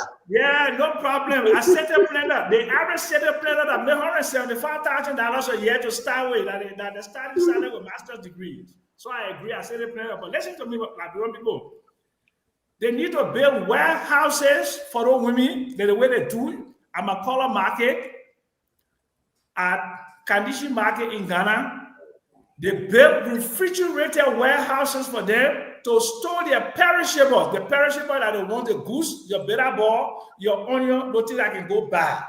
You will not take it to your house. You put it in your warehouse there. You come back the next day. You take it, it's fresh. You go sell it. You will not be banjoing your goose at 5 o'clock in the evening because you're afraid to take it home before the rat eat it. On that note, God bless you. Let us say the prayer go down and sleep. I'll tell you. Look, I got something short to say. The one thing I will never do to this government is to undermine the effort of the government to think big. Whatever tax that may be daunting, we need to encourage our government to think big. You can't come here and say that all the effort that Joseph Boakai will apply to get this project off the ground, nobody in the world can donate 30 million here, 50 million here, and get to 1.8 million, 1.6 million, a billion rather. Is that a daunting tax you're talking about? Are you trying to beat this government into submission, not to think big? Is that the way we're supposed to proceed? We can hate the government all you want to hate the government. You can damn the government for any bad thing they have done. But you can't tell them not to think big. That is the service. I think big. I like But people who's thinking but big. who's stopping the government from thinking big? The government already thought You big. are saying not possible. Oh, they If you already say did it. It's not possible, stopping that's it. They not already true. did it. They say it's stopping it. They're already thinking big. Yeah, but you say So not what's stopping it? possible. Yeah, but you can't say The you can't Big Brother criticize Samuel it. They already said, did the Big Brother planning. Samuel said it is impossible for them to achieve their objective. And that's not true. There are so many things that people told Samuel say you were never going to achieve. But he achieved When it. was the last time we raised $1.6 billion annually in Liberia from 1847 to now? It doesn't Go have ask to be Samuel, annually. go ask Samuel Tway, the one that you talked to Harry It doesn't Post and have you to be. share It with doesn't have to be Samuel annually. Tway. Gibson, you finished. You say you're not taking Mo credit. Ali want to come in. Mo Ali Listen, come in. no, stand away. Let me tell you people, this government got 5 more years. The government can decide for the success of the project to continue to raise money, to continue to do, to save money for this project until the next 4 years they get it done. Casey, let me say this to you, Casey. I really believe that if we pull our act together and come around the table, right, we can do better in the next 5 years. And I think this government is challenged to do that. But to say it won't happen, not even Clinton or gracious opposition will believe so. Conor Gray? Oh, it's gonna be tell me again about Stanton, I think I'm glad the Gibson Gerald that woke up today, because it was even Gibson who dismissed President Boakai of failure before even said enough to run his government. You know, I agree with him. This kind of way of thinking about your country is, you know, it's on citizenship. You cannot see a country trying to fight to move in a certain direction and you say they will not make progress. And increasingly, this platform is becoming a comeback for CDC in the sense that anything you set off to do here, it will be an anti-rhetoric. And if you love your country, I disagree with you, Conor Gray. No, the platform is not becoming a comeback for CDC. Conor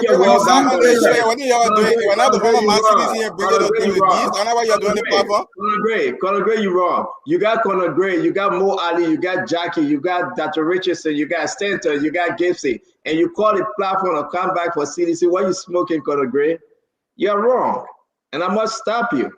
The issue is that everybody have their opinion, and you have yours to make. We are not opening a room for comeback for anybody. This is independent platform. Mo Ali, Jackie, we can defend this government more than the Not because you said my thing is, I think you're afraid that Carlos Gray is coming. Let me learn. Let me finish. No, I can't let you to learn when you use this reminder, man. No, I'm telling you. Maybe. No, man, but I'm just telling you too. I gotta correct you. This platform is not to elevate one party and bring the other one down. Exactly. Two political parties. That's what I'm trying to say. Everything they're looking at, and Gamanda, if you must be an attorney, you must have emotional intelligence. You don't go to court if not to be charged by the judge for contempt. You increasingly becoming an interruption on the show. I don't see the you see the problem you have here. This is now a courthouse. Hold your heart. Hold your heart. This is a political platform. We can't have to talk politics and talk politics. You got to talk court. Yeah? Who the judge? If you're in court, the judge will hold you to contempt. Why I'm in court every day? So why am I here in contempt? Because this is not court. No, government, I'm in court almost every day. To hold on your emotions when somebody else is speaking. This is crossfire. This is a political platform. This is not court. No. But give me a chance. Now, you need a job. There's everybody in the job. Everything you talk, lawyer. I don't come on the platform to practice law.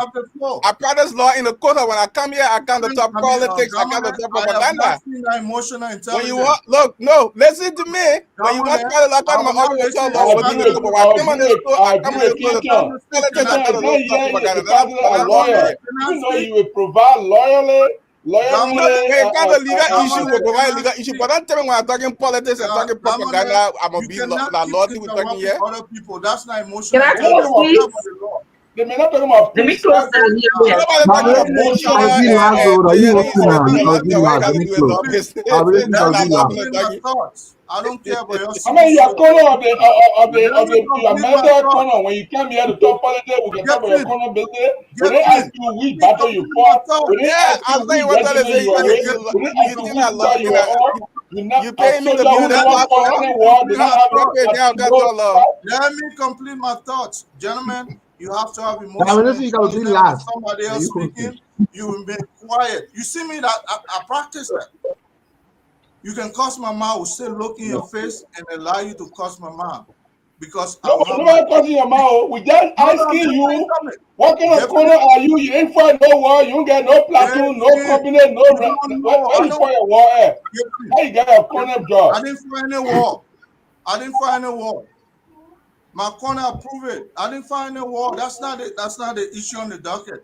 But let me say this: Rwanda is the size of. Oh, that EDA 90, that EDA 90. It's either 2005, like Prince Johnson and the other who have become general. I don't care. That's not But the Prince docket. Johnson get general rank because he fought. Where you fight? Where you get? Who get general rank? I Who didn't get fight general rank? Prince Johnson. Prince Johnson, the guy. Who gave you the corner rank? I want to know today. I want to know today who gave the corner rank. How did you get a corner rank? I want to know today. When you were In my holding book, I want to know. people here, I will come in after you. When you were holding callers and Machete to call people here, I will come in after you. That's where I got my corner rank from. So go check the books. But let me complete my thoughts. Rwanda is the size of. I think you guys come here to denigrate other people. You know, Gibson, it's not going to work for me. You know me, I'm in the press too. When it comes to denigrate other people, my brother, whether or not you doubt my corner rank, I can dominate you in that sector. That's my area. That's why I remain very quiet all the time. But let me say this: Rwanda is the size of Bapole County. The annual budget is close to $11 billion. You understand? We are a very big country, but you know what? We have not managed our resources well, including revenue generation. 1.6 billion is nothing. As a country, if we improve the revenue generation method, we will even get $2 or $3 billion annually. But who knows? Probably this is where the Barker administration is moving. So to be coming here and say, unless we borrow money, we'll not be able to generate that kind of funds. I doubt where some of your self-esteem and dignity lies. Because you know what? If you have the ability to say, Gibson, I'll get $1 billion by 2020, 5 or 6, or the end of this year. If you set your mind towards it, you get it. We're a country, so many resources available. Why are we doubting our ability to raise $1.6 million? What is that? That's peanuts for an entire country. Let me end it. Video. Huh? No, let me close it. Let me close. Some people are even some people are even I mean, the message you lawyer, you got a will. Yeah, we cannot pass this topic. Why did they get a corner rank? We can't pass. We can't pass. Gibson, if you want to call me afterwards, we can't pass. People get You've been talking for 20 Gibson, let minutes him talk now. about the arrest agenda. Gibson, if you want to challenge my corner rank after we're done, be laughing. You look like a clown right now. Okay, guys, let's move on. I beg you, Conor Gray. Conor Gray, that's enough. Casey, that's enough. Let's move on. We shouldn't be. You're talking about emotional intelligence, and the man you play with you. You calling him already? We are talking about crossfire in a good manner. I'm gonna go to Mo Ali. Mo Ali, you know, talk to us before you go off. Stanton, Stanton, I want to protest. I want to protest. That word is forbidden tonight. No protest tonight. Actually, before Mwali says something, Mwali, can you get a permit from the government to break that building that you talked about, the one that sort of? No, it's the public work. It's the public work that has the authority to do that. Public works is the one that does that. But so I asked We've Your been job talking to is them. We might find another way around it. We are getting okay. equipment. If they can break it down, we'll find another way around Well, I beg you, try to educate somebody out there that are trying to do the same thing. They look at the public space where you have everything for LWFC, and they built on it more. I mean, did somebody sell them the land? I mean, who owned that property? And they did it. I mean, we are currently experiencing that in Cardwell. Somebody constructed on the pipeline, and it burst the entire line, about 12 feet of it, and we had to replace it. There is another person constructing on the other side, and they even dug the foundation. Stanton, as we speak, I can send you the pictures so that you put it up. They dug the foundation and they saw the pipe, and they're still going on ahead to build. We've more quick question. Quick question. And ask them to put stop to it. More, do you really need public works, or can you as LWSC exactly? Can you? No, I can't do it. I can't do it as LWSC. Okay. It's only public works that has the statutory responsibility to do that. But the point I is, just want to say that you are doing a wonderful job in Monrovia. It's just that these a lot of Liberians need to be educated on, their destruction or obstruction to your job in terms of building on top of pipelines. So I mean, it's really in the whole Central Monrovia is like that. They built in the block. If you go to Newport Street, to Benson Street, there's no exit entrance. The entire block is just built like that. So I don't know. I can understand your frustration. And Sandra, I just sent you one of the pictures. It's the same thing that happened the other day when the house was burning and people were putting water with the bucket. I went and saw the house. The fire truck actually went, but there was no way it could reach to the house. Yes. Because in fact, the house itself was built in the alley. Yeah. I saw that. No, I just want you to put that picture also so people can see it. So Mo, here's my question to you. Here's my question to you, Mo. For the newly developing areas. When I close, so we just know it. I say, do not interrupt me, please. I crossfire, yeah, you said crossfire, they say Malay interrupt you. Are you the one hosting? We are not closing. No, Dr. Richardson said that. Like crossfire, crossfire. I say if you're tired, you can leave now. Don't interrupt people. No, but Jackie, everybody got time. No, we cannot close. He said it was crossfire, Isaac. More. That's what he said. Our party close, and that's other people close, bro. But we're not even closing. Everybody close on the platform already. We're just, I'm close, yeah. Okay, maybe you answer, but everybody close. So that's what you're supposed to be crossfire.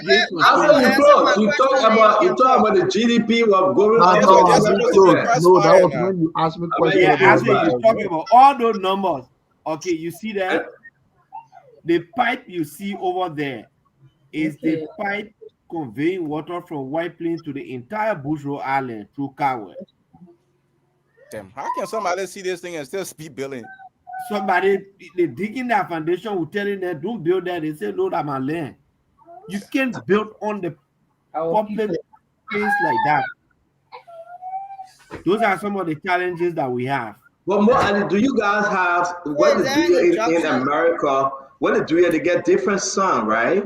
That, listen, this is a fire red line, this is a telephone line. Yes, the water and sewer line. At every distance, you will see like it almost like a cornerstone, right? It almost like a cornerstone. You will see LWSC on it. Wow! And then somebody will dig. They see the pipe and will go there and win that person and say, "This is our 16-inch pipe. This pipe supplies the entire Bush Road Island. You built on it. The day the pipe ruptured, we got no way of accessing the pipe to fix it." Is that what? Why Ministry of Public Works so slow to do it? Why is Public Works so slow? I mean, this is Public Works ought to stop them. We also have zoning laws, right? It sounds so serious for Public Works to be wasting time like this. No zoning laws. So be But we want to say thanks to all of you. Let's give Asa do the last word. Asa, you have the last word. No. I made a request to you. Read your message. I ain't tired yet. I said read your message.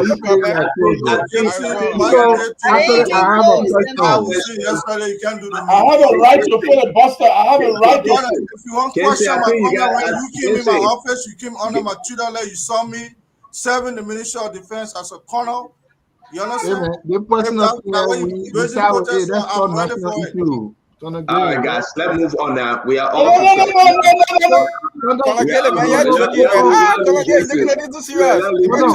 my 2 pictures, please. Let me ask, where's Mo Ali? I want to ask Mo Ali something. Okay, so let's go ahead, Asa, do take the last one, my friend. Please put up my 2 pictures for me quickly. I don't have it though. You do. I beg you, Baba. I don't have it, Asa, though. Why you want to? So wait now. Wait. All the rescue team they do it. They cannot go for CDC picture to put it in their rescue place so that it can be found. How you want to do it? You know, start to say, "Hey, I've been started a bar, man." Let me correct this guy quickly. Let me correct this guy quickly. My man, wait, don't be calling me car, man. Be respectful.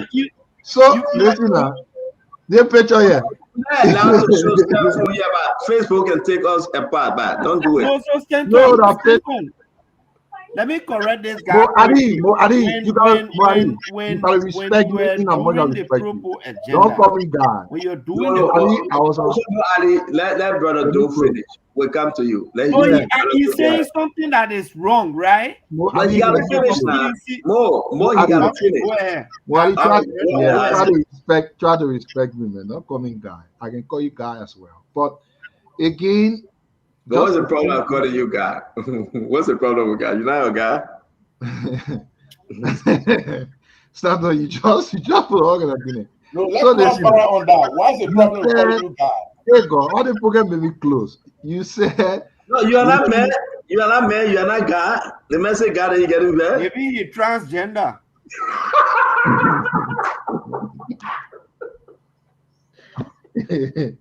Are you giving me head? That's small head. You're not woman. We know you have to be a woman.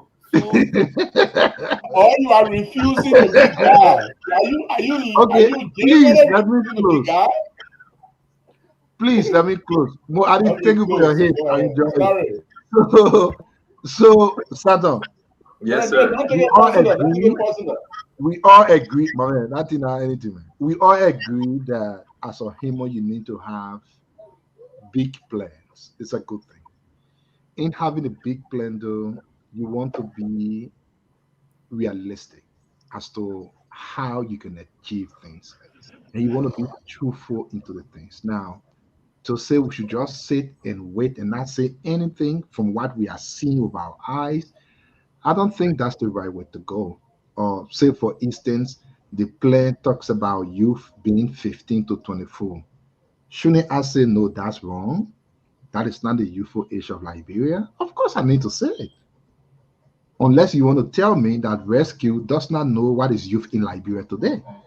It is not criticizing. It is helping it to improve. I'm very sure they did a horrible work because the pressure was on them. So they didn't really take time to review whatever the consultant gave them. But I do think they need to take about 1 or 2 months to go over, because a lot of mistakes there. A lot of mistakes. The youthful age in Liberia is not 15 to 24. They have it there. Why shouldn't I correct it? Of course, it's not criticism. It's helping. The calculations that they do is not correct. Why shouldn't I say it? It's helping. Although no one on the show believes that government of Liberia can invest 1.6 billion in the economy every year. Nobody believes that. So in as much as we know it will not happen, yes, we are willing to see what the government will do. But we need to speak to the reality of it. We all know United Party has given us more than 2 billion of promises now. Out of the 2 billion, they have not even achieved 2 yet. Though we're waiting to see. Every time there is one thing, we have to talk about it. We all can agree that the plan is big, but they did not really review things, go over it. They didn't do it. They even took CDC picture from 2022 and put in their plan. Trust me, there is no way rescue who have reviewed that and took CDC buses picture from India. Then they take it and put it in the plane. No way they would have done it. No way. That alone defeats the entire thing. Are you saying you able to get your own vision of what it will be, and you will go for what CDC had in 2022 and bring it? So again, I'm saying they did not look at this plane. If I ask Mo Ali, the plane has how many payloads right now, he does not know. Because they are not going through it. That's the reality. Most of the things in there are dreamland. They will not, they're not, listen, the government talking about improving rule of law by this percentage, man, we shouldn't talk about it. That with what we are seeing of the government today, the president suspended neck. And don't forget, we all know late Senator Prince Johnson has not even been buried yet. They have started playing politics. Just because we are about to have a by-election in Nimba, they have already started to do what they want to do. They have already started. The president did not illegally suspend the woman who's in a tenure position. The Supreme Court had ruled that suspension is temporary removal, which is against the Constitution. We shouldn't talk about it. We shouldn't. Removal is temporary suspension, while dismissal is removal permanently. The Supreme Court has ruled against that. But just few times to Nimba by-election, the government has already started with neck. Is it going to be I'm not sure we are listening to is it going to be GSC? Is it going to be GSC right after? Is it going to be the Chief Justice? Although she said she will so while we have spare time, give us the chance. You're raising a lot of issue. So guys, I beg you, no interruption. Let's close the show. Everybody get 1 minute. Mo, you go first. I beg you. I say raise a lot of issue for us to go. Yeah, so Stanton, sometimes I can be wondering what my man Isaac can be thinking. The prime reason why the CDC failed massively is what Isaac can show here. They made the government of Liberia to be the government of CDC. That the man will even have the audacity to say they took CDC boss's picture and put it in the IAAD as if they went under the sycamore tree and dug money from there and went and bought those buses and brought them. Yeah, they were for CDC. They were parking CDC compound. You took a picture. You take government of Liberia money. You buy something for government of Liberia. Then you say CDC buses, CDC picture. Amen. So when Honorable Accounts Grace said government or continuity, well, please you are listening. Let's even assume that they were taken during the CDC administration. There is something called literature review. I'm not sure you did that. When you are writing a development plan, you go back to the previous development plan and see what's there. You do an analysis. What was accomplished and what was not accomplished. You analyze why they were not accomplished. If they are still valued to today's reality, you take them and incorporate them. I was part of the team that did a consultation for the Propo agenda. And that's what we did. We did an analysis of the agenda for transformation.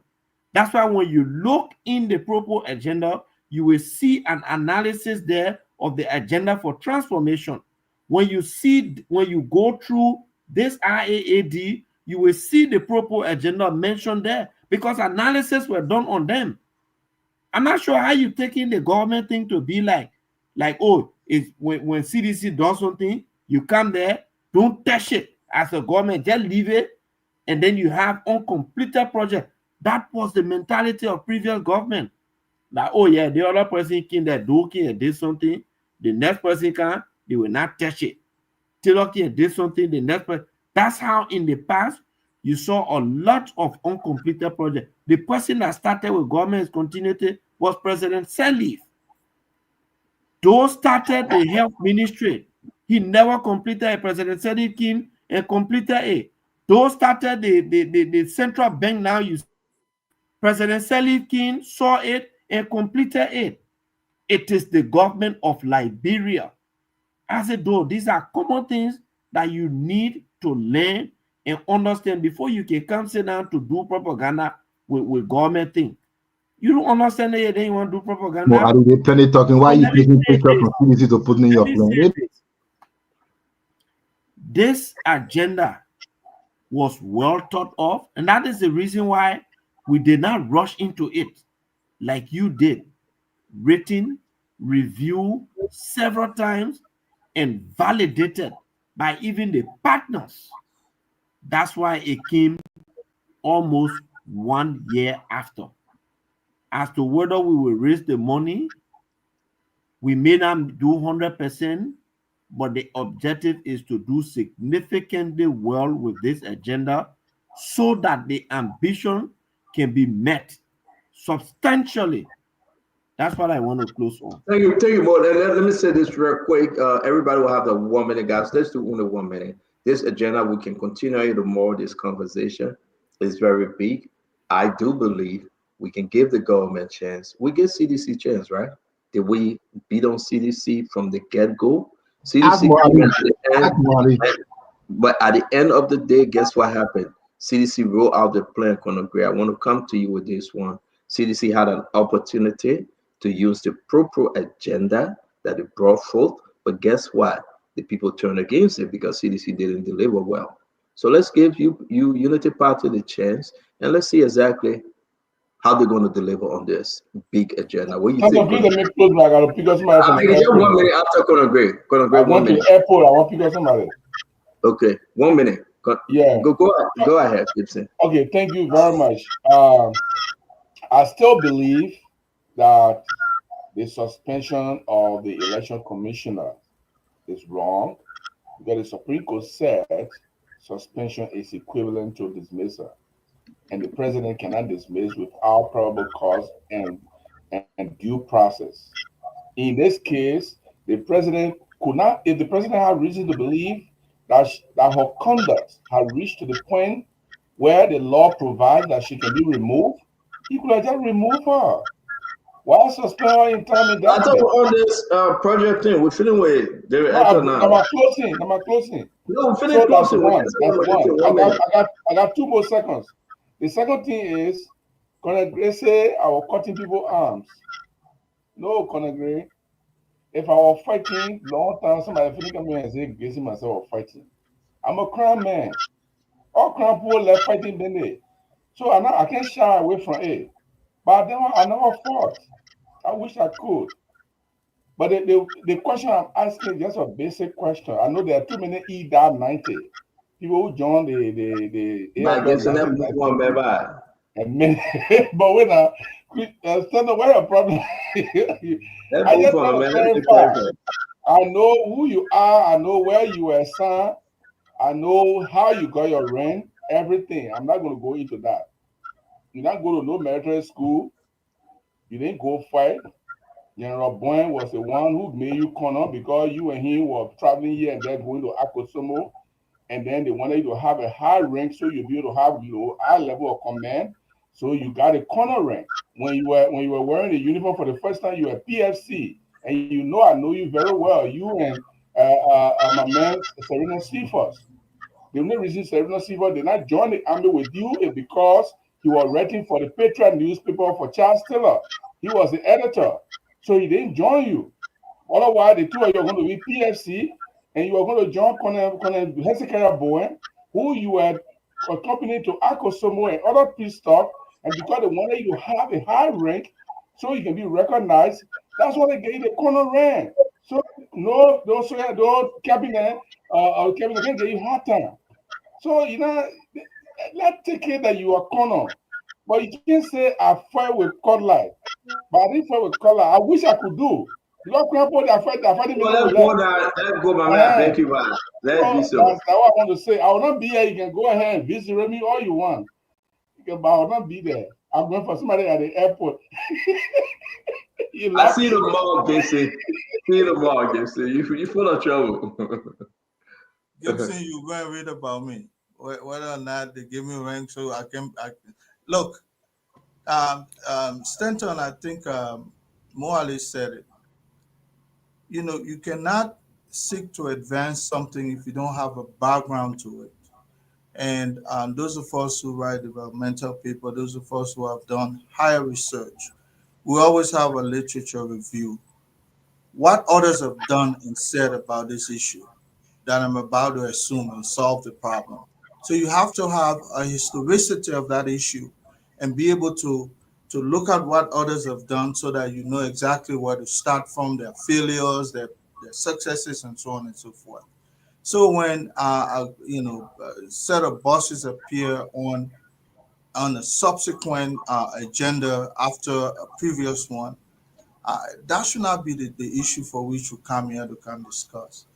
I think the government was able to come up with an agenda to be able to have, it's like a roadmap.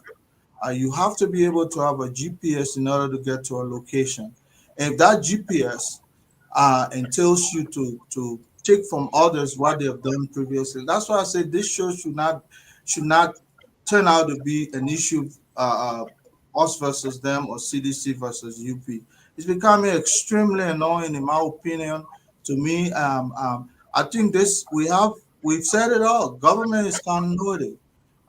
Whatever these people were not able to do, let us hope this government that is in power now will be able to take us from here and take us somewhere. They put us somewhere, and then it is the responsibility, the prerogative of Omer Boakai's agenda now to move us to another point. It should not be at the will and pleasure of the predecessor, those who were there before. This mentality that you can make a progress unless, and we hope that you fail so we can come, and what we could not do in 6 years, we'll do it, subsequently after you.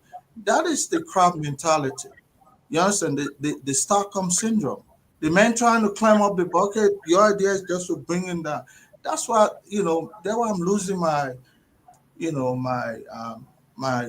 passion about discussion these days, because look at the platform. Every time you talk to somebody, come, oh, we did it this way. Look, we're done with that. It was not successful. Let's curb a new plan so we'll move along. That's what Unity Party has done. They've curbed their own plan. Give them a chance to exhaust their agenda. As a country, if they're successful, my brother, we'll have a country to go to. Baba Konogwe, don't you think it's only fair that you give your opposition a chance to make their argument? They don't have to agree with you, Konogwe. That's why you say your own, hold on, brother, and they say their own, right? You beat on them, you remove them from power. They see what you're doing. They're coming back now and say, you see, you took me from power, though. You didn't give me a chance, so I would not give you a chance. What you mean that is very distasteful, because they come to question your leadership. They come to question your failure to accomplish that wish you took them out of power for.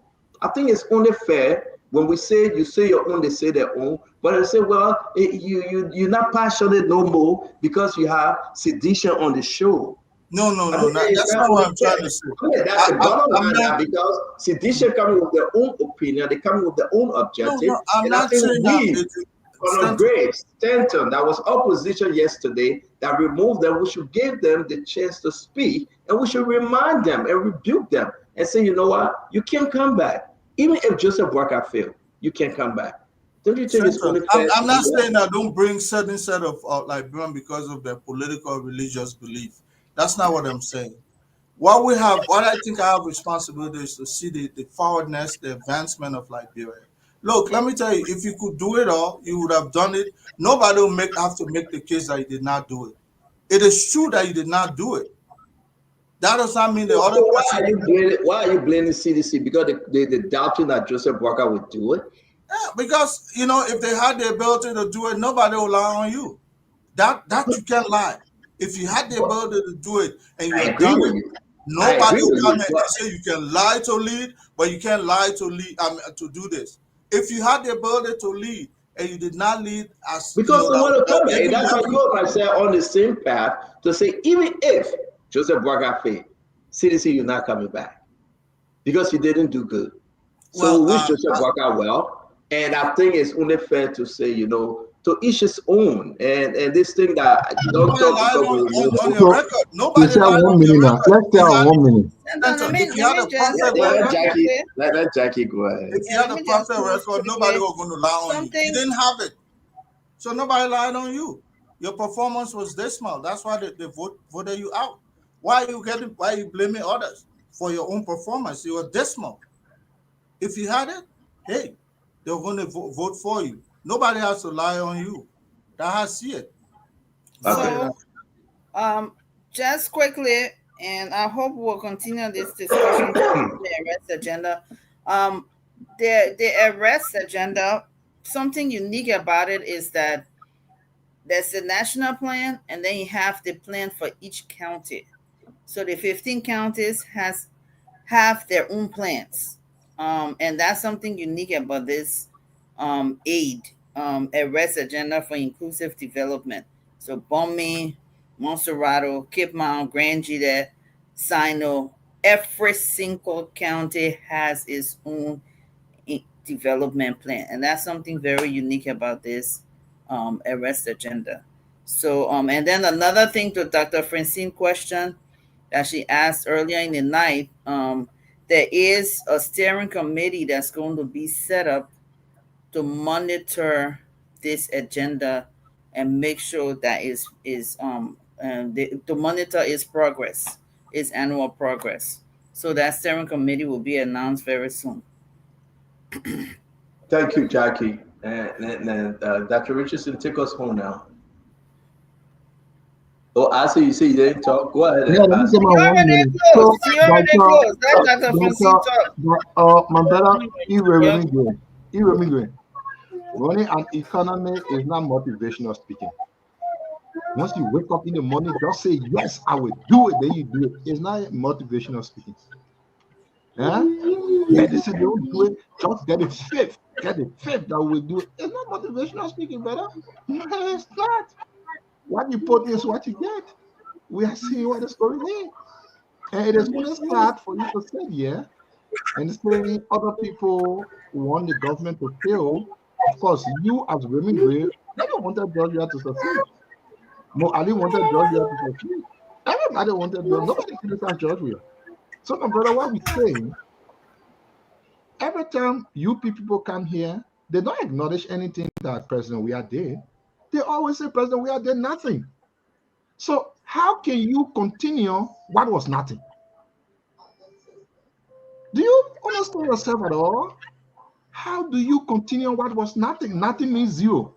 So how do you continue now? You should be starting, not continuing. I know the last time our dear Spoon FM had their program at the Invisible Park. Oh, it was so nice. I know that is not nothing, but the Invisible Park was very juicy, sweet indeed. Spoon ever have program as Invisible Park? Yeah, sometimes. When? Yeah. I was saying I have never been to the Invisible Park. No, not you now. The people in Liberia now. Oh, okay. I'm gonna say Joey did nothing though, but I'm gonna say Spoon had their program at the Invisible Park, which was sweet, which was nice. I say anything beyond it. But my brother, the only thing we say, you said we don't know how to drive. When we driving, the car doing like this. So we should move. We move. You got in the car. Instead of the car going straight, the car turning around. Then you say we shouldn't say anything. Brother, it's not the way that motivational speaking there. That already can tell more about motivational speech. That is not running an economy. So please put yourself together, my brother. All of us want Liberia to get better. But as to how it gets better, there where we did for the bit. It is not because you are doing something wrong. I'm criticizing it today. So you feel like I don't like Liberia. Only you like Liberia once you criticize the CDC. So okay, well that criticize. Every time we come, we clap. Oh yeah, thank you. We clap, brother. I hope it will make you better. Celebration over to you.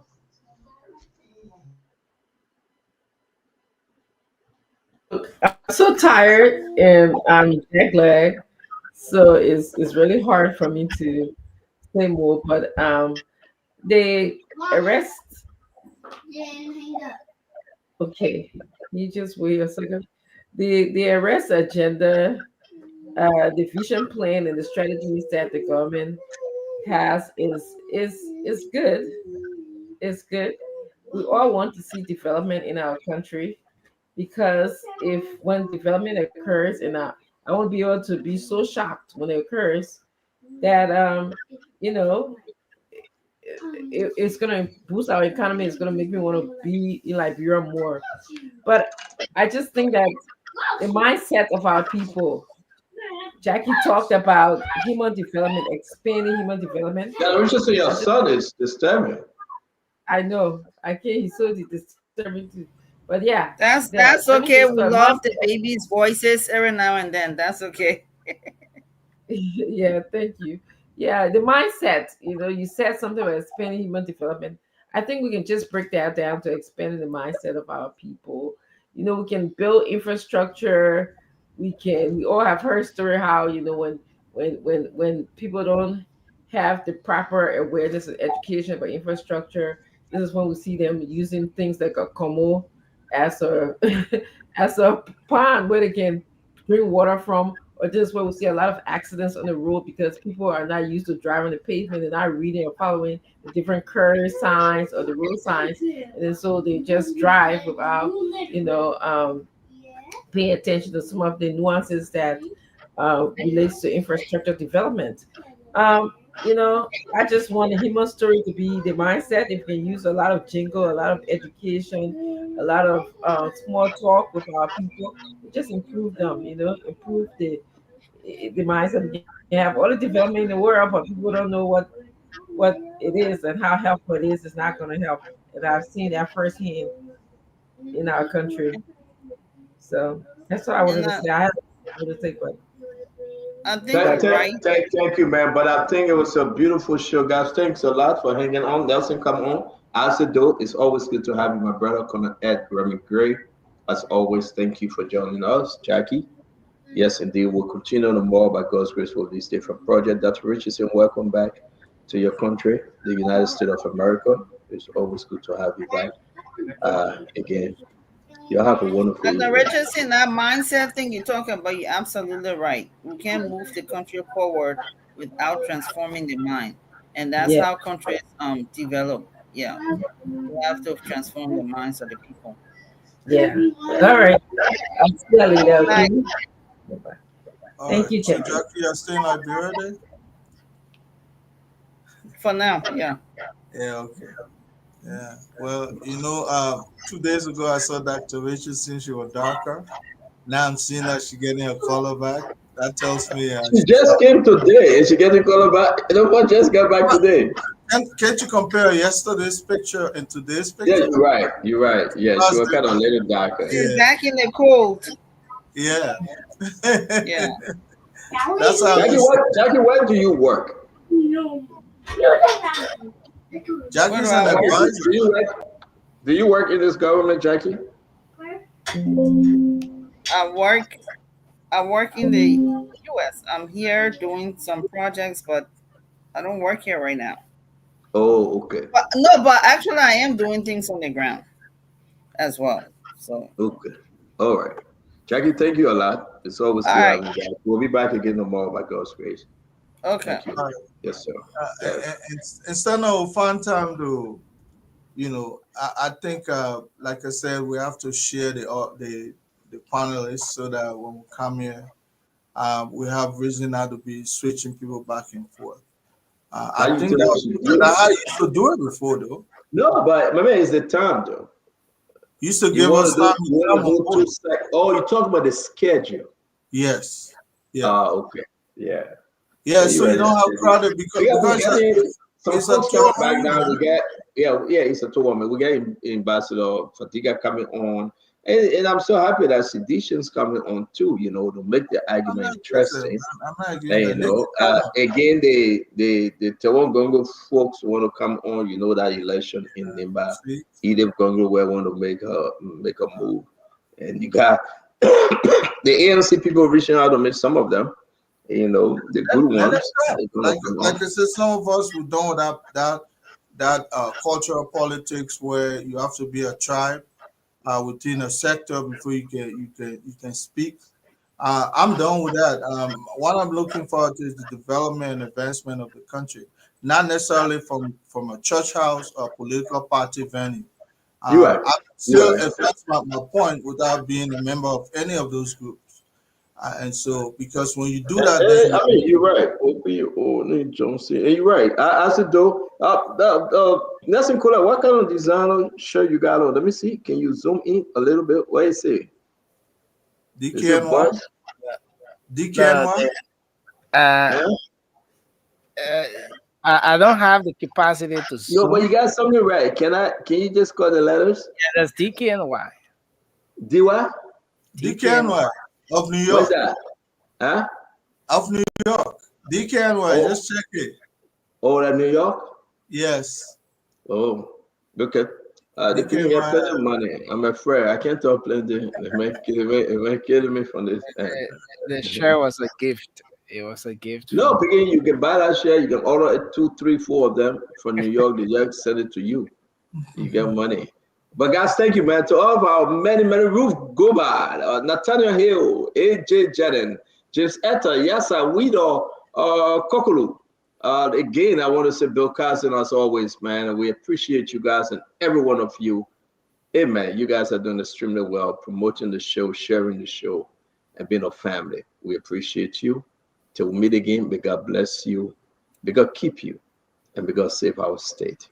What we needed to discuss today, if we didn't discuss it, we'll discuss it tomorrow by God's grace. Have a wonderful evening. Be blessed.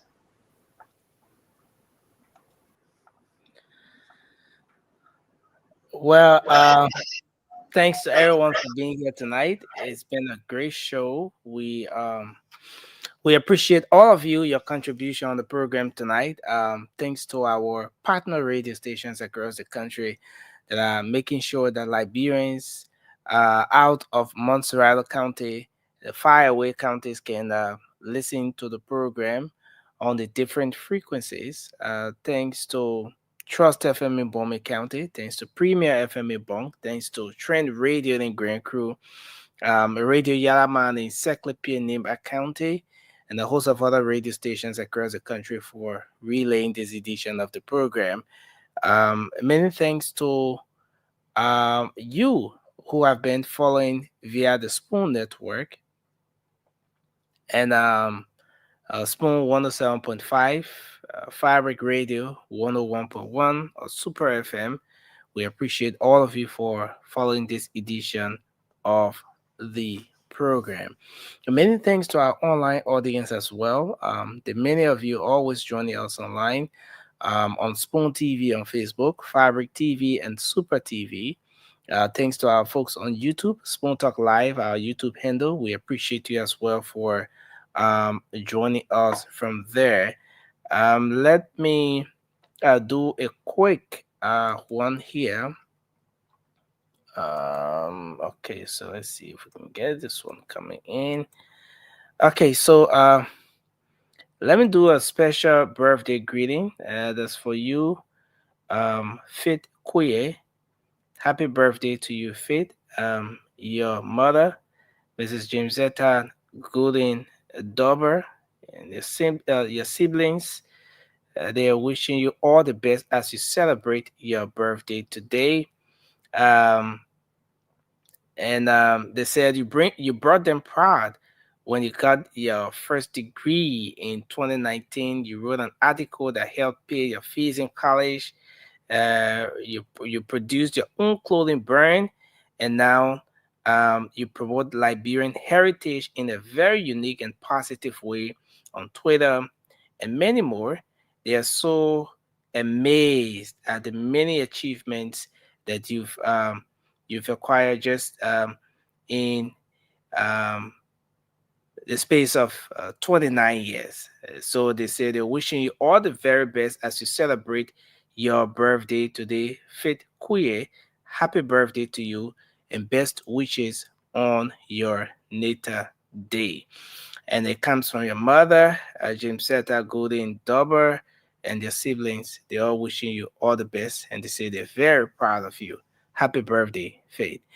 And to all of you across the world, thanks for joining us tonight. Spoon Talk will be back on the radio tomorrow.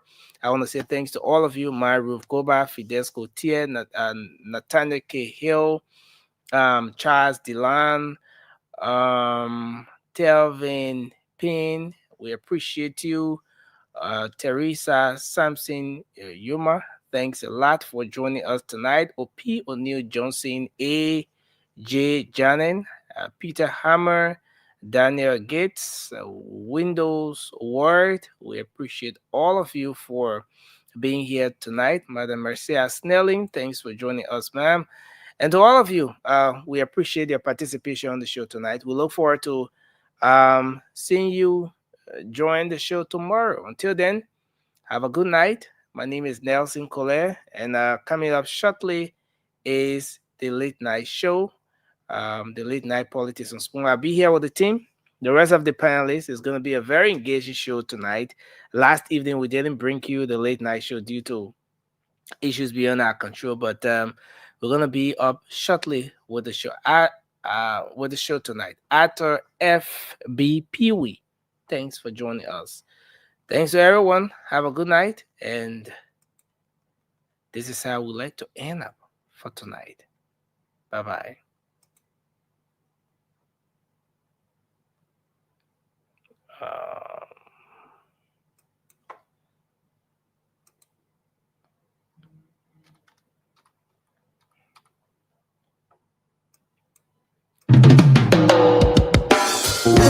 Yes, a special one from the CEO, Stan Tony with the spoon.